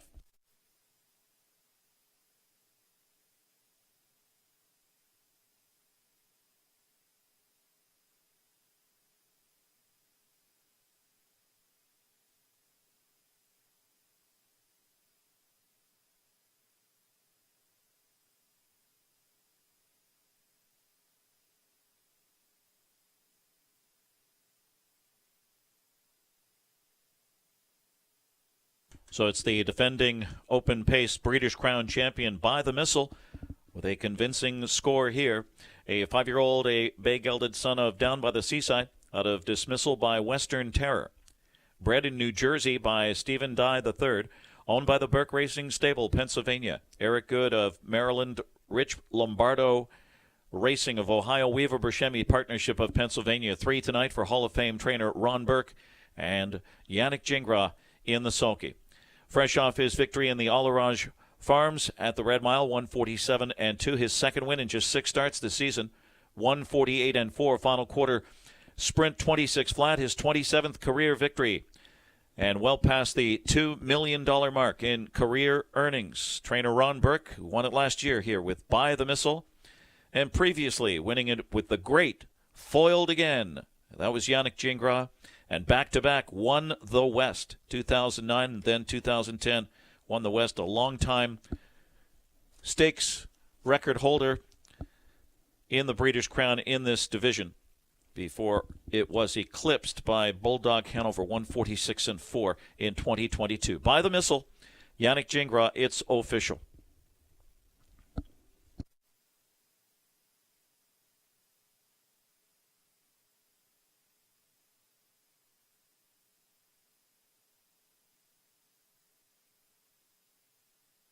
Standing by, Dave Little and Yannick Gingras in the winner's circle.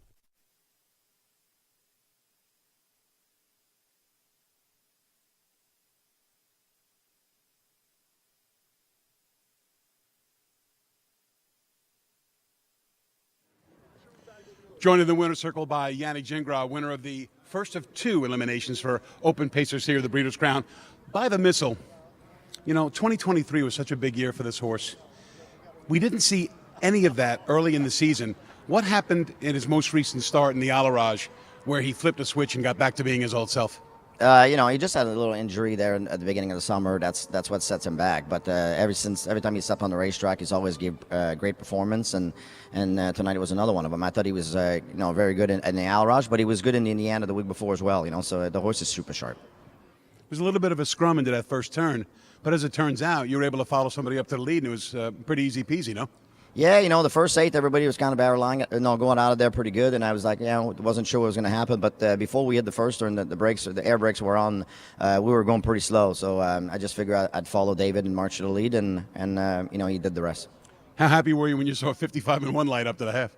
I was happy when I saw 27-1 the quarter. At that point, I was like, if they beat him. It's going to be won't be my fault, or the horse maybe come up sick or something like that. But from those fractions, he's supposed to get the job done, and he did easily. Final 1/8 of a mile. James is coming pretty good.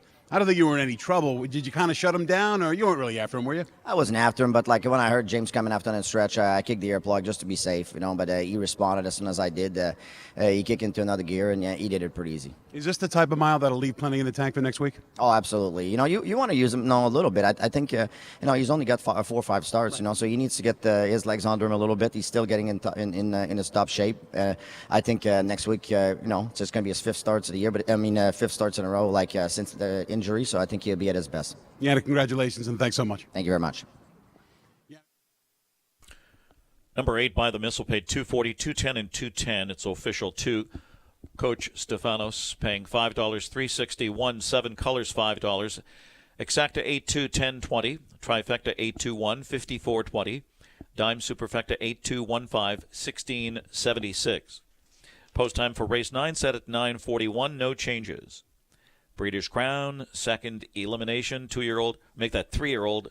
3-year-old Colton Gelding Trotters, sponsored by Diamond Creek Farm. Exacta, Trifecta, Superfecta, and Pick 3, the Green Manalishi. Replay up next.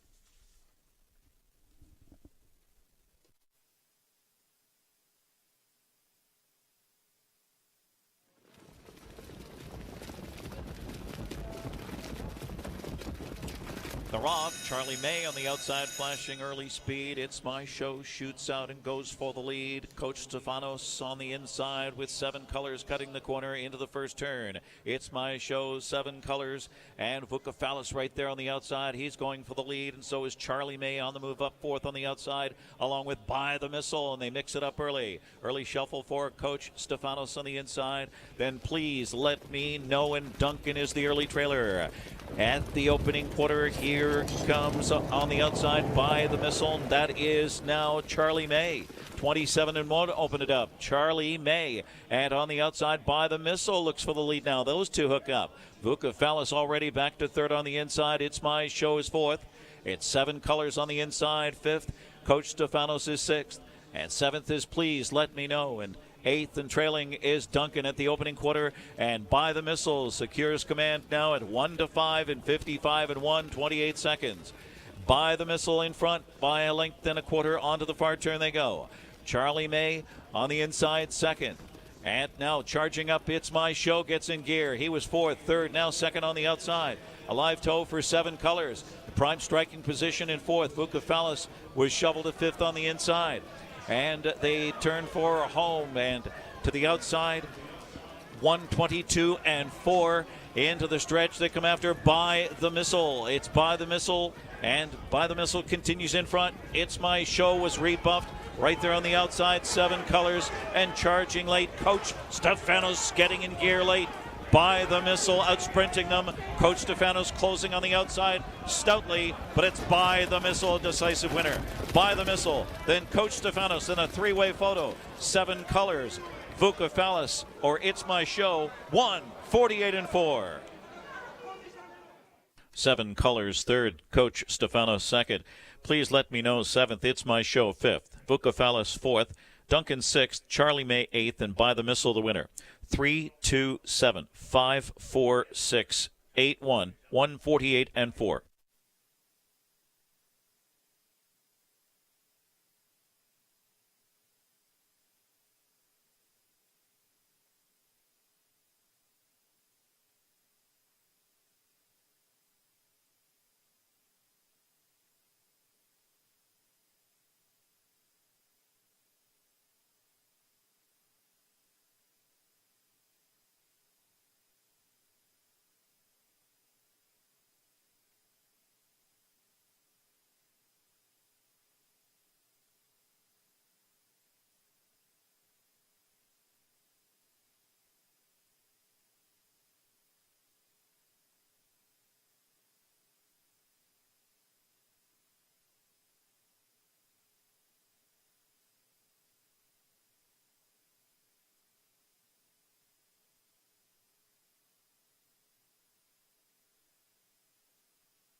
McCarthy wins the Little Brown Jug.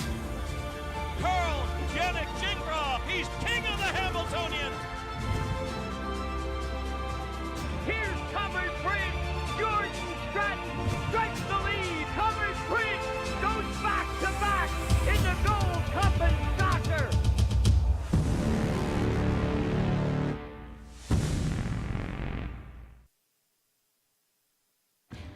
You have the right to know someone has your back. You have the right to do more and worry less. The right to have equipment you can trust. The right to do the job without getting beat up. The right to work hard and feel good. Work hard, feel good. FerrisMower.com/dealer. New Jersey-based trainer Lucas Wallen was voted the 2022 Rising Star Award winner. The young gun from Sweden campaigned Rebuff, who equaled a Meadowlands track record of 149-4 in the Stanley Dancer Memorial. Rebuff went on to win the Kentucky Futurity in 150-3 and banked almost $1 million. Wallen also captured 2 Pennsylvania Sire Stakes finals for 3-year-old trotters with Pour Me a Double and Manon. Now a 2-time Hamiltonian finalist, Lucas Wallen continues his ascent into trotting's upper echelon.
Race 9A Breeders' Crown elimination, the second for the 3-year-old Colton Gelding Trotters. Number 1, Vic Zelensky with Scott Suron for Marcus Melander. SRF Stable, Holly Lane Stud East Limited.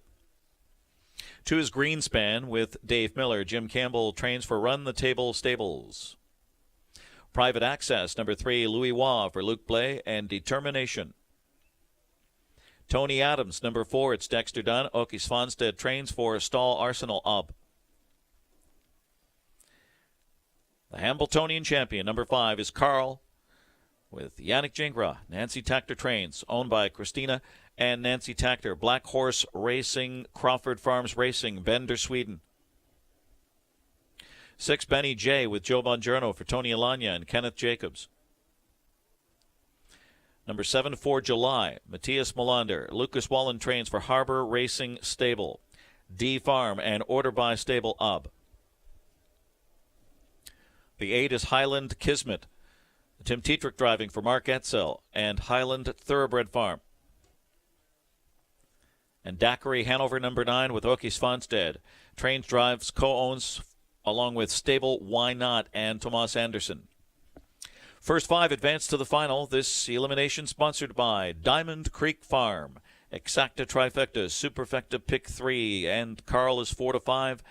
The Dan Patch Award winner and Breeders' Crown champion from last year, and this year's Hambo hero. He tried to rally into a wicked pace in the Kentucky Futurity. Look for him to rebound. First time Lasix here, polishing off another $1 million season. The one, Vic Zelensky, 9-1. Green Shoe Colt here, and he's from the 2-year-old Breeders' Crown champ Mission Brief, has come to hand for Team Melander, winning 2 of his last 3 at the Red Mile in 150-1.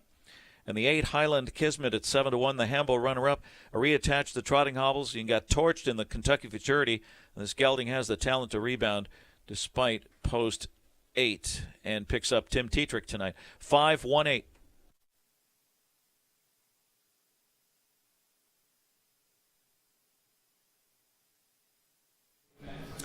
The 9th race is the second elimination for 3-year-old colts and geldings on the trot. So we'll call these the Glamour Boy Trotters, and it involves the Hambletonian champion, number 5, Carl, right now at even money. Yeah, I mean, this is the division that we've been looking forward to all night, though, Dave. Obviously, having Highland Kismet, having Carl in the same division, and Carl being the current even money favorite. Not surprising that he's taking the bulk of the support, or a lot of support, I should say, rather. But the one shocking thing is, though, Highland Kismet at 6-1. I mean, that has to be a little bit surprising, isn't it? I don't think there's any question that it's surprising, and I'm gonna stand firm that Highland Kismet will end up as the second choice in here. We know how good that this one raced on Hambletonian Day. Can you talk a little bit? Do you have any intel for us on the switch from Bobby McClure to Tim Tetrick? You know what? I don't have intel in that regard, though, Dave. I think it's just one of those things that just a tough situation being a driver, right? I mean, we've seen some tough decisions all season long. Bobby getting pulled off Sylvia Hanover for a start to Tim Tetrick, then back on. And personally, I didn't think the driver change was going to make a difference in my humble opinion. I just thought that Twinbee Joe Fresh was a mare who is in a league of her own right now. Things haven't really worked out for the last couple of starts for Highland Kismet. Maybe ownership just wanted to make a change in that regard. Obviously, making a miscue in the Canadian Trotting Classic, that was just unfortunate, obviously, right? I mean, Bobby trying to clear to the league, to the lead, and things just didn't work out there. And if you're sitting and driving there, though, Dave, I mean, I'm not a driver, but I mean, as handicappers, we look at these races, you can't forecast the half going in 52 and change, right? No. So you want to be close to the action because that's where everybody was all night. Tex did that, Bobby did that. Bobby was forced to make 2 moves in a 52 and change half, and the horse just stopped. Mind you, there also was a recall. Maybe the horse was keyed up a little bit. We've seen that from him earlier this year. I know Bobby tried to do his best to keep him quiet, but nevertheless, there's a new driver aboard. We know this colt's got ability. I think based on the ability of this colt, we know that he's got a lot of ability, this guy. But 5-1, I think that's pretty good value. I wonder what drive we're going to get, though. Timmy's on aboard for him for the first time. He gets a feel for him here in post-parade. He looks great. Racing with trotting hopples again, but is he going to get a feel for him? Is he going to just let him trot that last quarter? It's going to be curious to see the pairing. But yeah, Bobby and him have done great things this year, the last couple of starts. Unfortunately, it didn't work out, but that's racing. August Fonstad, we know that he always comes loaded for bear. Tony Adams S. It just wasn't his day in that 52 and a piece half in the Kentucky Futurity. Before that, a smart-looking winner in the New Jersey Classic Final. Yeah, he's a really nice trotting colt, and he's raced really, really well all season long. And is he a notch below the big boys in this division? Let's go. Oh, absolutely, he is a notch. He is a notch below this division. Just took some support last time out, but things didn't work out obviously with that half. And here they are. People think that he can bounce back. He's taken some support, but he needs to show a little bit more. Now let's get to the horse that you think can pull off an upset in here. Marcus Melander sends out Vic Zelensky. I'm looking at a win here in the Kentucky Futurity. I assume that's the consolation. I'm looking at a win in the Golden Rod, which is the lower echelon Kentucky Sire Stakes races. So clearly, I know that you'll give me this. This horse does lack for some class. Sure, he sure does. But he's bred to be a really good racehorse, and obviously wasn't able to race last year. A son of Green Shoe, but he is a little bit. Sometimes he can be a little bit of a handful. I mean, you can see a look at right now. Scott's on with him. The rail draw might be a little bit tricky, but he doesn't always trot the smoothest. It worries me a little bit, though, that he has made miscues here at the Meadowlands in the past, other racetracks outside of Lexington. I know I spoke with Marcus Melander yesterday. He's tinkered with the shoeing to go with a lighter shoe the last few races, though, or to some of the races this year. Maybe it's going to help him here on this surface here at the Meadowlands. A value player for me right now. His form is really sharp. 7-1's great price. You know a lot about these connections, and I just about bring them up almost every time. Blay and Wah send out private access here. What do you know about this one? Yeah, he's a really nice trotter as well. Obviously, just one win to show for it. He's danced in all the big dances. He certainly hasn't embarrassed himself, but again, you need to find a little bit more of a gear. He's handy enough where he can work out a pretty good trip. He just hasn't been able to get his nose to the wire. He's faced the top ones all season long, hasn't embarrassed himself, but again, just hasn't been able to get the job done. Now, for the folks who are going to bet their $20, their $50 on the 5-horse Carl here, I know that he's been racing on the front end in the Kentucky Sire Stakes, but he faces a higher caliber of horse here tonight. is indeed his best game on the front end, or is it better stalking close to the action? I think we've seen his best work on the front end all season long, but we've also seen it when he's kind of got things his own way and he's been able to sprint away. Maybe the addition to Lasix is going to really help him here in this effort, in this elimination. He's got a great draw to work with, but again, I mean, think he's been trending in the wrong direction over the last few starts. That's not to say he can't bounce back here tonight. We saw that with Nijinsky earlier. But I think when you're looking at the Stolport, isn't there so much value out there, Dave? I think there is. And is Highland Kismet a horse who, in this spot with Tetrick first time, that he'll try to get that one big burst on the turn? We saw that in the Hambletonian, and it almost got him a Hambletonian win. Yeah, but that, you know what? But that's for $1 million on the line, right? Where he was going to be aggressively handled. We all foresaw that. I just don't know what we're going to expect from him. He can leave the gate. He can get away spot in a good spot. I just don't know what we're going to see from him, especially with the driver who's never sat behind him before. He did make a miscue a few starts back. Maybe after that mile that went so quick, maybe they just want to give him a nice easy mile, keep him brave and keep him sharp and confident going into next week. And maybe that's why we're, I mean, the odds board right now 3-1, the value's there, but what trip are you going to work out? Lightning round. If Carl wins the Breeders' Crown next week, does he get Trotter of the Year over Jiggy Jog? No, I don't think so. You still go with Jiggy Jog over Jiggy Carl, Jog. Despite the fact that he would have won the two biggest races in the division. I still will go with Jiggy Jog. Perfection. I can't fault the horse for getting shut down due to injury in terms of divisional honors. It might be detrimental to her for Twinbee Joe Fresh, obviously for Horse of the Year. She's been dominant, but I'm still going to give the edge to Jiggy Jog. Race 9, the second elimination for the 3-year-old Colts and Geldings on the trot. Carl's up there at even money. Highland Kismet's up there at 3-1. Tony Adams is 4-1. The Breeders' Crown continues. Race 9, here's Ken. It's post time. Preferred equine starting gate rolls for this Breeders' Crown elimination. 3-year-old Colt and Gelding trotters. Sponsored by Diamond Creek Farm. Hambo Champ 5 Carl, even money favorite. 3-1 on the 8. Highland Kismet, 7-2 on the 4. Tony Adams. Here they come.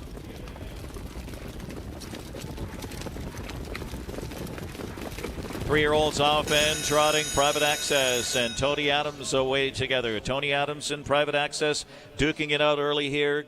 As they hit the first turn, it's Greenspan cutting the corner in 4th. Carl just floated away 5th.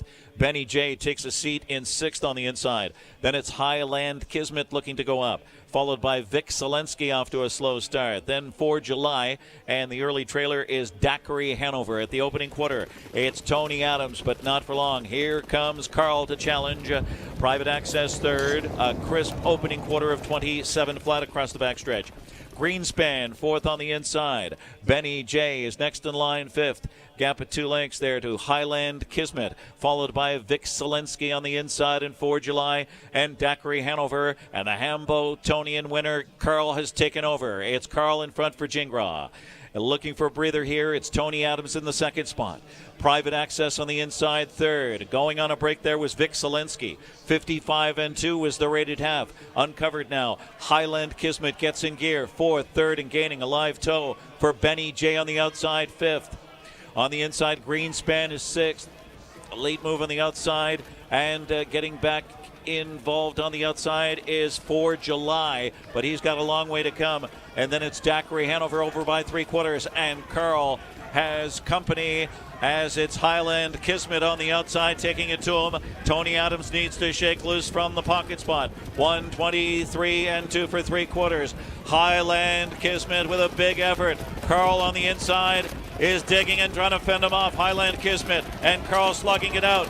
Crying out for room is Tony Adams, flying late. Daiquiri Hanover is closing along with Greenspan. Daiquiri Hanover, monumental upset over Greenspan, then close Tony Adams or Private Access. Daiquiri Hanover 75-1 in 151-3.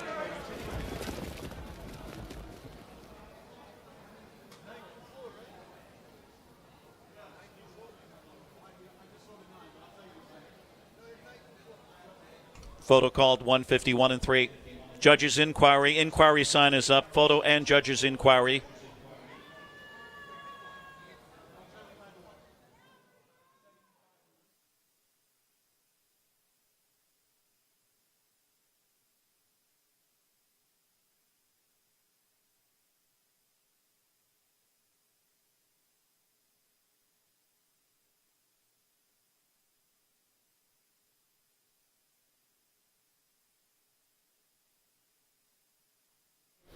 Just unbelievable. Okus Fonstead keeps Daiquiri Hanover in the hunt. Look at Daiquiri Hanover here, all the way in the left of your screen. This horse is absolutely flying. Off 3/4 at 123 and 2. Greenspan to his inside. Daiquiri Hanover on the outside. From between rivals, Highland Kismet. But it's Daiquiri Hanover to upset the apple cart at odds of 75 to 1. Now, Highland Kismet, it looks like in deep stretch, went off stride. Does that save the day for Carl and get him a berth in the Breeders' Crown Final? As you can see, they're coming down to the wire here. It's going to be the 9 with the 2. There you see Highland Kismet is off stride. So it's 9, 2, 4, 8, and 5. So if the 8 comes down, I guess that the 5 would have been in either way. But what a finish here in the second elimination for the Breeders' Crown 3-year-old colt and gelding trot. It's a huge upset, authored by trainer-driver Okus Fonstead. Daiquiri Hanover, 75 to 1. Greenspan, another bomb for Jim Campbell and Dave Miller. They get second.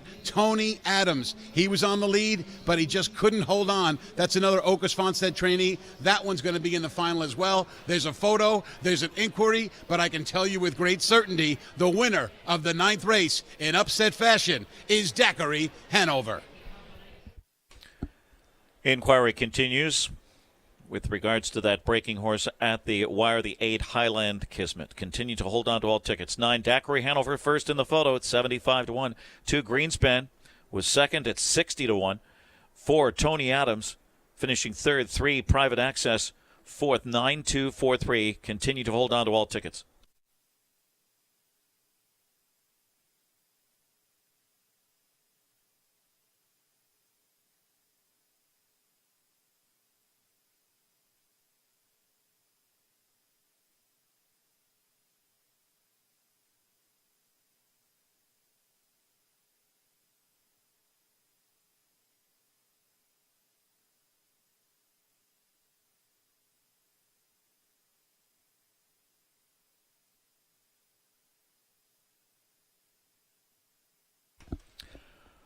The 2023 Trainer of the Year, who had the Grand Slam in the Breeders' Crown, 4 Breeders' Crown champions last year, springs the upset here with a sterling rally at 75 to 1. Daiquiri Hanover, 3-year-old bay son, 3-year-old bay colt by Bar Hopping out of Dab Hanover by Donato Hanover. Bred by Hanover Shoe Farms in Pennsylvania. Owned by Okus Fonstead Incorporated, Wrightstown, New Jersey. Stable Why Not, Delray Beach, Florida. Tomas Anderson of Sweden. Okus Fonstead, the trainer and driver.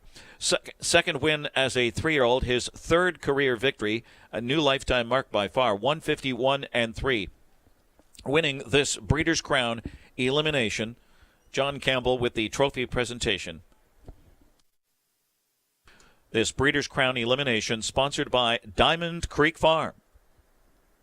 Inquiry continues.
The judges' inquiry is being shown now on your TV monitors and on the infield Jumbotron or Matrix board.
The judge's inquiry does not affect the top 4 finishers. 9-2, 4-3 will stand. However, the 8 Highland Kismet finished 5th and was placed 6th for a lapped-on break at the wire. That means the 5 Carl was 6th and placed 5th, and this is the final horse to advance to the Breeders' Crown Final. So once again, the 8 Highland Kismet 5th and placed 6th for a lapped-on break. 5 Carl 6th and placed 5th.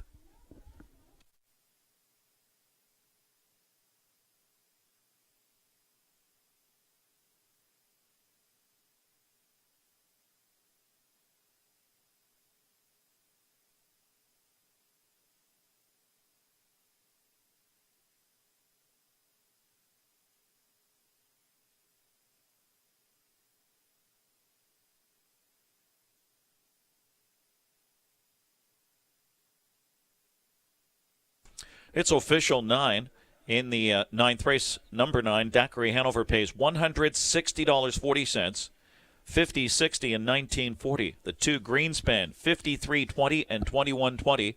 And the 4 Tony Adams, 4.20. Exacta. The Exacta 9-2, 2,763.40. Trifecta, 19,554.40, 924. The pick 3, 989, 748.70. And the pick 4 payoff, that will cycle, 6 out of 7. Survivor, 6 out of 7. Survivor pick 7, 4,442.58. Dime Super, 3,549.98.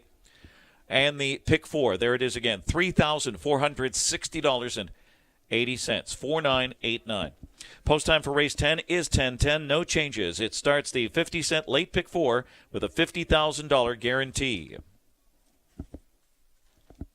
In race 13, the 8 Hungry to Win, make it James McDonald.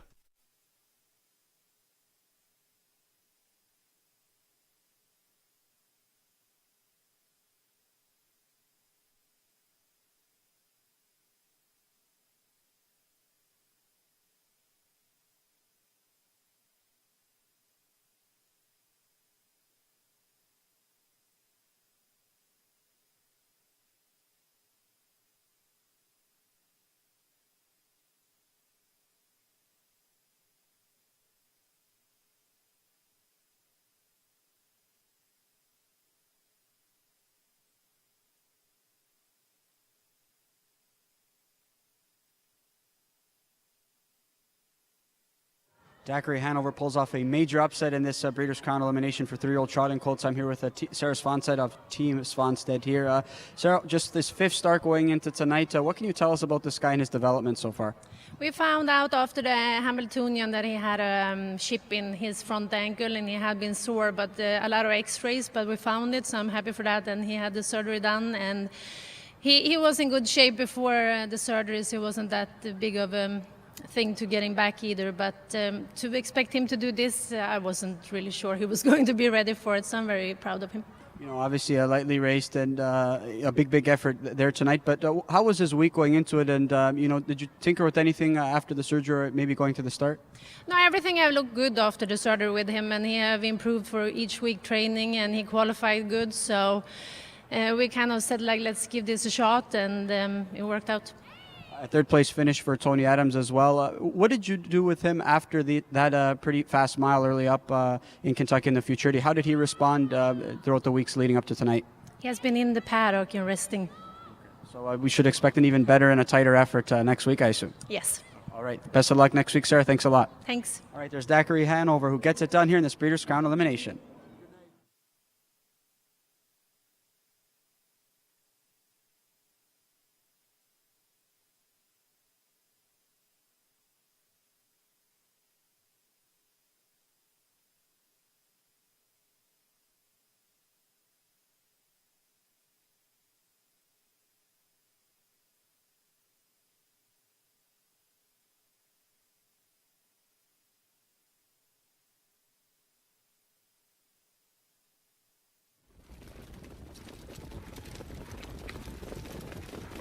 Three-year-olds off and trotting Private Access and Tony Adams away together. Tony Adams and Private Access duking it out early here.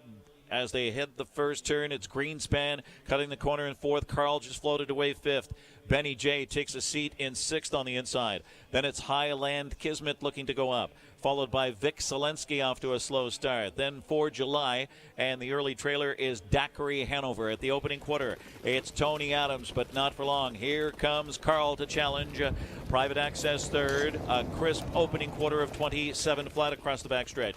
Greenspan fourth on the inside. Benny J is next in line fifth. Gap of 2 lengths there to Highland Kismet, followed by Vic Selensky on the inside in 4 July and Daiquiri Hanover. And the Hambo-Tonian winner, Carl, has taken over. It's Carl in front for Jingra.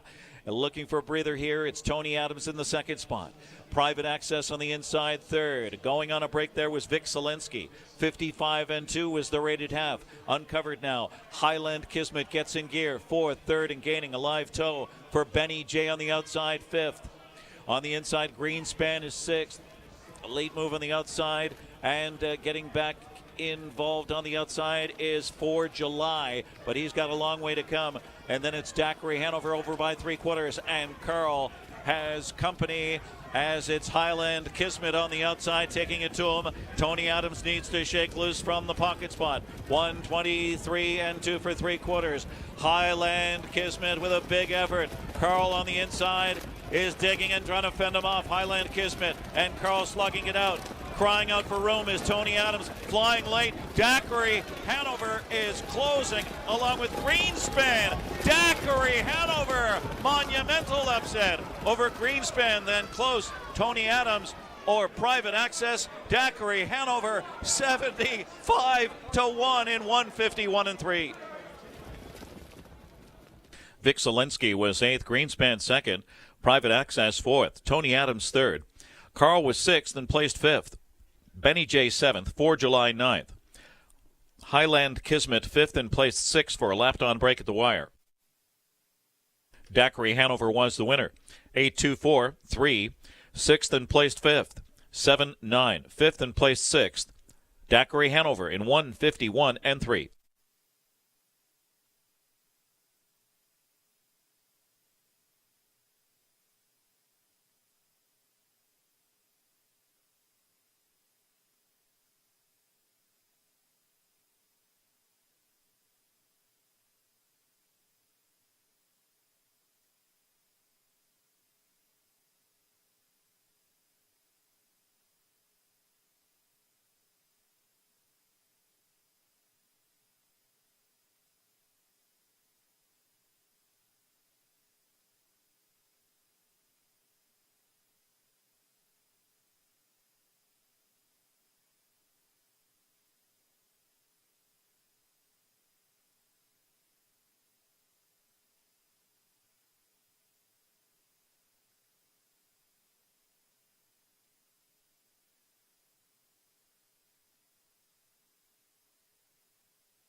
It all comes down to the Breeders' Crown on Friday, October 25th and Saturday, October 26th at the Meadowlands Racetrack. The $6.6 million Breeders' Crown has 12 championship races over 2 days. Friday night highlights the top 2-year-old trotters and pacers. Saturday features 4 divisions for the top 3-year-olds and 4 races for the world's best open trotters and pacers. Post time both nights, 6:20 p.m. October 26th also has a free handicapping contest with a $10,000 prize pool. Details at playmeadowlands.com. Must be 18 or older to wager. Gambling problem? Call 1-800-GAMBLER.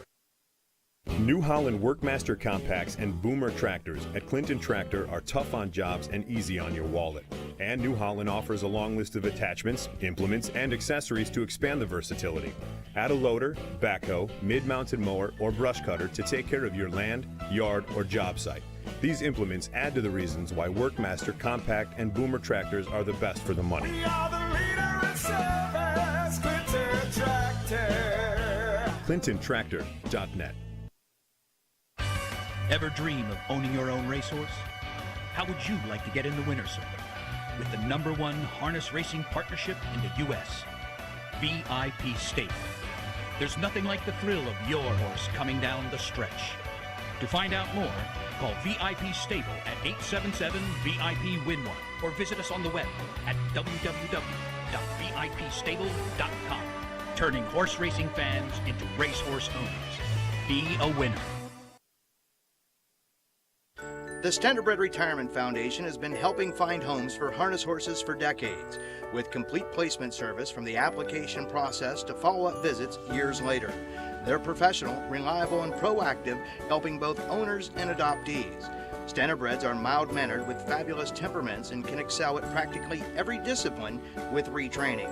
If you're interested in giving a horse a home or just supporting a great cause, please log on to www.adoptahorse.org.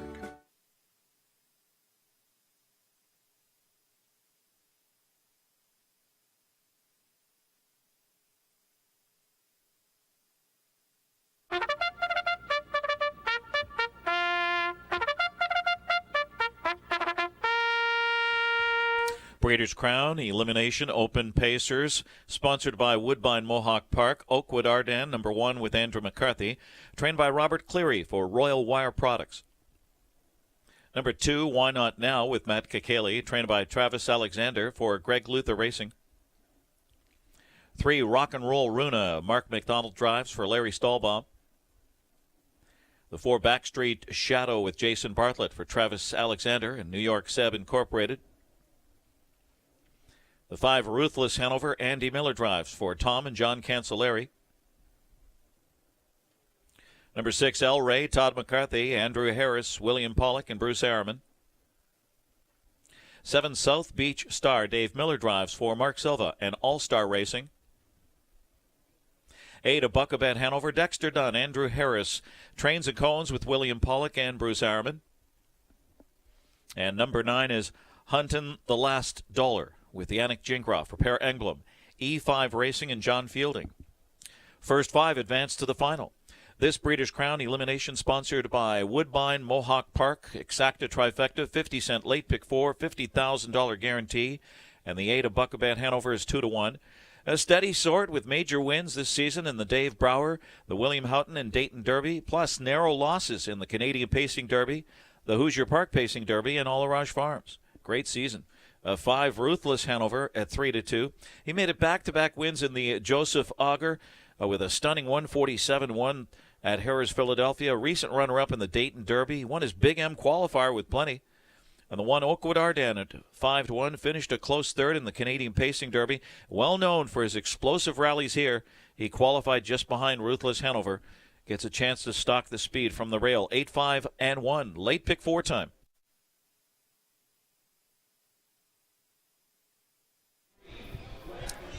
This upcoming 10th race will kick off the late pick 4, which has a guaranteed pool of $50,000. So, John, before we talk about the blow-by-blow of the race, let's give out our pick 4 tickets. I think we're bound to hit one here. Why don't you walk us through your pick 4? Yeah, I decided to go a single here in this elimination. I'm going all in on Ruthless Hanover. Really like this elimination. Always goes on a speed mission, Dave, but I just love the way he looked at the late stages of that qualifier, so I'm going to go all in on my best bet there. Race 11, I'm going to use the 2 top pacing mares, Sylvia Hanover and Twinbee Joe Fresh. Post 10 shouldn't be an issue, but I do like the way Sylvia Hanover has been racing as of late. Race 12 again, I think the money's going to go to Periculum and Logan Park. I love what I saw from Logan Park last time out. Saw a new dimension from him coming from way off the pace. Draws well here. I think he'll be tough if he's on his game. And the last leg I found really tough. I used the first time starter, JK Together again. I used Steamboat Spring, so I think could put forth a good effort. And I also used swim with the current Dexter Dunn that gets along with this guy. I think he fits in well from a class standpoint. Yeah, no real standouts in that race, so you got to do a little bit of a spread. John's going to bet a $5 ticket for a $30 investment looking to get into the win column in the pick 4. I'm going to play a 2x1 by 2 by 3. I'm going to start here in the 10th race with the 1 and the 8. A Buckabet Hanover, I feel that he is a strong candidate to win this race if he gets a second over trip. Third over might be a little bit too far from the kitchen, but I think Dexter is going to have his druthers leaving from post 8, kind of peruse what's going on and hopefully work out a live cover trip. Ruthless is going to the lead, but I'm going to try and beat him and get a little bit of value with number 1, Oakwood Ardennes IR from the Bob Cleary barn. We know that this guy is rough and tough, and we know that this guy loves to win at the Meadowlands. He sure does, and a nice qualifier coming into it. I wish he was maybe tighter on, Ruthless Hanover's helmet, but he's proven he can hang with the big boys, but he just hasn't been able to go by them when it counts. Race 11, I'm going to single Twinbee Joe Fresh. I know that Sylvia Hanover is going to siphon away some of the money, and I know that Sylvia Hanover, the way she's going right now, has a chance. But Twin B Joe Fresh has just been so good, answering every call this year, winning 9 out of 10 races. And by the way, that one loss this year, John, came in an overnight against older male horses. Yeah, she's just been superb. I don't think post 10 is going to be too troubling for her. But again, I like the way that Sylvia Hanover is progressing. But hard to argue with Twin B Joe Fresh as a single. Race 12, I really don't have a problem with you singling Logan Park. But Periculum is a horse who I've seen race very well there. And John, you know how much I love my odds. Periculum was the favorite against Logan Park when they hooked up in last. Yeah, and if you put sport the performances that we saw from him a few starts ago in Canada in the Maple Leaf Trot and the elimination as well as the final, he is going to be tough to beat. Maybe he's going to get around the Meadowlands surface a little bit better than he did over in Lexington. Now, in the 13th race, you used 1, 4, and 9. I'm going to use 1, 3, and 9. So instead of number 4, Steamboat Springs, I'm going to include Namaste Hanover from the Chris Choate Barn, a winner in an overnight here at the Meadowlands back in early September during our mini-meet. Looked good doing it from off the pace with a 25-4 kicker. Yeah, it was a pretty slow fractions. He was able to outsprint rivals turning for home. A couple of the main contenders were not involved, and if he works himself a pretty good trip, I think he'll have a big shot as well. $3 ticket for me. It's a $36 investment. That takes care of the late pick 4. Let's zero in now, John, with about a minute and a half to post time on this 10th race. It's the second division of the Open Pacers, clearly the stronger of the 2 dashes. Absolutely. This is we talked about By the Missile being in the easier division. Here I think that there's 3 legitimate candidates, and they're all taking the bulk of the betting support, but I did opt to Ruthless Hanover as my best bet. Some of the big races I don't really like to go his direction because I do think he sets fractions that are way too hot, and great horses can come and pick him off late in the mile. In this case, though, in an elimination setting, I love the way he looked in that qualifier. I thought he could have gone around 2 or 3 more times and been a strong winner. Great post. He's going to be sent down the road, and hopefully he can go wire to wire. Because of the talent Ruthless has, despite the fact that he's facing very, very good horses, is he better off on his own, just going to the half in 53 and trying to bottom him out? You know what? Sometimes I'd be interested to see what he can do off a helmet. I have seen some pretty good efforts from him when he has had a 2-hole trip. We've seen that in some qualifiers as well, where he's looked good. It's just that he loves to do his best work on the lead, and I think in an elimination setting, it's going to really bode well. You don't want to tax your horse too much if you're some of the rivals against him in this spot going for big money next week. I know that you love Ruthless Hanover in this spot. I happen to think that Oakwood Arden at a price is worthy of 5-1. Oakwood Arden, I see getting a 3-hole trip, and maybe, just maybe, on his best performance, gunning down Ruthless Hanover, but I think he's going to have to do roughing it. I'd love to work out a 2-hole. It just doesn't seem to be his MO. Yeah, it would be nice if he worked out a 2-hole trip, but that's exactly the trip he was able to work out against Ruthless Hanover in that qualifier. You know, Dave, I would have loved to see him tighter on that helmet. He was a little bit gapped out turning for home. Usually in some of those qualifiers Andy's had with this guy, he's had strong lines. He's been right on the helmet every single time, showing a lot of go, but there was some separation with Ruthless Hanover, and that's why I gave him a big edge in this spot. The second elimination of the Breeders' Crown Open Pace. Oakwood Arden is 5. Ruthless Hanover is 9-5. A Buckabet Hanover is 9-5. You got a hunch? Bet a bunch. Here's Ken. It's post time. Preferred equine starting gate is moving for this Breeders' Crown elimination. Open Pacers, sponsored by Woodbine Mohawk Park. First 5 advance to the final. 9-5 on the 5 Ruthless Hanover and the 8 Buckabet Hanover. 4-1 on the 1 Oakwood Arden. Here they come.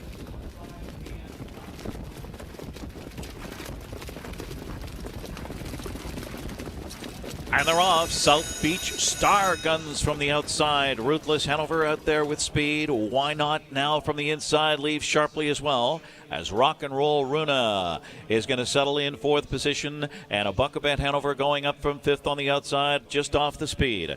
Oakwood Arden just floated away in 6th position on that first turn. Then it's Backstreet Shadow, followed by El Rey. In the early trailer is Huntin' the Last Dollar. The opening quarter for South Beach Star was a torrid 26-2. And here comes Ruthless Hanover and Andy Miller. Ruthless Hanover. South Beach Star now yields grudgingly as they continue across the backstretch. So it's Why Not Now. 3rd on the inside. A Buckabet Hanover is 4th. Rock and Roll Runa bides his time in 5th at the half. Then it's Oakwood Arden 6th on the inside, and Backstreet Shadow and El Rey, and Huntin' the Last Dollar is last at the half in 54 2/5. Ruthless Hanover on the point now. It's Ruthless Hanover the target. South Beach Star rides the pocket spot. Now launched to the outside is a Buckabet Hanover, stride for stride there with Why Not Now. Rock and Roll Runa needs to show more in 5th as the pace picks up here. Backstreet Shadow on the inside 6th. Oakwood Arden has a long way to come 7th. Then it's El Rey. and Hunton the last dollar. And Ruthless Hanover is turning on the afterburners. 1:21 and 1 for 3/4 into the stretch drive. Ruthless Hanover with a speed display in front by 2.5. He needs to get going, though. Ruthless Hanover, South Beach Star second, and now a Buckabat Hanover roaring late. Why not now in the inside fourth? Ruthless Hanover almost home. Ruthless Hanover holds off a Buckabat Hanover, then South Beach Star. Then it was Why Not Now, El Rey, and Oakwood Arden in 1:48 and 1.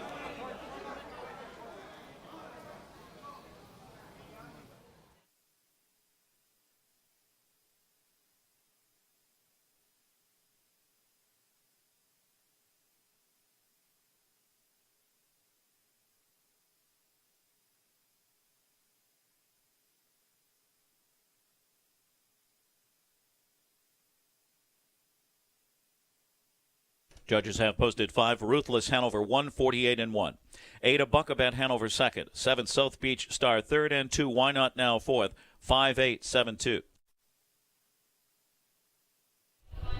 You can see a speed display there from Ruthless Hanover, which is exactly what many of us anticipated there. That was a really, really good qualifier coming into it. And Andy Miller, he had a hole to take if he wanted to, but that's not Ruthless Hanover's MO. Andy Miller thought he was sharp enough coming into this race, and he certainly proved it with that big mile. Really nice effort from a Buckabat Hanover being able to gain. He just continued to gain. But again, you go to the third quarter in 1:21, you cut those quick panels, you're going to gain enough separation, and that's exactly what Andy Miller did with Ruthless Hanover. He's going to assure himself a pretty good post in the final. But again, really nice effort from a Buckabat Hanover, and a really nice effort from South Beach Star too. I mean, he's a really nice horse. He's raced well all season long, but this was also a big step up for him in class. He was chasing those big fractions the entire mile, and he certainly held his own there, and he was within a length of a Buckabat of Ruthless Hanover there. Oakwood Arden obviously wasn't able to get away up the car, did enough there to get into the final, I believe. Again, just needs to show a little bit more, especially in the final. We know he's capable and talented, but just hasn't been able to get it done when it counts. But Ruthless Hanover gets it done here in this elimination on a speed mission in 48 and change. Judges have posted 5 Ruthless Hanover 1:48 and 1, 8 a Buckabat Hanover second, 7 South Beach Star third, and 2 Why Not Now fourth. 5-8, 7-2.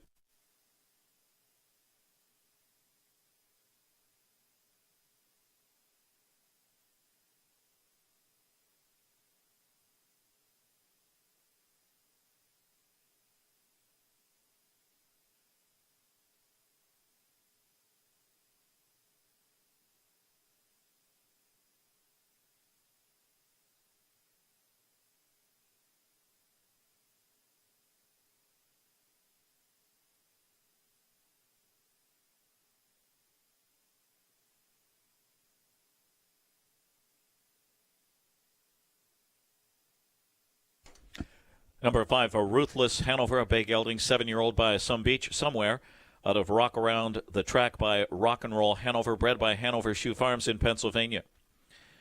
Owned by John Cancelleri of Clark, New Jersey, his brother Tom Cancelleri, the trainer, Andy Miller, the Orange Crush, with Ruthless Hanover. His 6th win of the season and 28th career victory. Closing in on the $800,000 mark in career earnings with a mark of 146 and 3. This year making it back-to-back wins in the Joseph Auger Memorial at Harrah's, Philadelphia in 147 and 1, 148 and 1 in this Breeders' Crown elimination for the Cancelleri brothers, sponsored by Woodbine Mohawk Park. It's official.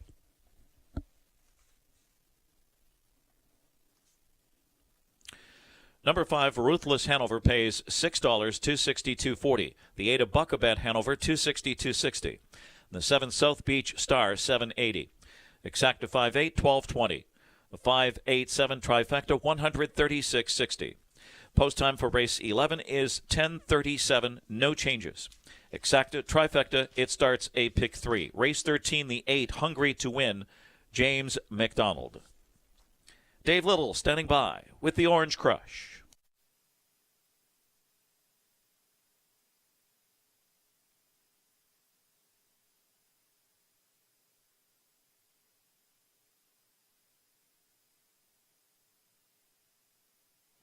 The second elimination of the Breeders' Crown for Open Pacers goes to Ruthless Hanover. Kind of nice when you don't need a game plan with a horse this speedy. Well, there's always some jostling in the first turn, and I didn't want to use him too much in the first turn. And then when we get to the half, then it's guns a-blazing.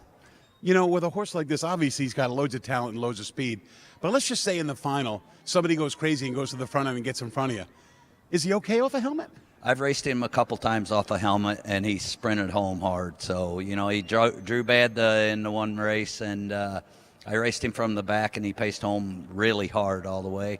And I qualified him in the 2-hole one day and moved him over in the stretch, and he sprinted right by the horse. So you come home today, last half in 53-4, and yet they're still coming. A Buckabat Hound was gaining. Did you hear him? Yeah, I heard him, but I had a little separation, and he fought right to the wire. Was that the key, getting the separation on the far turn? Because I guess that's where you won the race. Well, I don't know. I mean, it always helps when they got to come chase you. You going to go to the front end next week for the big green? Well, we'll see how it goes. Andy, good luck and thanks so much. Thank you. Ruthless Hanover, his blazing speed show results in a 148-1 victory in the second elimination for Open Pacers, the Breeders' Crown.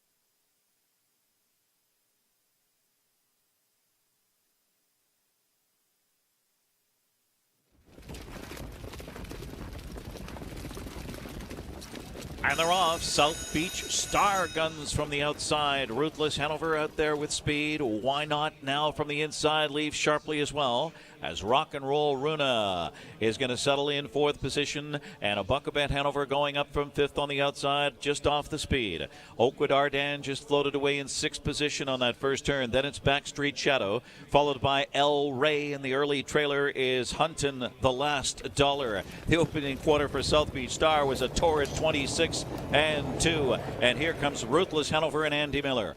Ruthless Hanover. South Beach Star now yields grudgingly as they continue across the backstretch. So it's Why Not Now. Third on the inside. A Buckabat Hanover is fourth. Rock and Roll Runa bides his time in fifth at the half. Then it's Oakwood Ardan sixth on the inside, and Backstreet Shadow and El Rey, and Huntin' the Last Dollar is last at the half in 54 2/5. Ruthless Hanover on the point now. It's Ruthless Hanover the target. South Beach Star rides the pocket spot. Now launched to the outside is a Buckabat Hanover, stride for stride there with Why Not Now.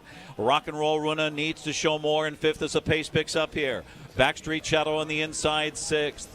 Oakwood Ardan has a long way to come seventh. Then it's El Rey and Huntin' the Last Dollar, and Ruthless Hanover is turning on the afterburners. 1:21 and 1 for 3/4 into the stretch drive. Ruthless Hanover with a speed display in front by 2.5. He needs to get going though. Ruthless Hanover, South Beach Star second, and now a Buckabat Hanover roaring late. Why Not Now on the inside fourth. Ruthless Hanover almost home. Ruthless Hanover holds off a Buckabat Hanover, then South Beach Star. Then it was Why Not Now, El Rey, and Oakwood Ardan in 1:48-1. Oakwood Ardan was sixth. Why Not Now fourth. Rock and Roll Runa was eighth. Backstreet Shadow seventh. Ruthless Hanover the winner. El Rey fifth. South Beach Star third. A Buckabat Hanover second. Huntin' the Last Dollar ninth. 648 7153 29 148-1.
farm that has bred, raised, or sold more than 40 millionaires.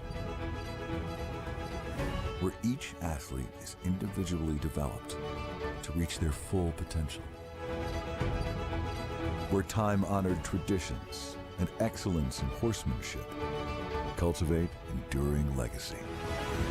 Kentuckiana Farms, where excellence comes standard.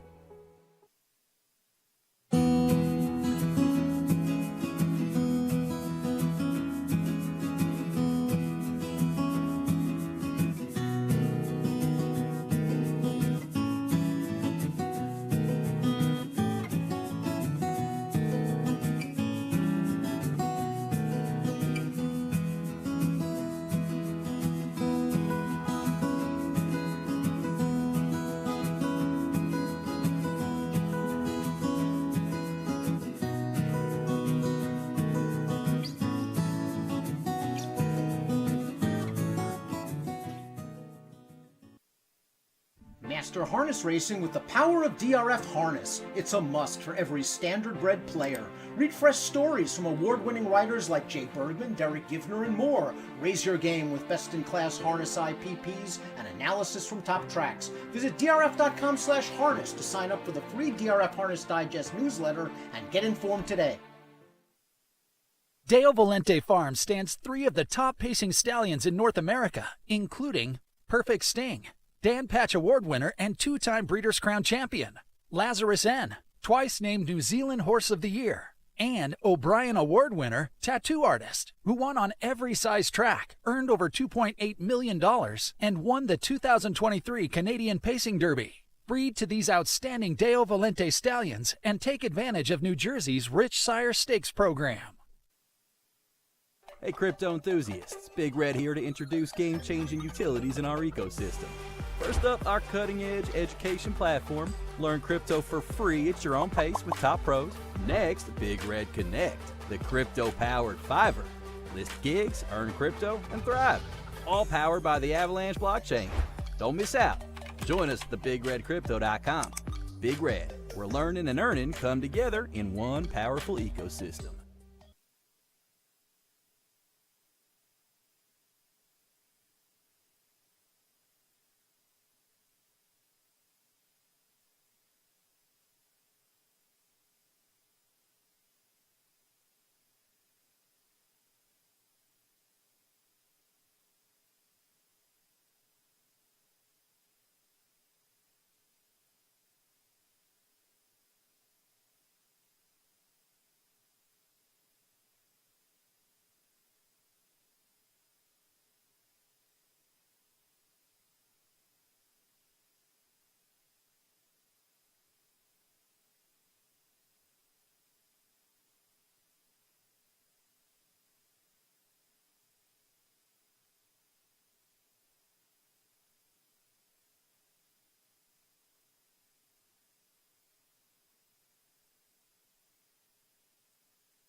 Breeders' Crown Open Mares Elimination. Stepping out here, sponsored by U.S. Trotting Association and Mark Ford Training Center.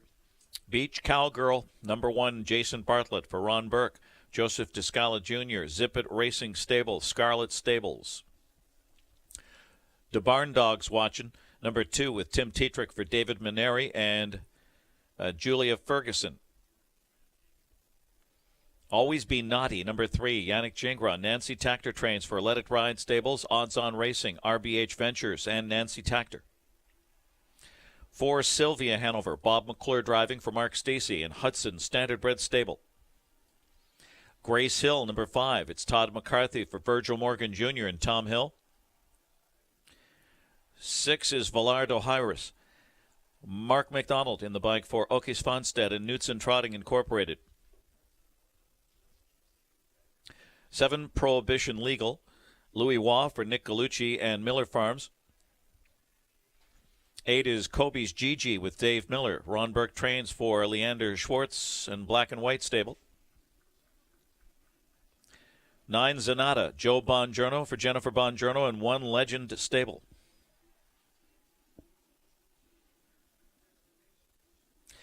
And number 10, Twinbee Joe Fresh. Dexter Dunn. Chris Ryder trains, co-owns with Dexter Dunn, Peter Trabotica, and Barry Spack. Breeders' Crown Elimination. The first 8 advanced to the final and joined Silver Label and Strong Poison, who received buys to the final. And the elimination winners draw posts 1 through 6, between 1 and 6. Sponsored by U.S. Trotting Association and Mark Ford Training Center, Exacta, Trifecta, Superfecta, Pick 3, Twinbee Joe Fresh is 3 to 5. One of the leading, if not the leading, Horse of the Year candidate on a 9-race winning streak. Beat Sylvia Hanover in her last 2.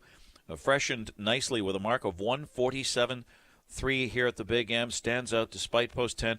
Sylvia is 9-2. Last year's Horse of the Year in Canada. And looking for her 3rd straight Breeders' Crown. Sharpened her sword with a new mark of 147.3 at the Red Mile. She's got the inside advantage draw here. 3, Always Be Naughty at 16-1. Rallied for 3rd in the Dayton Derby. Then a runner-up to the revved-up Sylvia Hanover in Lexington.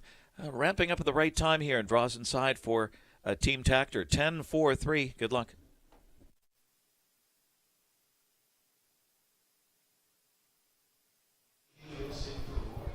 John, I don't know if this is a matter of saving the best for last, but clearly the horse who right now is at the lead of the pack in the race for Horse of the Year, number 10, Twinbee Joe Fresh, is the one to beat in this open mare pace where there's only one elimination and the first 8 in official order of finish qualify for next week's final. Yeah, that's the biggest thing is you always kind of wonder what kind of race or what kind of tactics you're going to get from drivers in an elimination where only 2 horses are omitted, right? So, Twinbee Joe Fresh, obviously 3 to 5 from post 10, deservedly so, because she's been dominant. But you have to figure that Dex is going to put her in a pretty good spot, though, here. I think there is some other value on the tote board, specifically being my top pick in the race, Sylvia Hanover. But, Twinbee Joe Fresh, if she's in the right spot, she's going to be tough to fend off. We've seen Twinbee Joe Fresh win so impressively coming first up, and I think that Dex is in a position where he can get away 5th or 6th, and I think that he will do that.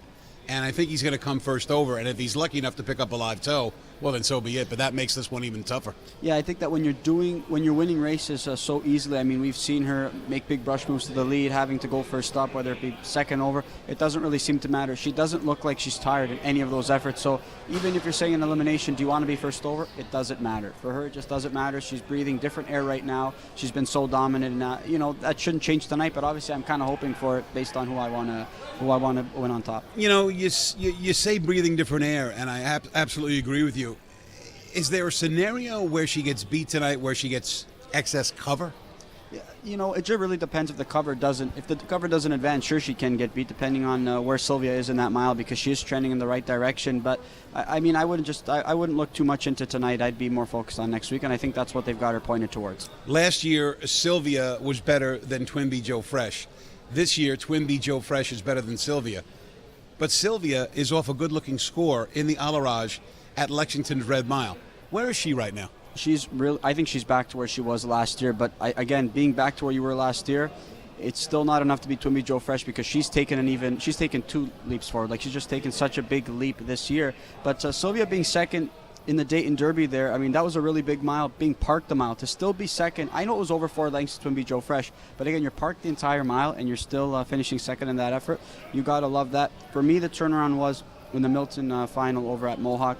She was locked in between rivals, and obviously she was able to kind of shake loose late in the mile. I mean, you speak to Bobby, you speak to the connections, and they really believe if she shook loose, she was going to give Twinbee Joe Fresh a run for her money, if not beat her. It's hard to argue that. You got to watch that replay again and see. It was going to be really close. Nancy Takter and Yannick Gingras have always been naughty, who went to the lead in 53 and a piece in the Alarage that was won by Sylvia. Always Be Naughty hung in there for second with a final quarter of 26 and 3. So this one comes into this race pretty sharp. Not bad at 17-1. No, I mean, you know what? She's pretty handy. She's raced well. She's a really nice mare. It's just tough being a really nice mare over the last couple of years, or a nice filly rather, a nice mare. Given the fact that you've got Sylvia Hanover and Twinbee Joe Fresh over the last couple of years, I mean, they've just been able to kind of catapult themselves into the top of the division, a clear-cut top of the division. And Always Be Naughty, when she gets looked in the eye, it's tough to fend off horses like Sylvia Hanover and Twinbee Joe Fresh. But if she's able to open up and get a pretty good lead, she's good. But you just can't do that against these caliber of mares. There's not a lot of money left to be had when you have a Sylvia and a Twinbee Joe Fresh there. But a horse that you gave some consideration to is Nick Gallucci's Prohibition Legal, post position 7 and 24-1. Yeah, I've always really liked this mare. Obviously, there's one in the stable that's a little bit sharper right now in Silver Label. She does have a bye. We'll see her next week in the final. Prohibition Legal, she had all the talent. She has all the talent. She was more talented than Silver Label at age 2. Unfortunately, just at age 3, after her first start, she never really seemed to put forth consistent efforts.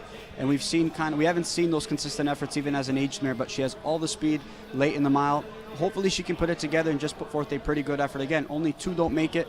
You just want a sharp effort tonight. You want to get into the final, be sharp, and hope things work out. Is Grace Hill not on the same caliber, even though she's won 2 straight races, albeit against much weaker? Yeah, she's just not the same mare, David. Just simply put, not the same mare whatsoever. Was one of the best at one point last year and the year before, but just not right now. Can Twinbee Joe Fresh make it 10 wins in 11 starts and continue a possible march to the Horse of the Year award? Chris Ryder, Dexter Dunn, and the price is 1-2 despite post position 10. It is our final Breeders' Crown elimination of the night for Open Mare Pacers. The spotlight is on Twinbee Joe Fresh.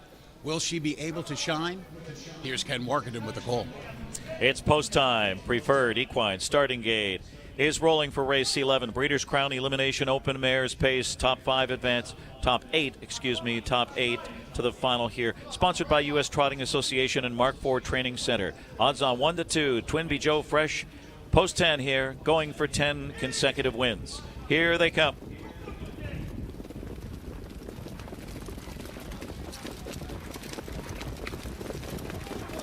They're off. Sonata and Twinbee Joe Fresh firing out as Grace Hill from between horses with Sylvia Hanover and Always Be Naughty in the inside, and Beach Cowgirl showing up on the inside as they swing around that first turn. And it's Grace Hill, and Twinbee Joe Fresh continues on. Beach Cowgirl's going to settle in third, and Always Be Naughty is fourth past the opening quarter.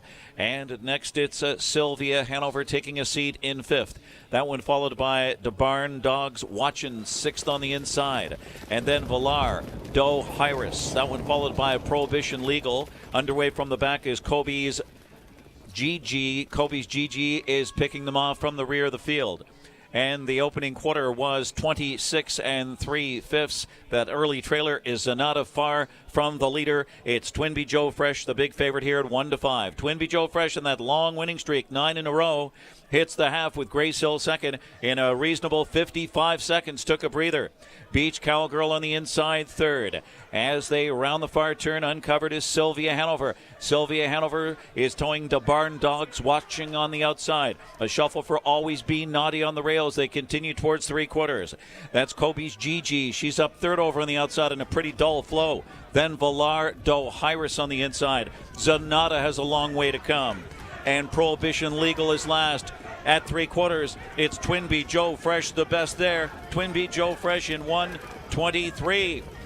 And Twinbee Joe Fresh is in front by 2 lengths now. It's all Twinbee Joe Fresh. Grace Hill stalking her from second, angles out and takes her late shot and looks for the upset. And here comes Grace Hill and Todd McCarthy after a perfect trip.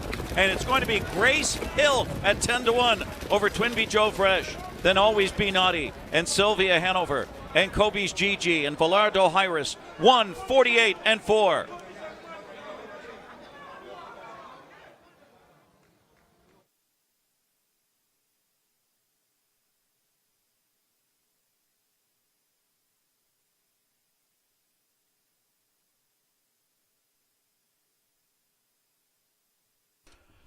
Judges have posted 5. Grace Hill, unofficial winner, 148-4. Number 10, Twinbee Joe Fresh, second. 3, Always Be Naughty, third. And 4, Sylvia Hanover, fourth, 5-10-3-4.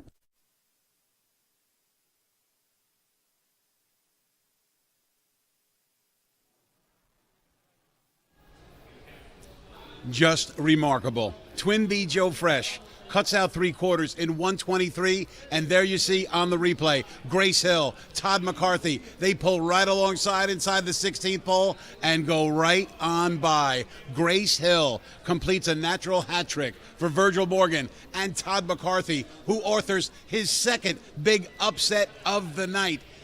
Grace Hill, winner for the 6th time this year in 16 starts. Just a remarkable turn of events. The final quarter for Twinbee Joe Fresh, 25-4, but it was 25-3 for the winner as Grace Hill pulls off an unlikely upset here in the Breeders' Crown Open Mare Singular Elimination. Twinbee Joe Fresh will still be the favorite and a heavy one in next week's final, but everybody's saying now maybe there's just a little bit of vulnerability with the daughter of Roll with Joe as Grace Hill pulls off the upset. Todd McCarthy does it again on a big night for the 31-year-old native Australian. Grace Hill wins the Open Mare Pace Elimination tonight at the Big M. Judges have posted 5, Grace Hill. The 10, Twinbee Joe Fresh, second. 3, Always Be Naughty, third. And 4, Sylvia Hanover, fourth, 5-10-3-4.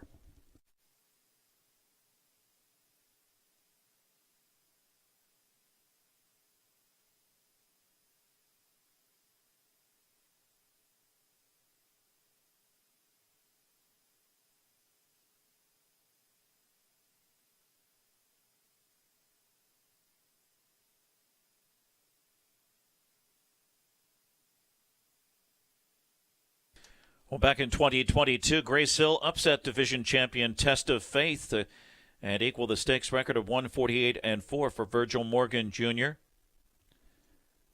That was the second Breeders' Crown for the King of Ohio, Virgil Morgan Jr. Grace Hill, a Breeders' Crown champion, pulls the upset here. 6-year-old bay mare by Always Be Mickey out of Western Silk by Western Terror, bred in New Jersey by White Birch Farm.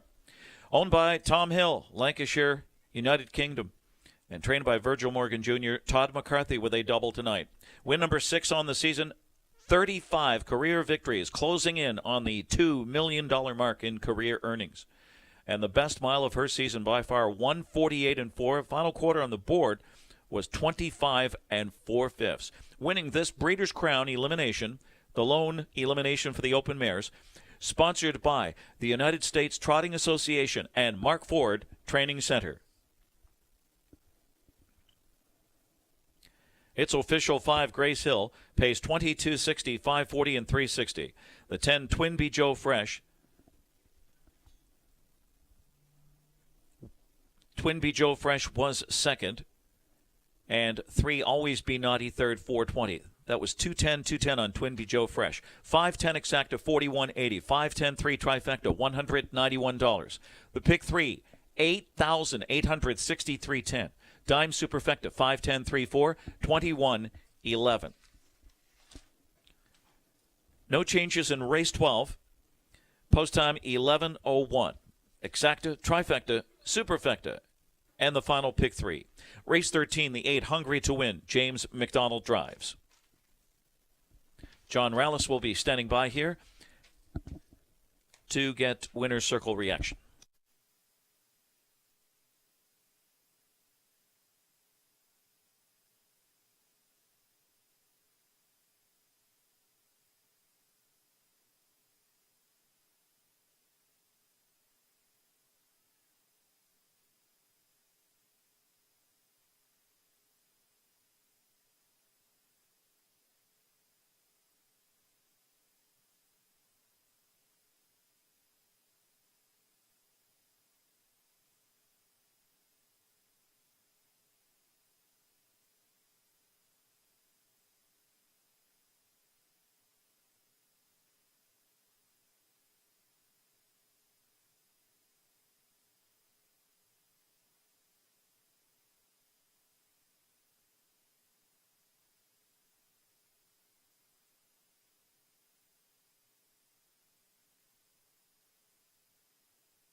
Grace Hill pulling off an upset, proving a lot of people wrong, myself included, here in this Fillies and Mares Open pace elimination for the Breeders' Crown. I'm here with winning trainer Virgil Morgan Jr.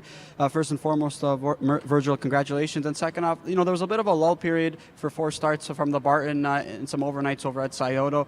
Bounced back with a couple big wins, but she did miss a month in between those efforts. Was there something that went amiss during that time for that mare? Nothing major. She just, like I said, the hills are great to train for, and they just let me do what I want and what's best for the horse. In return, will always, hopefully be what's best for us. But she just needed some time off, and we regrouped, and obviously it paid off. What was the feedback from the guys sitting behind her, and yourself included, obviously, those last couple of overnight victories, a couple of confidence boosters coming in? Did you feel like she was back to her usual self? Because at her best, she was one of the best in the division. Yeah, she was real good in the last 2 starts, but she's supposed to be against those horses, and that worked to our benefit coming in here today, for sure. Any brief feedback from Todd McCarthy tonight in the winner's circle after that nice sprint home? No, he was listed on 3 in the race, and when I texted him and said, "Hey, are we good with her?" and he sent back a very confident yes. So I was real happy to have Todd.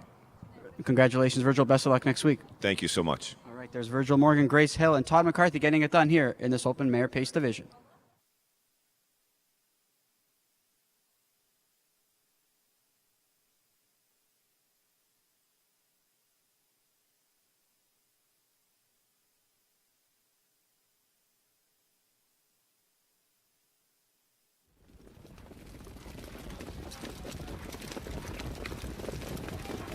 They're off. Sonata and Twinbee Joe Fresh firing out as Grace Hill from between horses with Sylvia Hanover and Always Be Naughty on the inside, and Beach Cowgirl showing up on the inside as they swing around that first turn.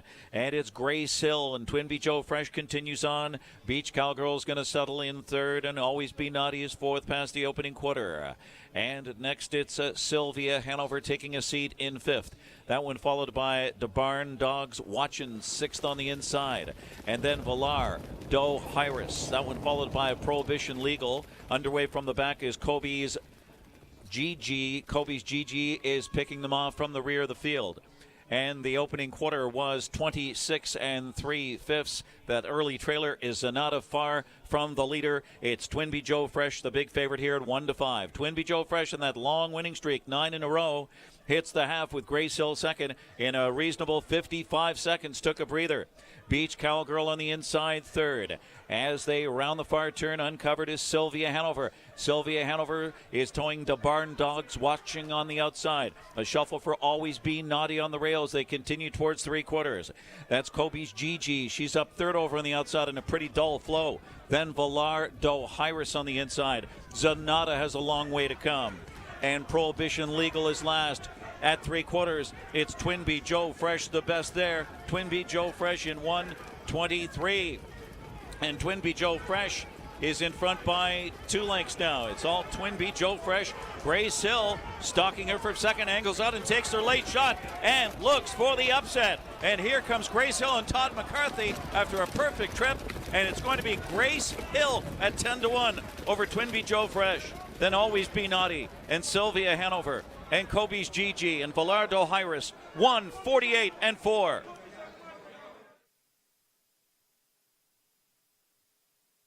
Beach Cowgirl was 7th. The Barn Dogs Watching was 8th. Always Be Naughty 3rd. Sylvia Hanover 4th. Grace Hill, the race winner. Villardo Hyris 6th. Prohibition Legal 9th. Kobe's GG 5th. Zanata 10th. Twinbee Joe Fresh 2nd. Rechecking. From the top, 7, 8, 3, 4, 1, 6, 9, 5, 10, 2, 1:48-4.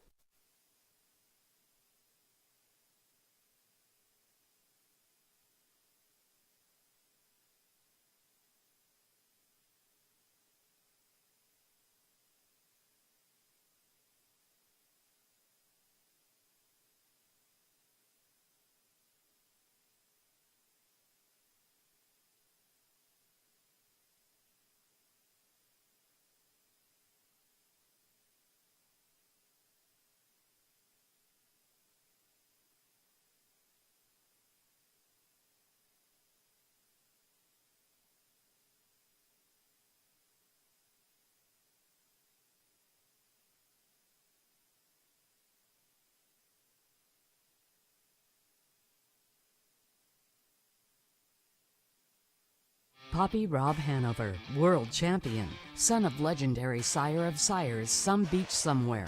Winner of the Pennsylvania Sire Stakes Final. Poppy Rob Hanover in the final. Matron and Governor's Cup at 2. Poppy Rob Hanover, a dominant winner. And an Adios elimination in world record time at 3. Poppy Rob Hanover in record performance. Stood his first season in 2021, breeding a full book of quality mares. Poppy Rob Hanover, standing at Hanover Shoe Farms.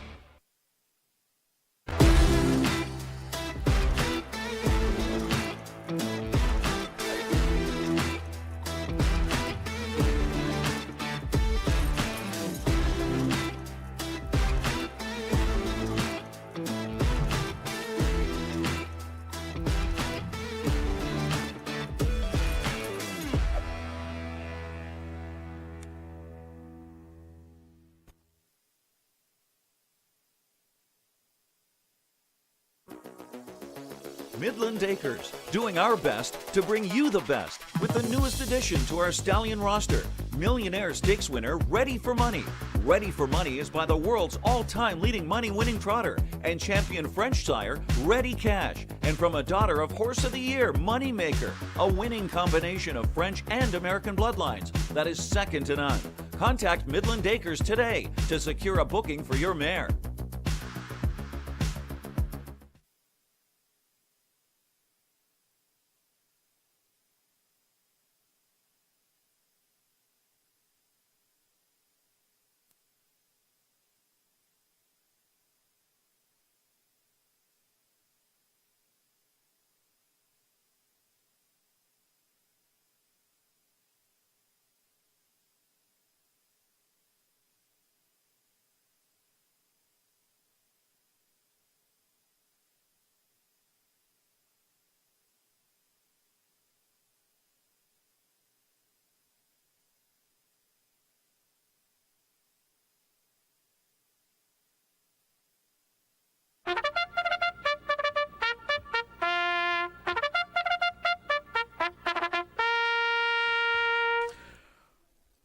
Top class trotters on the track for race 12. Number 1 is Swan's Eye.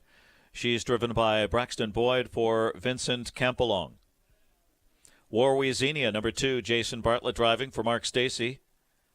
David McDonald, Dale Larson, and Diane Bertrand. Asteroid, number 3, Tim Tetrick for Jeff Cullifer and Pollock Racing.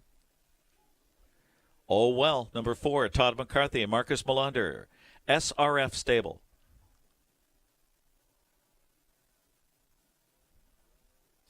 Number 5, Periculum with Scott Ciron. Marcus Melander trains for Brixton Medical and Holly Lane Stud East Limited. 6, Logan Park, Dexter Dunn. Robert Fellows trains for Out of the Park Stable, Reg Higgs and Arpad Sabo.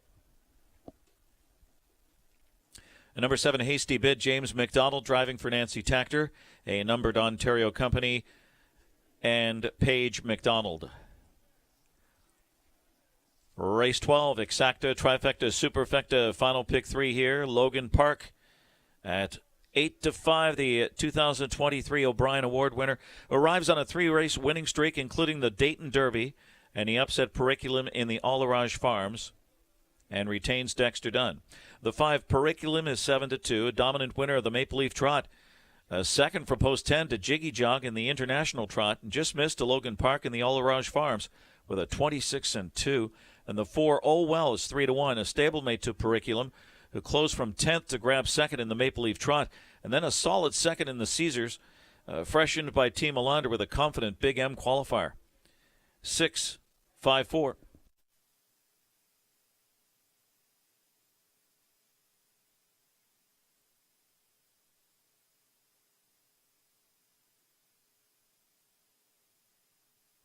All right, they're on track getting set here for race number 12, and we've got a winners over 10,000 trotting event. A field of 7 here, the current 3-2 favorite, Logan Park right now. A really nice effort over in Lexington. Obviously, you called that race, Gabe. I've got Gabe Pruitt with me, by the way, now filling in for Dave Little, who's getting set for the post position draws for the Breeders' Crown eliminations. Did you go Logan Park this way as well, Gabe? You know, I did, John. I'm trying to unthaw, by the way. Trying to thaw out from that chilly conditions there out of the outdoor set with FS2 tonight. But Logan Park, good for me. Couldn't have been any better there in Lexington. The one starting the All-Raj. They actually removed the trotting hobbles. What did you make of that move? Because it was off back-to-back wins. It did shock me a little bit, but seemed to work out. Yeah, really ballsy move, though, Gabe, and he really responded well. And it was really interesting to see the trip that Dex gave him last week, deciding to take him off the gate. Got a chance to speak with trainer Rob Fellows last week over in Canada, and he said he had a discussion with Dex, and Dex kind of recommended saying, hey, let's see what this guy can do racing from well off of it. So hard to really argue with Dexter Dunn's decision making, because he seems to be doing so many of great decisions, and it really, really worked out there as he was able to storm home to a career best mark. Yeah, I really thought he could have been any better. Again, I know it was a short field. They did go a lively tempo despite it being a short field. But you had the two that got away last and next to last, the other being Periculum, but there for post 5. They finished 1-2, so they really just swept past the field there. But I couldn't have been any more impressed with him. I think he's well spotted here as they take their final preps for next week. Are you a little bit shocked, speaking of Periculum, and just looking at the two Marcus Melander trainees in this field? You're not a little bit shocked to see right now at 5-2 versus Periculum? A little odd. I do say they did pull the front shoes tonight on but this is a horse that hasn't raced in a month. A pretty good second the last time we did see him in that Caesars trot behind Winter's Bet, who's just been raging of late, like the qualifier. But yeah, Olwell's a horse that, he hasn't really got a signature win in his career that, in some of the big races, I think he's had a little second-itis at times. He's been very good. I'd love to own him at about $1.5 million later, but, that does shock me. I think Periculum's been the sharper horse of late. He's raced more recently with the All-Raj start down in Lexington, so yeah, it does shock me a little bit. I suppose you could make the case that maybe Olwell's going to be a little more aggressive in this spot tonight. Perhaps that's playing into the price factor as well. Yeah, absolutely. I think he's going to be handled more aggressively off the gate than maybe a Periculum per se. Like you said, though, just doesn't have that real killer instinct to get the job done. Let's talk about maybe some other horses as well. Hasty Bid, we've seen him do some good things here over at the Meadowlands. He had a nice little tightener over at Mohawk for the preferred level. Do you give him any shot as well, or do you think Post might be a little bit too tough here? I do give him a shot. I think maybe that's probably right on the board, fourth choice. Hasty Bid, I know when he first arrived here for trainer Nancy Tactor, originally he was very, very good. And this is a horse that really started off in a big way, racing that Graduate Series, a Hamiltonian Maturity. Of late went back north the border there up your way. I thought he's been racing well. I mean, that was a good third last out in the preferred. His horse has been on the board half of his starts this season. My question is going to be the tactics here tonight, because I do think the 4 and 6 both likely to lead the gate, John. Does James, get aggressive in the bike, or is he sort of just going to, maybe tuck, racing him off the pace, get what he can get in the late stages? I think if that's the case, I'd still have to maybe take a swing against him in here for the top spot. Although I will say we've seen two horses already tonight get away last and somehow find a way to circle the field. Yeah, we've seen some crazy results. I think Logan Park and Dexter Dunn, I think it's going to be interesting to see what kind of performance he puts forth tonight. Obviously, Winner's Bet going into that final next week as well. Logan Park puts forth an effort maybe that catches Dexter Dutton's eye again. Might be a tough decision going into next week's final, but just want to touch on any performances to you that stand out this evening. I know you're doing some Fox coverage. Yes, I thought it was a great night. By the way, I think Winner's Bet is going to be Dex's choice here, and then that's to take nothing away from Logan Park, but he's just been in a different orbit of late for trainer Nancy Tactor. I thought By the Missile was very good in that back half, 53 and change the front. It's good to see him, come back into form. Mirage Hanover was good, but I'm going to mention Nijinsky. This is a horse that I thought maybe, was not coming in at his very best. He did everything but win that race. Mirage Hanover had to absolutely use every bit of that perfect trip. I think Dex was confident. He pulled so early. He pulled midway around the far turn. So I really thought both those colts looked very good. Absolutely there, and they're getting set to line up here for race number 12. Ken Workington with the call here. It's post time. Preferred equine starting gate is rolling for the top class trotters here in race 12. All prepping for the Breeders' Crown at 7-5. 6 Logan Park going for 4 in a row. 5-2 on the 4 and 5. Oh well, and Periculum. Here they come.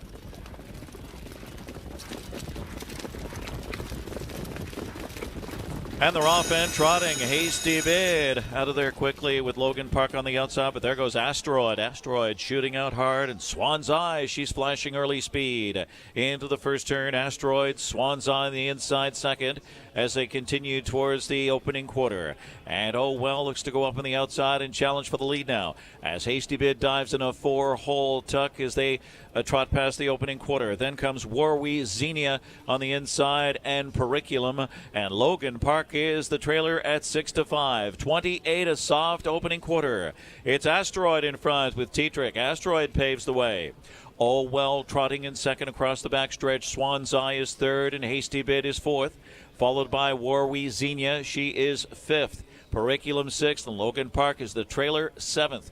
No right lines. They're single file at the half. It's Asteroid who dictates the terms on the board at 22-1. The half 56 and 4/5 for Asteroid looking for an upset. Oh Well tracking in the pocket spot with Todd McCarthy. Swan's Eye is third as they track onto the far turn. Hasty Bid is fourth. And now underway, Warwi Xenia from fifth. And Periculum sixth, and Logan Park will have to pass them all. They head to three quarters and chase Asteroid, looking to go all the way. Stuck there by Oh Well. And Oh Well, deuce pops right now and comes after Asteroid. Asteroid, Oh Well, and Swan's Eye on the inside third. 125 and 4, and they trot for home.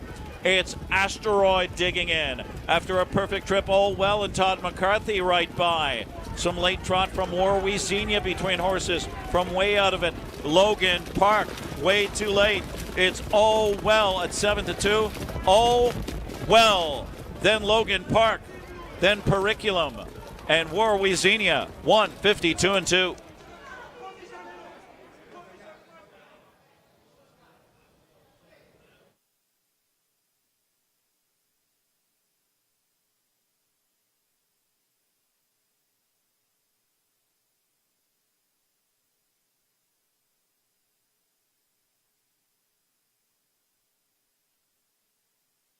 Judges have posted 4, Oh Well, 152 and 2, 6, Logan Park second, 5, Periculum third, and a photo. 4-6-5.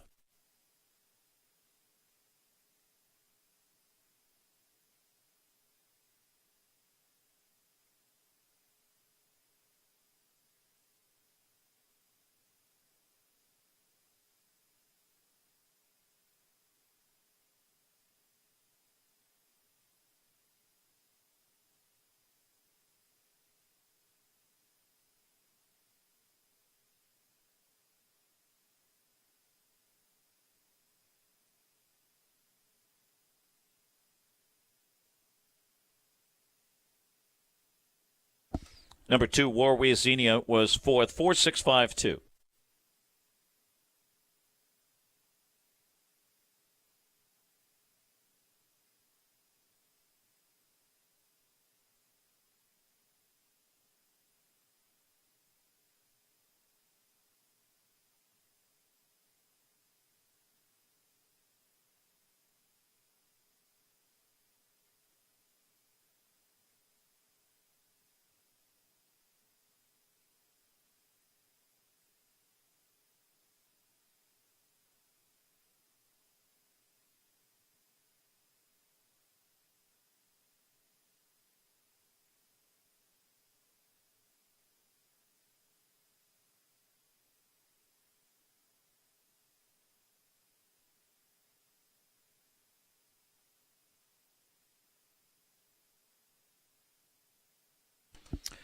Number 4, Oh Well, a 4-year-old bay horse by Muscle Hill, the Fine-Tuned Lady by Cantab Hall.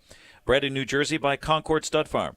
Owned by SRF Stable, Lighthouse Point, Florida. Trainer Marcus Melander, and 3 tonight for Todd McCarthy. First win of the season, and 8th career victory. A winner of $1.5 million, 152 and 2, final quarter 26 and 3 for Oh Well, who will be entered in the Breeders' Crown Open Trot. In 2020, it was Chimpanzee who capped a brilliant career for Marcus Melander in 151 and 3. So he'll look for another in the Open Trot. Marcus Melander. Todd McCarthy, 3 tonight. Oh Well, 152 and 2. It's official, paying $960, $380, $240. The 6, Logan Park, was second, and 5 Periculum third. 4-6 exacta, 24.20. 4-6-5 trifecta, $38. Post time for race 13, 11:27. Breeders' Crown draws, post position draws for the 3-year-olds will be taking place in our press box momentarily. Race 13 is up next at 11:27. James McDonald drives 8, Hungry to Win. The dime superfecta 4-6-5 to 15.80.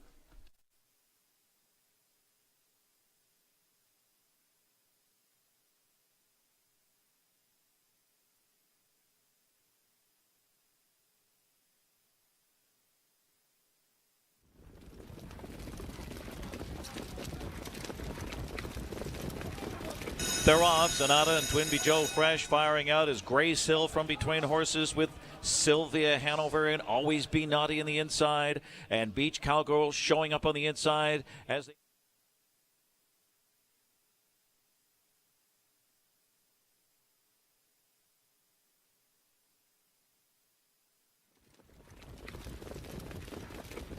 and they're off and trotting. Hasty Bid out of there quickly with Logan Park on the outside, but there goes Asteroid. Asteroid shooting out hard, and Swan's Eye, she's flashing early speed. Into the first turn, Asteroid, Swan's Eye on the inside second as they continue towards the opening quarter.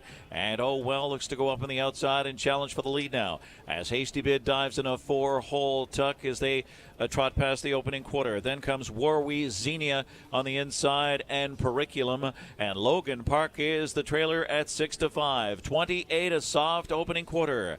It's Asteroid in front with Tetrick. Asteroid paves the way. Oh Well trotting in second across the backstretch. Swan's Eye is third and Hasty Bid is fourth, followed by Warwi Xenia. She is fifth. Periculum sixth, and Logan Park is the trailer seventh. No right lines. They're single file at the half. It's Asteroid who dictates the terms on the board at 22-1. The half 56 and 4/5 for Asteroid looking for an upset. Oh Well tracking in the pocket spot with Todd McCarthy. Swan's Eye is third as they track onto the far turn. Hasty Bid is fourth. And now underway, Warwi Xenia from fifth, and Periculum sixth, and Logan Park will have to pass them all. They head to 3/4 and chase Asteroid looking to go all the way.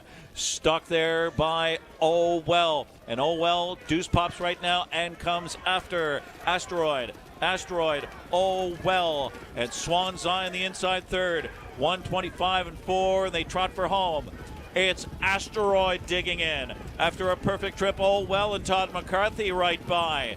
Some late trot from Warwi Xenia between horses from way out of it. Logan Park way too late. It's Oh Well at 7-2. Oh Well, then Logan Park, then Periculum, and Warwi Xenia 152 and 2. Swan's Eye was fifth. Warwi Xenia fourth. Asteroid sixth. Oh Well the winner. Periculum third. Logan Park second. Hasty Bid seventh. 5-4-6. 1-3-2-7. 152 and 2. Breeders' Crown post position draws coming up momentarily.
It's time for Green to get it on. Green Manalishi, whose first crop of 2-year-olds hit the track in 2024. The son of 2009 Horse of the Year Muscle Hill was a millionaire Major League stake star who went wire to wire in the Canadian Trotting Classic. And Green Manalishi was prolific in the breeding shed. Get in on the ground floor, then head to the penthouse with your own green machine. I can't miss Green Manalishi. Book your mare today to Green Manalishi, standing at Terre Hill Stud in Ontario.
Marcus Melander, the youngest at age 27 to be named Trainer of the Year in 2019. The same year, both Green Shoe and Chimpanzee won $1 million, and Green Manalishi also became a millionaire.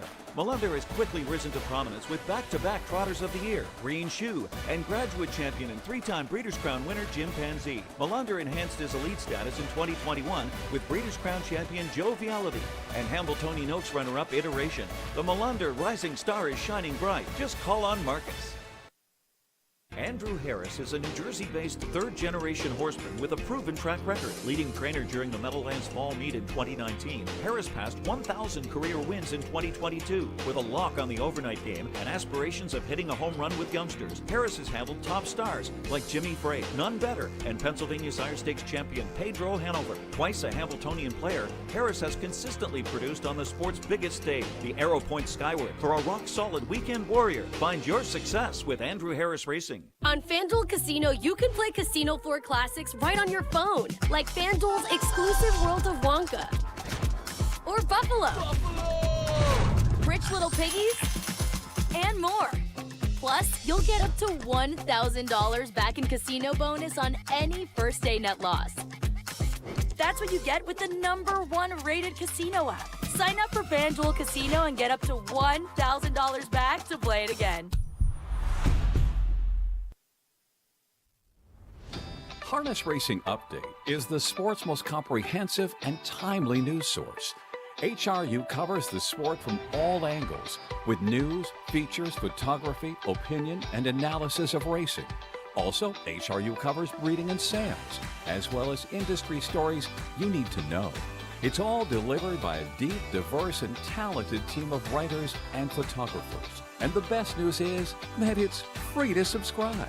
Subscribe to HRU today for free at harnessracingupdate.com and see what everyone is talking about.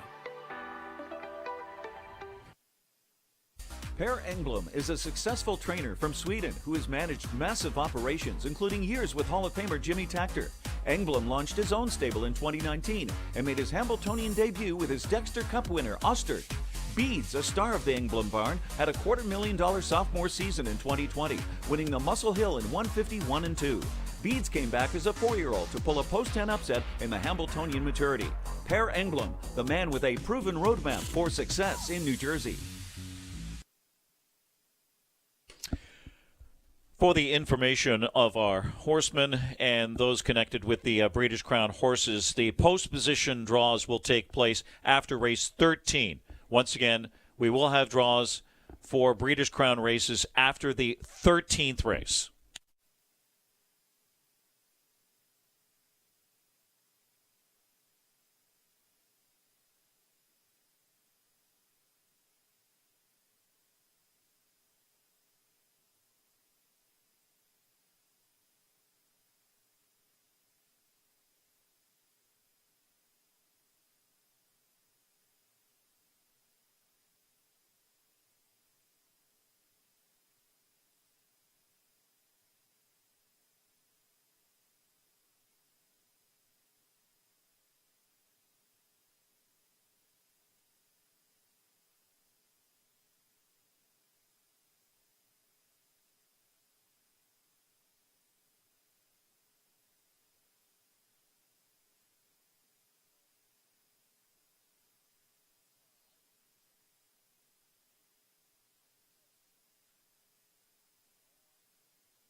Race 13, Pacers on track. 2- and 3-year-old Pacers. Number 1, JK Together, again, a first-time starter for Scott Ciron, Linda Toscano, Three Brothers Stables, and Camelot Stable. The 2, Mad River, with Dave Miller driving for Joe Holloway and Valdor Farms.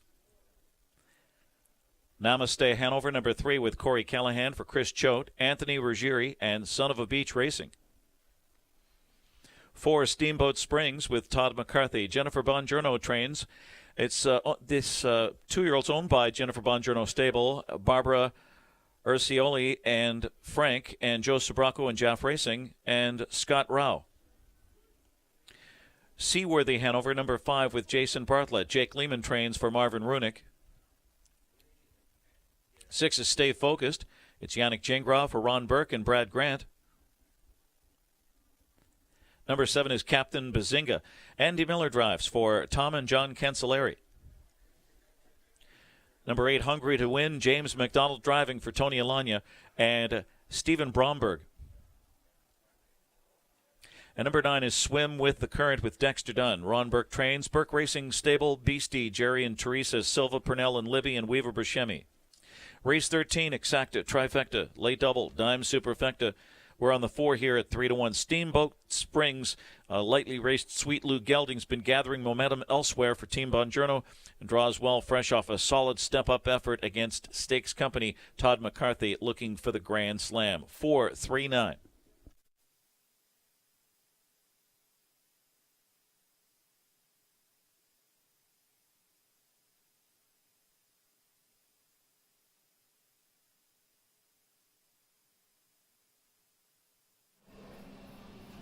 All right, they're on track, getting set here for race number 13, which kickstarts the late double. And I don't have Dave Little with me right now as he gears up for the Breeders' Crown post position draws, but you can see his Little's late double right there on graphic, on the screen on a graphic. 139 in this race. He likes JK Together again on the ticket. He thinks that intrigued by those qualifiers. He's going to hope that this one could be ready to go at first asking. He'll use Namaste Hanover as well. He liked his effort on September the 6th. Paystone Well had a nice pocket trip, and he was able to outsprint rivals in that effort. He also likes the 9 Swim with the Current. Fits really well in this class. Dexter Dunn gets along with this guy, and he chose him over a couple other rivals. In race number 14, he's going to go 2 deep. He's going to go to the 1 and the 9. He's going to use Galante in that race, and a nice second-place effort at Freehold. He's done some good things on the big track in the past. You could see at the Trackmaster 77 and a half level at the bottom of the page, he was a winner at 18-1. Andy McCarthy was in the bike then, and he does like BB's Lucky Boy as well. We know that BB Lucky Boy. Dexter Dunn also gets along with this guy. It's a really, really nice class for him. You have to figure he's going to be aggressively handled from the outside and try and play Catch Me With You Can in the finale. So 139 onto the 19. It is going to be a $6 double for a total of $36. So that's Dave Little's double there. Back here for race number 13. Current favorite at 2-1 is the 9 horse swim with the current. Outside draw, but we know this guy can get activated off the gate. He can sit a pretty good spot. Last couple efforts, not ideal. Was facing some better rivals, though. I mean, those horses that he took on over at Freehold in that homegrown and that New Jersey series over there for 3-year-old Colt Pacers, it just was facing on tougher company. I think he's going to really appreciate the group that he's taking on tonight. He's just going to have to try and overcome post number 9. My top pick here in the race is Steamboat Springs. I know Ken Workington also likes this guy as well. 7-2. His third place effort last time out, that was a good effort against some pretty nice colts. Poppy's Rocket and Railroad Station. We saw them Railroad Station put forth a really nice runner-up effort yesterday afternoon in his Breeders' Crown elimination. So hopefully Steamboat Springs can work out a pretty nice trip here because he's got some talent. He's faced on some pretty tough colts throughout the season. I think he fits in really well with this group, even with being a 2-year-old. Other horses that I think merit some respect. Again, Namaste Hanover. He worked out a pretty nice trip last time. I know Dave Little is high on this guy too. If he works out a similar trip, he could very well pace by them late in the mile. He just had trouble going by them earlier in the season or for a little bit of a stretch, but 3 wins and 9 starts. That qualifier, maybe he's tight coming into this contest. He qualified against some pretty deep 2-year-old pacing colts. Captain Bazinga, also one that I think merits some respect here. Again, qualified with some really, really talented horses there. Gem Quality, Captain Albano.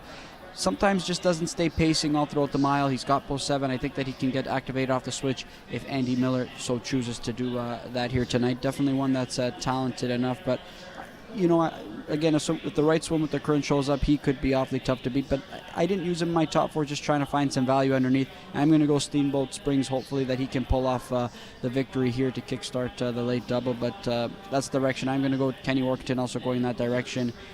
Just over a minute set for race number 13. You still got time to get your wagers in for this one as well as your late double. Good luck.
They're at the gate now. It's post time. Final call to wager on race 13 and the late double.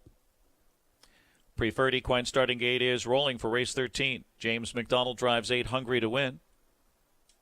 Field of 9 lining up here. 5-2 on 4, Steamboat Springs. Also 5-2 on 9, Swim with the Current. A pair at 5-1, the 1, JK Together again, a first-time starter. 5-1 action, 9-2 now on 3, Namaste Hanover. On gate, race 13, ready for start. Here they come.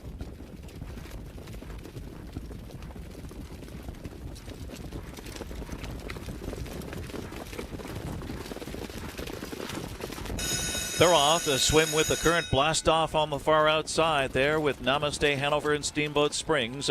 Mad River from the inside with early speed as Captain Bazinga is put in place 3 wide and driving, leaving Swim with the Current out there 4 deep now, 3 wide as they head to the opening quarter. First time starter JK Together again is going to settle in 5th off the speed. Then it's Steamboat Springs followed by Seaworthy Hanover and Stay Focused in the early trailer. Hungry Hungary to win. First quarter up in a solid 27-1 for Captain Bazinga. Captain Bazinga 9-2 on the board with Andy Miller paves the way as Namaste Hanover rides the pocket. It's a loose pocket sitter there with Mad River on the inside third. Swim with the Current looks at it from fourth. Close to the half. JK Together Again is fifth on the inside, followed by Steamboat Springs. Then Seaworthy Hanover. Stay Focused gets underway from the rear of the field with Hungary to win. Halfway home for Captain Bazinga. 56-1, caught a 29-second breather. Captain Bazinga by a length and a quarter, stalked all the way by Namaste Hanover second as they continue towards three quarters. That is Swim with the Current, third on the outside and gaining. JK Together Again, trying to track him from fourth, but Captain Bazinga has turned it on, and he's got separation. He's in front by 4, and he's looking for more. Three quarters, 1:23 and 4, 27 and 3 speed in that third quarter. So he speed popped them here. Captain Bazinga looks to give them the slip in front by 5. Namaste Hanover trying to hold on to second. Then it's Swim with the Current and JK Together Again. Captain Bazinga blew them away. Captain Bazinga. Captain Bazinga. Then it's tight. Namaste Hanover or Swim with the Current. Then JK Together Again. 151.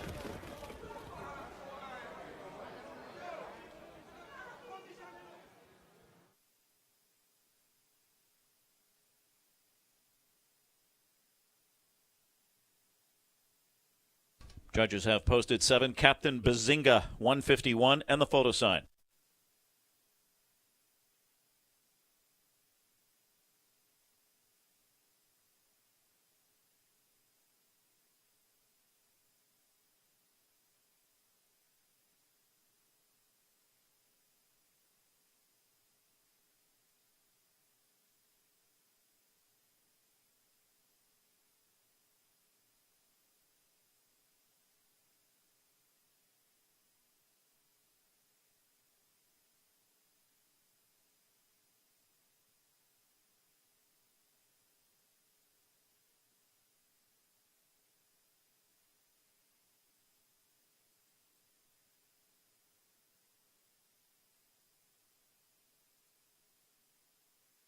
In the photo 3, Namaste Hanover was second.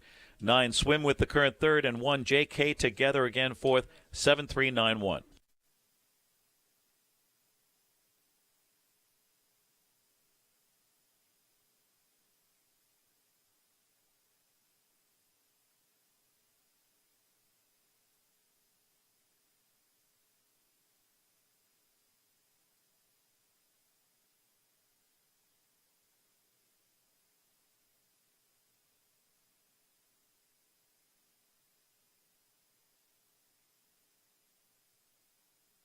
Number 7, Captain Bazinga, is a 3-year-old bay altered son of Captain Treacherous out of Brazuca by Bettor's Delight. Bred in New Jersey by the owner, John Cancelleri, Clark, New Jersey. Tom Cancelleri, the winning trainer, a double for these connections. The Cancelleri brothers and driver Andy Miller tonight. Second lifetime win in 10 starts. And a sparkling new mark here, 151 flat, final quarter 27-1. Captain Bazinga and the Orange Crush.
Race 13 is official. Number 7, Captain Bazinga, pays $11.80, $6 and $4.20.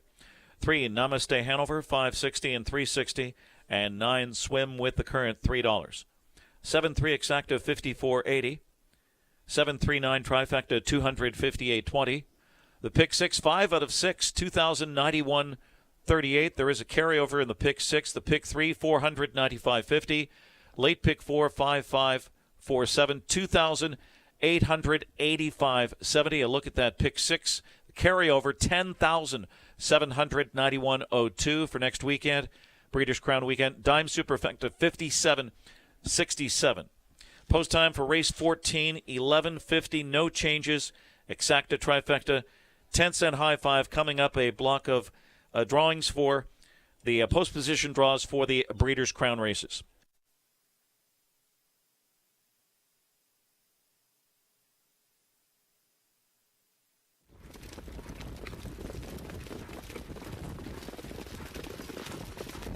They're off. The Swim with the Current blast off on the far outside there with Namaste Hanover and Steamboat Springs.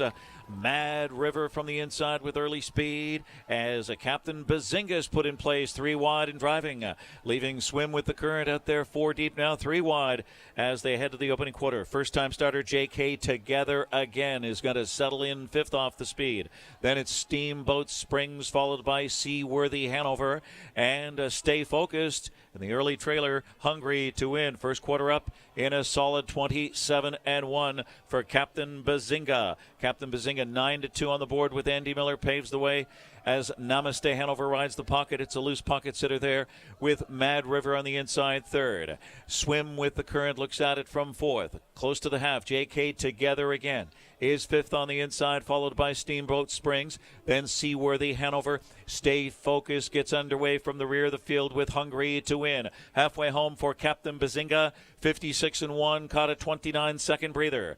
Captain Bazinga by a length and a quarter, stalked all the way by Namaste Hanover 2nd as they continue towards 3 quarters. That is Swim with the Current, 3rd on the outside and gaining. JK Together Again, trying to track him from 4th, but Captain Bazinga has turned it on, and he's got separation. He's in front by 4, and he's looking for more. 3 quarters, 1:23 and 4, 27 and 3 speed in that 3rd quarter. So he speed popped them here. Captain Bazinga looks to give them the slip in front by 5.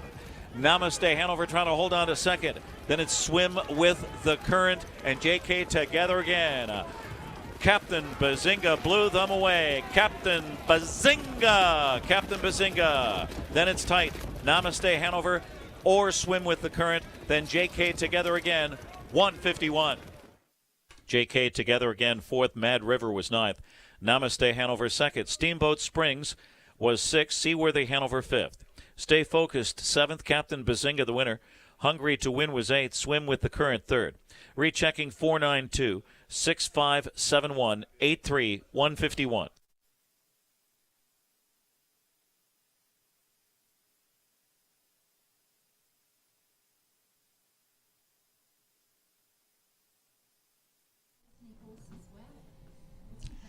Welcome to the press box, everybody. Dave Little here. I am joined by Race Secretary Scott Warren on my far right, Presiding Judge Jim Grotto on my immediate right, and on the left, Associate Judge Mike Sorrentino. We're about to do the post-position draws for the Breeders' Crown Finals. First up, the 3-year-old filly Pace, followed by the 3-year-old filly Trot, and then the Open Pace. So, 3 finals to draw. Let's get it underway with the 3-year-old filly Pace. We'll start first with the 2 elimination winners, My Girl EJ and Disney, the big long shot winner on tonight's card. Okay, so he's got 1 through 6 in there. All right, these horses draw for 1 through 6. First up, post position 6. Disney will lead from post position 6 in the $700,000 Breeders' Crown 3-year-old filly Pace final. Post position number 2. My Girl EJ. My Girl EJ. Post 2 for My Girl EJ. Now, the other 8 horses will go into the hat, and it's an open draw from here for the remaining 8 post positions. Mike Sorrentino shakes them up. Presiding judge shakes up the horses' names, and we're off. Post position 10. Terrific. Terrific.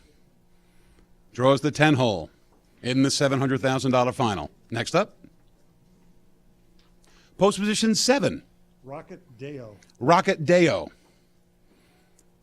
From the Brett Pelling Barn, Rocket Deo. Next up. Post position number 1. Collusion Hanover. Collusion Hanover will leave from the rail in the 3-year-old filly pace. Next post position is the 8. It's a love thing. It's a Love Thing will leave from post position 8 in next week's final.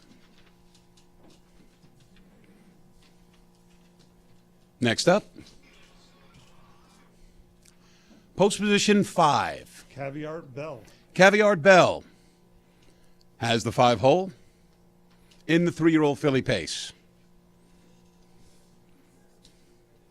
Next up, post position 3. A Sweet Beach Here. A Sweet Beach Here. Very nice effort tonight to get into the final, and a Sweet Beach Here. That was 3, right? Yep. Which one? Yes. That was post position 3 for a Sweet Beach Here. Just 2 to go. Mr. Sorrentino. Post position 4. Direction. Direction. Looked pretty good out there tonight. Just getting that 5th place berth in the $700,000 filly pace final. Just 1 to go. It's post position number 9. Sweet Gal. Sweet Gal. So let's do a quick recap of what we have here in the 3-year-old filly pace. From the rail out, it is Collusion Hanover, My Girl EJ, A Sweet Beach Here, Direction, Caviar Bell, Disney, Rocket Deo, It's a Love Thing, Sweet Gal, and Terrific. That's the field for the 3-year-old filly pace for $700,000. Next up will be the 3-year-old filly trot, another $700,000 dash. First up are the 2 winners. 1 through 6 back to Drawn Impression and Allegiant will draw for post positions 1 through 6. And once their posts are drawn, then everyone else will go in, and it will be an open draw from there. First up, post position 2. Drawn Impression. Drawn Impression. An impressive 2-move winner tonight for Louis Waugh and Luc Blas. Drawn Impression. Post position 5. Allegiant. Allegiant. For Scott Zeron and the Hall of Famer Linda Toscano. Allegiant, who wore down Armelina tonight, draws post 5. Now we're going to put the other 8 horses right here, the other 8 post positions right here, and we're ready to go with the rest of the draw. Once again, this is the 3-year-old filly trot for $700,000. Post position number 9.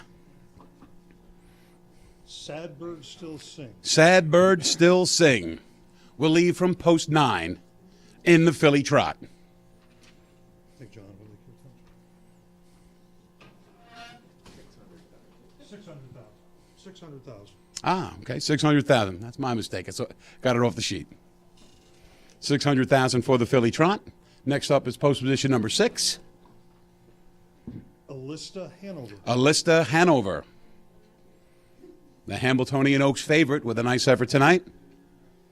And she's in the filly trot for $600,000. Post position 3.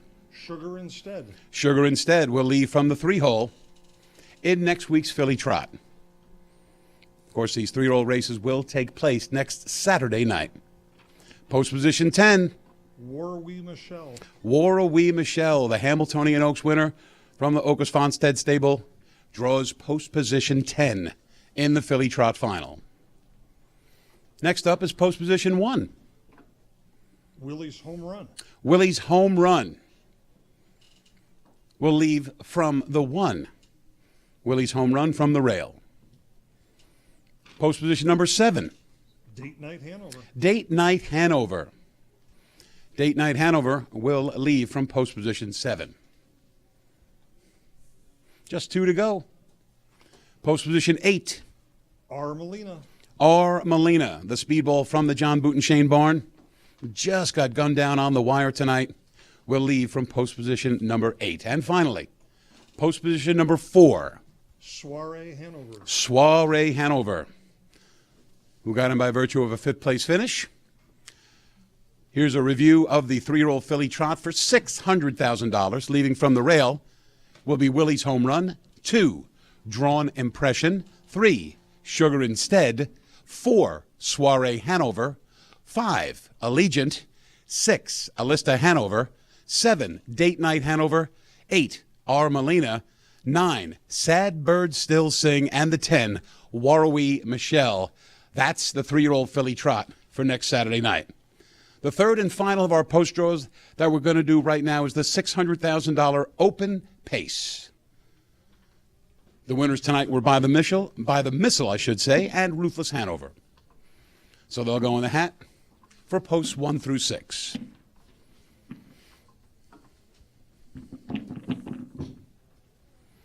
First up, post position 1.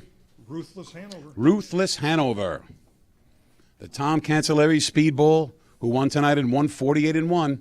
We'll be looking for a repeat performance. Here's the 6 hole. By the missile. By the missile. So impressive in the Alaraj and so impressive tonight for Burke and Gingras. So now the 2 winners' post positions have been determined. The 8 remaining horses now go into the hat. The 8 remaining post positions go into the drum. And we're just about ready to go with the remainder of the post position draw for the open pace.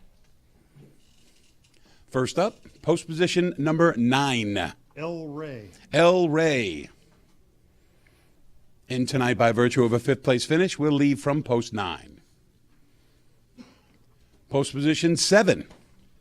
Coach Stefanos. Coach Stefanos. Looked very good tonight in the 2nd place finish. That one will leave from the 7 hole in next week's final. Post position 10. Why Not Now? Why Not Now? Post position 10 for Why Not Now? Next up, post position 8. A Buck a Bet Hanover. A Buck a Bet Hanover. Known in his barn as Bucky, and he will leave from post 8 and certainly will be looking for some cover in the $600,000 open pace. Post position number 3. It's My Show. It's My Show. The Little Brown Jug winner from 2023, Linda Toscano, will leave from the 3 hole. Post position 4. Vucophalis. Vucophalis. The New Jersey standout from the Mike Russo barn will leave from post position number 4. Post position 5. South Beach Star. South Beach Star has drawn post 5 for the $600,000 open pace, which will take place next Saturday night. Post position 2. 7 Colors. 7 Colors will leave from the 2 hole in the open pace. And let's review the draw for the open pace. Leaving from the rail will be Ruthless Hanover. The 2 hole, 7 Colors. 3, It's My Show. 4, Vucophalis. 5, South Beach Star. 6, By the Missile. 7, Coach Stefanos. 8, A Buck a Bet Hanover. 9, El Rey. And the 10, Why Not Now? So that's the post position draws for the 3-year-old filly pace, 3-year-old filly trot, and the open pace. Don't forget, on Tuesday afternoon, we'll have a live presentation from Hogan Equine. At about 3 p.m., you can log in to the Meadowlands Facebook page or their YouTube page and check out the draws for the 3-year-old Colton Gelding Trot, 3-year-old Colton Gelding Pace, the Mare Pace, and the Open Trot. And, of course, if you'd like to come join us at Hogan Equine, please come on down at about 2 o'clock. Refreshments will be served. It's going to be an awful lot of fun. So that's it for now. The Breeders' Crown draws for the 3 races we just did. The Filly Pace, the Filly Trot, and the Open Pace are concluded. Don't forget, next Friday night, the 4 2-year-old events right here at the Big M, post time 6:20, and the other 8 events for 3-year-olds and for the older set will be next Saturday night. Of course, post time again will be 6:20 p.m. We hope to see you all then.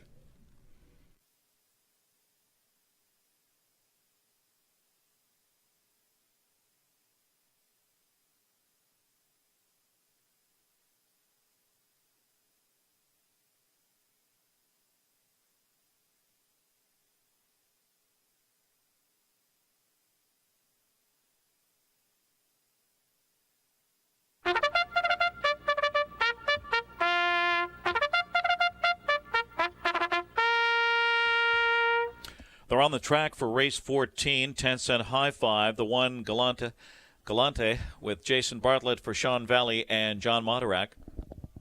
Rifleman, number 2 with Braxton Boyd. Mike Watson trains for Patrick J. Gregory. 3 is A.B. Collins with Andy Miller. Carl Torello owns and trains. Harry Hanover, number 4, Scott Ciron for Manuel Quevedo. Camara, number 5, with Jacob Cutting, trains and drives for Greg Gardner. Fess Up, number 6, Dave Miller. Rob Harmon trains for Anthony Hill and Michael Hill. 7 is Revolver. It's Corey Callahan, trained by Michael Schultz for Blazer One Racing. 8, Dragon Said with Yannick Gingras, trained by Veronica Spicer for Robert J. Devine and Anthony John Veruso. 9, BB Lucky Boy. Dexter Dunn drives for Mark Capone and Paul Kotz. And Bet a Bundle, number 10 with Todd McCarthy, trained by Maria Reed for JMF Racing and Peter Fusco Racing. Race 14, Exacto Trifecta, 10-cent high five. The 6 Fess Up at 6-5. The board speaking loud and clear here. Solid record against Tougher at Tioga, where he took a mark of 151. That's a sharp mile over that oval this season. Drops further with off a no-chance post-8 mile at Pocono and gets Dave Miller. The 8 Dragon Said at 7-1 continues to descend the condition ladder, ramping up since the early August 6 scratch. He took a mark of 151 here. Yannick Gingras takes the lines. And the number 2, that's Rifleman. He's 11-1 with Braxton Boyd, coming off a 6 scratch here, but gets a bit of class relief and draws well. So it's a 6-8-2.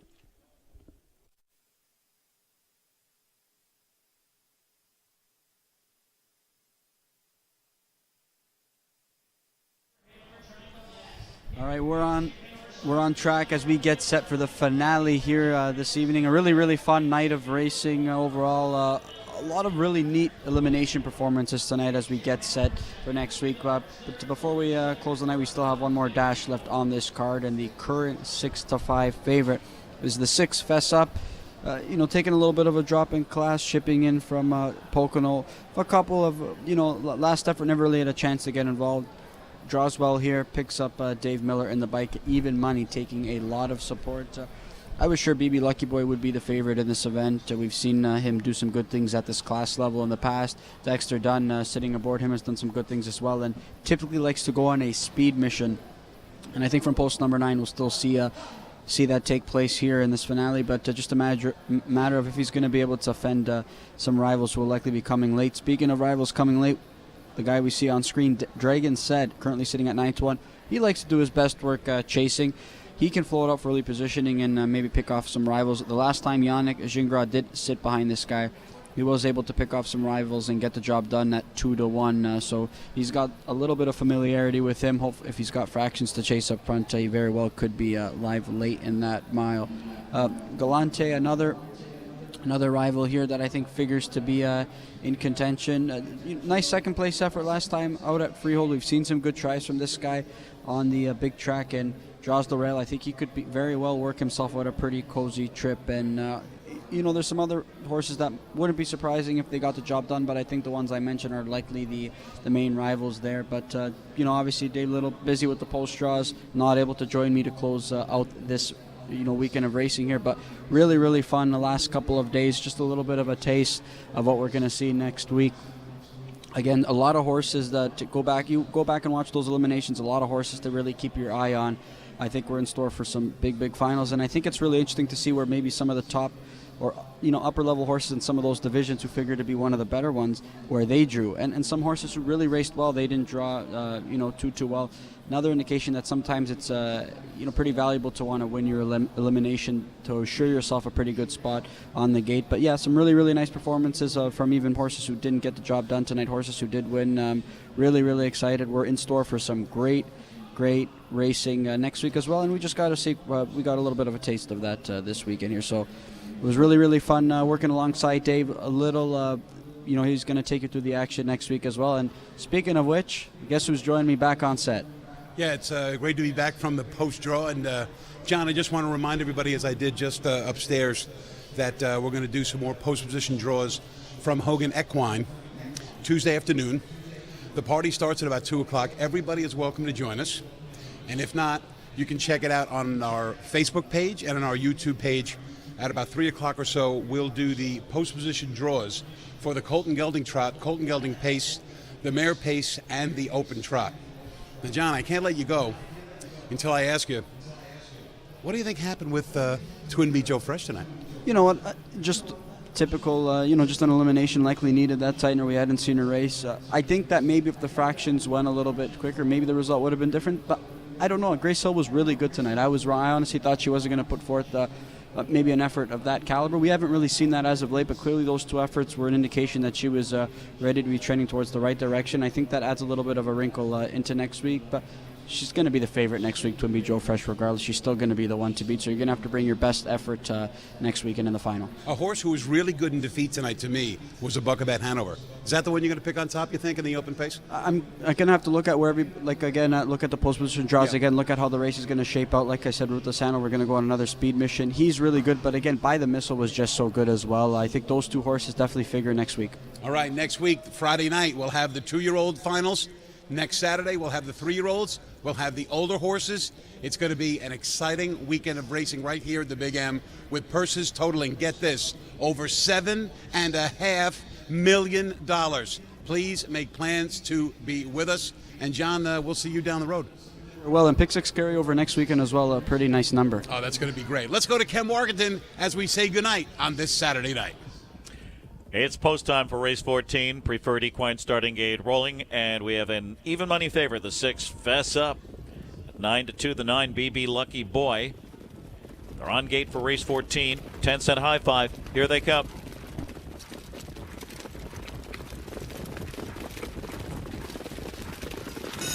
And they're off, and it's Fess Up shooting hard with the BB Lucky Boy. And there goes Galante with speed on the rail into the first turn. Galante, and from the outside comes BB Lucky Boy and Fess Up in between them as Rifleman takes a seat in fourth. That is Betta Bundle going up fifth on the outside, followed by Harry Hanover on the inside sixth. Then comes Dragon Sad, followed by Revolver at the rear of the field with A.B. Collins. Early trailer is Camara. 27-2 opens it up here for Dexter Dunn, and BB Lucky Boy on the point here at 9-1. Leads it by 2 open lengths. Galante in second with Fess Up in third. Rifleman fourth on the inside. Betta Bundle fifth, close to the half now. Harry Hanover sixth on the inside. And then it's Dragon Sad, followed by Revolver. A.B. Collins losing touch, and Camara a long way from that leader. 55-1, 27-4. Second quarter, BB Lucky Boy with the speed. Galante, a perfect 2-hole ride so far. 3/8 to go now. They're on the final turn. Fess Up is third. It's Rifleman yet to make a move from fourth. And now he tips to the outside and gets the cue as Betta Bundle looks to track him from fifth. Dragon Said is sixth with a long way to come. They're at 3/4, and it's BB Lucky Boy on a mission. BB Lucky Boy trying to get away from Galante. 122 and 2/5, 27-1 third quarter for BB Lucky Boy under some urging now. And now Fess Up gets in gear and tries to track him down. Galante on the inside, shaking loose late. BB Lucky Boy needs the line. Galante and Jason Bartlett surging on by at 11-1. Galante. And then it's tight, Fess Up or BB Lucky Boy. Then Betta Bundle, then close Rifleman or Dragon Said. 149-3.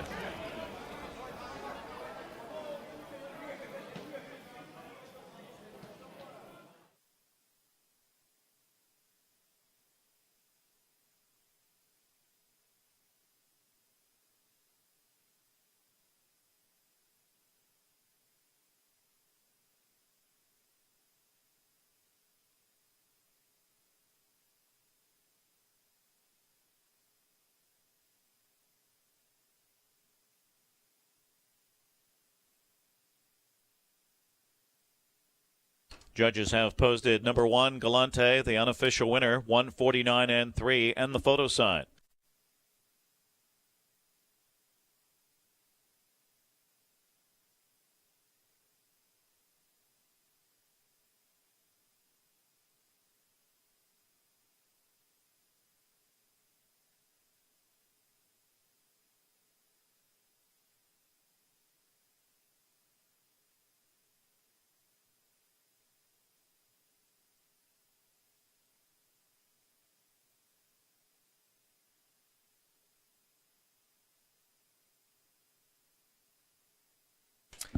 Number 1, Galante, a 9-year-old, a big gelded son of Art Major out of Escovedo, by Western Terror, bred in Australia by Tarseo Investments, and owned and trained by Sean Valley, Jackson, New Jersey, and co-owned by John Moderack, Manchester, New Jersey. Winning driver Jason Bartlett, who put a perfect drive on Galante, and it pays off here. In 1:49.3, the 9-year-old by far takes a new lifetime mark. His 4th win on the season, 20th career victory. Galante, Jason Bartlett, Galante with the mile of his life.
It's official. Galante, the winner. Rifleman 5th. A.B. Collins 10th. Harry Hanover 9th. Camara 8th. Fess Up 2nd. Revolver 7th. Dragon Said was 6th. BB Lucky Boy 3rd. And Bet a Bundle 4th. Rechecking that 4th race rundown. 1-5-10. 9827 634 149-3. Galante pays $24.40, $5 and $3.40. Dave Little on top here. 6 Fess Up, $220 and $210. 9 BB Lucky Boy, $420.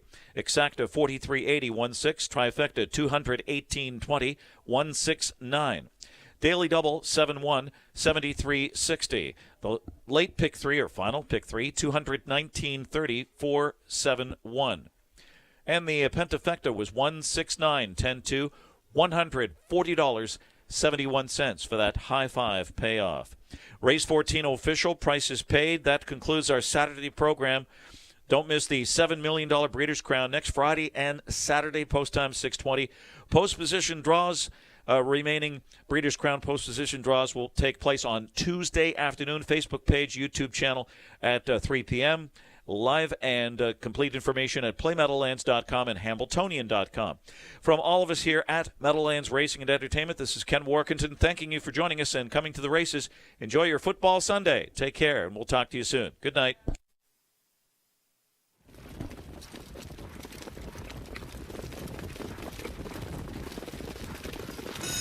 And they're off, and it's Fess Up shooting hard with the BB Lucky Boy. And there goes Galante with speed on the rail into the first turn.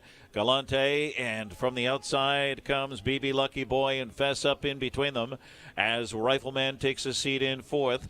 That is Bet a Bundle going up 5th on the outside, followed by Harry Hanover on the inside 6th. Then comes Dragon Said, followed by Revolver at the rear of the field with A.B. Collins. Early trailer is Camara.